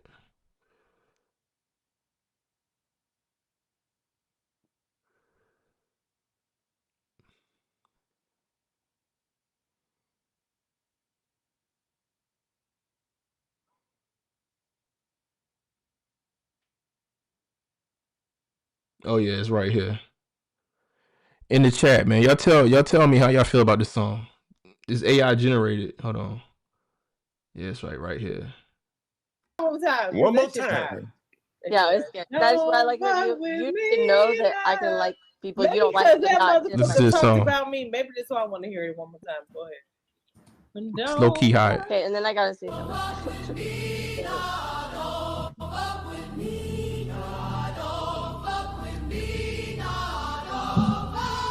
Don't fuck with me, no. Don't fuck with me, no. Fuck John, God, what's up with CT? We see the truth, don't lie to me. Fuck John, on repeat. Treat his tenant like shit, no remorse in his eyes. Collect rent while the toilets overflow and the ceiling dies. Wall crack, kids sick, ain't no heat in the room, but he drive by smiling, brand new perfume. Talking about work hard, but he built off pain. Living like a king off somebody's strain. Ain't no heart in that luxury suit. Just cold lies and the cheap ass truth. Fuck John God.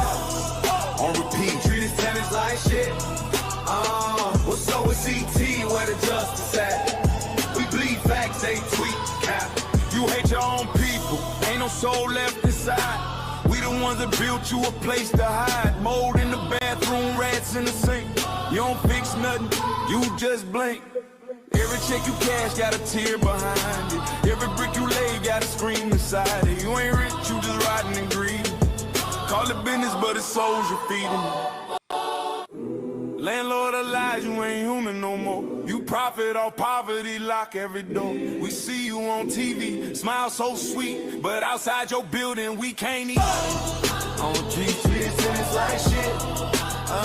What's up with CT? We still asking see. Whole block dying, and you let it be. Fuck John, go. Treat his tenants like shit. So hold on.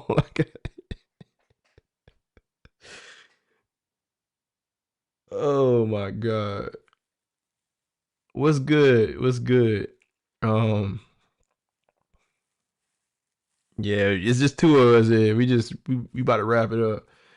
To give some context, my man John Gott, he's actually a landlord. So that's the reason. That's the piece to the diss track. You hear him talking about him being a bad landlord, basically. Hold on, let me see something real quick. I'm gonna let it rock, man. We gonna wrap this up, man. Oh god, this joint is hilarious to me. I need to make an AI song. Apparently, they're 60, 70 years old. Hold on. And we're sending out.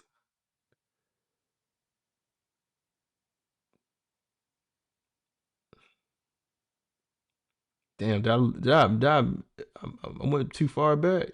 Damn.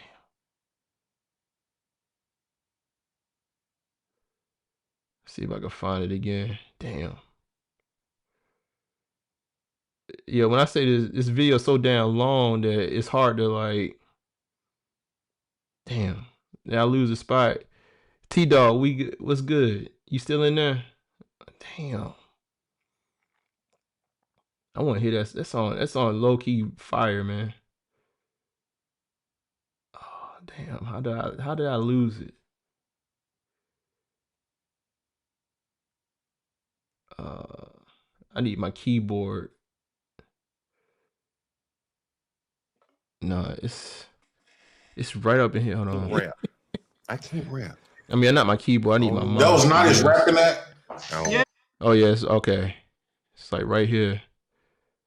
It's just at 9:54. Yeah, that What was that? All right, so let's go back.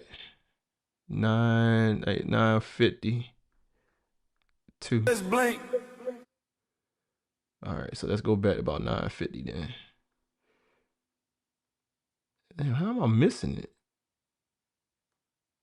Content. Why don't you go to JP the Content King?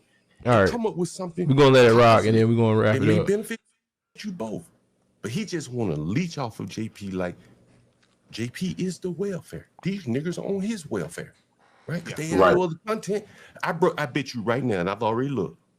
So many people got JP in their title. So many people.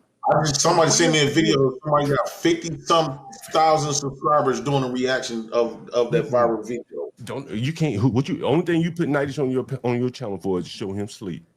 He has nothing. So I'm gonna give you the link since you haven't seen it. I want you to see this. This is by Nightish, and he's on T's panel. So you see these two hens cackling.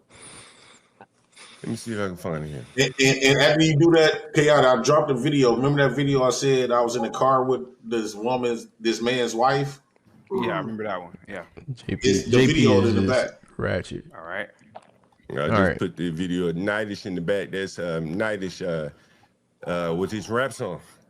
Blacks love to rap. CT, you can see that right there. All right, let me play it real quick. Blacks love to rap. Nightish's rap song here. We definitely like to rap. And let me set it all up. Ain't tight for me. Yo, this song is actually. I was like, damn, AI did this. I need to. Like the fact. One more time. Yeah, it's good. That's why I like you to know that I can like people Maybe you don't like. Because that not motherfucker like talked about me. Maybe that's why I want to hear it one more time. Go ahead. Don't. Okay, and then I gotta say something.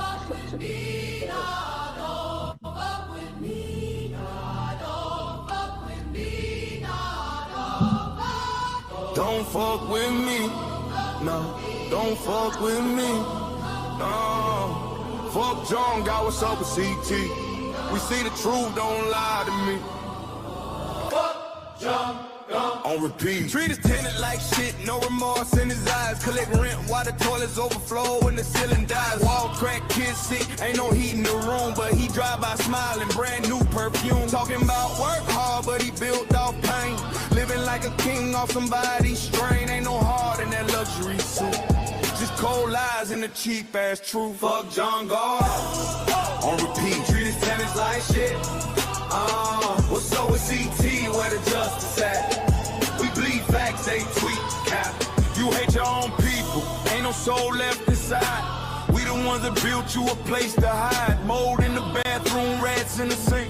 You don't fix nothing, you just blink. Every check you cash got a tear behind it. Every brick you lay got a scream inside it. You ain't rich, you just rotten and greedy. Call it business, but it's souls you're feeding. Landlord of lies, you ain't human no more. You profit off poverty, lock every door. We see you on TV, smile so sweet, but outside your building we can't eat. On G3, it's like shit. What's up with CT? We still asking see. Whole block dying, and you let it be. Fuck John, gone. Treat it like shit. Bad landlord, no mercy left. We still stand, we ain't done yet. Now, Okay, I told that's you, sick. boy. For real, that's told you, real. boy, I Yo, got an he ace up mad my about that. sleeve on He that. mad about that song for real. Like, That shit right there. I wish I knew you back then when I was going through my. That song is fire, So, bro. That you know song is what? Pick up fire, a low key. stick. I ain't gonna lie But to you you. know, That song. 90s, you know what I can't do, Damn, 90s? I can't rap. I can't rap. I don't even That want was to. not his rapping that. I don't Yeah, want yeah, to. that Who was was that? that was But my what I first do, time hearing the but what I whole No, do that got was though, 90s, AI. That was AI generated, but it's a what I nice do got though, generation of it. 90s, what I do got, and I told you, 90s, AI generated that. and I haven't Yeah. told you this 90s to your face, but I'm gonna tell you now so you know. Nigga, I will flood these black neighborhoods with child molesters and the worst kind of people, criminals, drug addicts. I would take a loss to hurt these blacks. So you keep making rap Damn, songs. nigga. You keep making rap songs. What's wrong with you, bro? I've already rented the two of them, did it right on the stream. The PDFs, right? Put them in that black neighborhood next to your black ass children and other black children. I am that kind of nigga. Bro, You make crash one more rap out. song. And I would be reaching out to those people on stream every day, looking for the worst of the worst blacks to put in black neighborhoods. I am that nigga. Dude, I you're would fucking make rap crashing songs. out, bro. Oh my god. Yo, by the way, if you ain't figured it out by now, this channel is crazy. I'd say like, oh my god, people got different personas. Like again, John Gott is like he's like the evil landlord on the channel.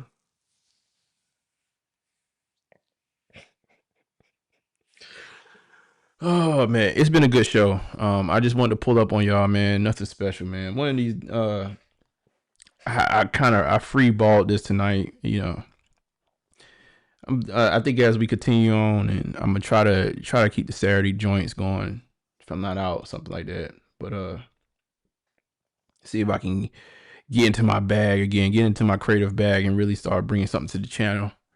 But again, I just want to, you know, starting out, I just want to just get on live, man, have a good conversation. I may pop in on CT next week. He does this like kudos to the guys that really you know, jumped into content creation head first. I think to really be successful at this, man, you need to be consistent.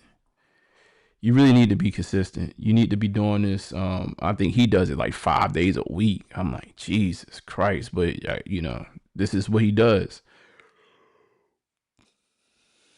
10 hours, 7 hours, 10 hours, 12 hours, like, you know, a day.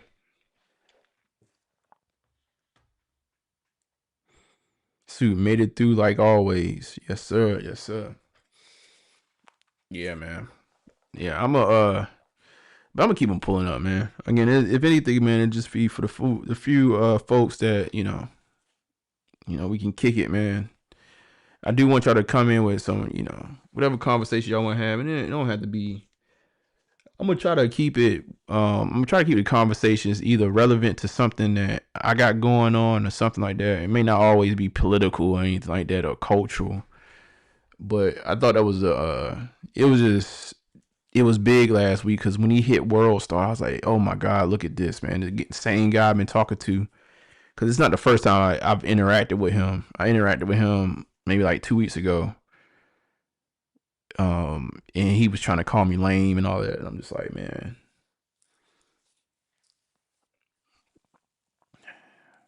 I'm still growing, but I'm like, I think you would like to switch spaces with me. Like, you know what I mean? You can switch to, you know, I wouldn't definitely not want to switch with him. But I think the key, you know, the conversation was a good conversation. I think for folks, like hopefully the government get it together, man, and open back up for folks, man. Make sure that these people that need assistance get assistance. I don't have no qualms. Somebody, you know, I was having a good conversation with a family member. We was talking about, somehow the conversation slipped into politics. I try not to talk about politics with family members that much, but because I think, you know, there's an obvious like the way, not the way I think, but I think I'm conservative at this point in my life. It is what it is. And a lot of people that I know is not necessarily conservative, and they don't necessarily have the same viewpoints. And I don't want to stir up politics, but we was talking about was not this, but we was just talking about how they was trying to tighten up on, you know, the assistance programs.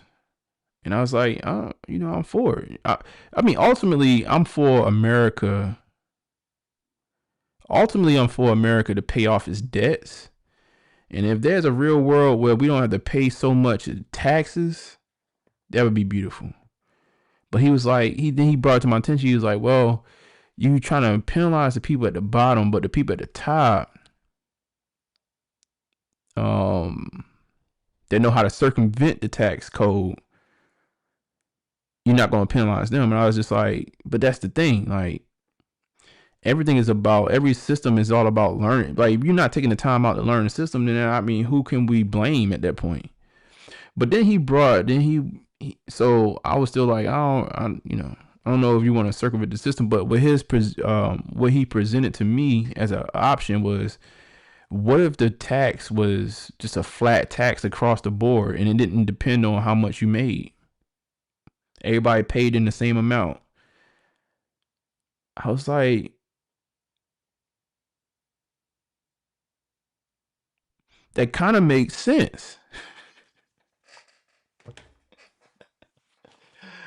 It might seem unfair, but I was like, if everybody had to pay the same amount into the system,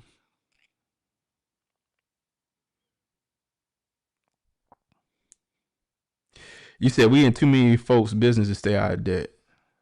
Well, see, that's the thing though. Like, I don't know. I do listen, hey King. I have this theory that something is gonna. I think by the end of Trump's term, where I do feel like they talked about how they trying to finagle something major to get America out of debt, either through like cryptocurrencies and stuff like that. They try to do something to really swing the pendulum. We will see, man. I do have this feeling though that America gonna try to cut into that deficit in a way that we haven't seen before.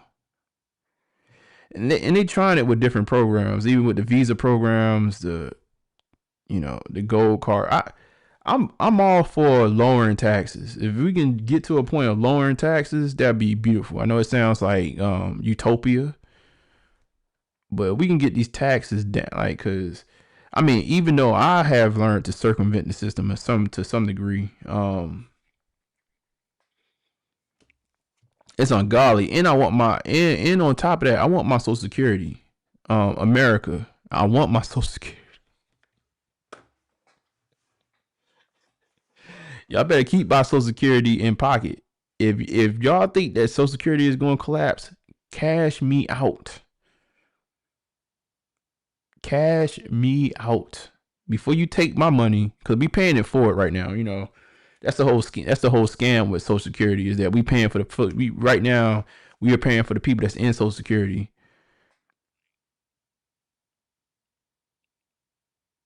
I need my check. If it's going to die before I get there, I need y'all to cut the check. I paid my port, man. I paid so much damn, man. Let me get up out here. That's gonna make me do a whole nother rant. I paid my part. I need my monies. But anyway, salute to the folks that's still up in here. I'm a dip out, but make sure you hit the like button for your boy. I'm gonna try to pull back up on next weekend, man, and you keep it on there. Don't be surprised if I do find time. I'm in the middle of really trying to wrap up a big project, so I don't think I'll be doing too many shows during the week, but we shall see, man. I'm like a three-headed monster right now when it comes to work. So trying to spearhead something, trying to get some more money in the building. But yeah, y'all hold it down. Be great. Salute. Shout out to King Kim and shout out to T Dizzle. Whomever, shout out to Superfly Kicks, Antonio Cardwell. Who else popped in today? New Wave was in here for a little bit. Oh, shout out to y'all, man. Shout out to y'all. I always appreciate y'all pulling up. But y'all get some rest, man. I know it's late. It's about 1 a.m. here, man. So it's probably like going on 12. I think y'all are both in Central, right? If I'm not mistaken. But anyway. Salute to y'all, man. I'm going to dip out, man. Y'all be great. Have a good Sunday. I'm actually going to be working tomorrow a little bit. Trying to get a head start on the week. But shall be back, man. Shall be back. Deuces, I'm out.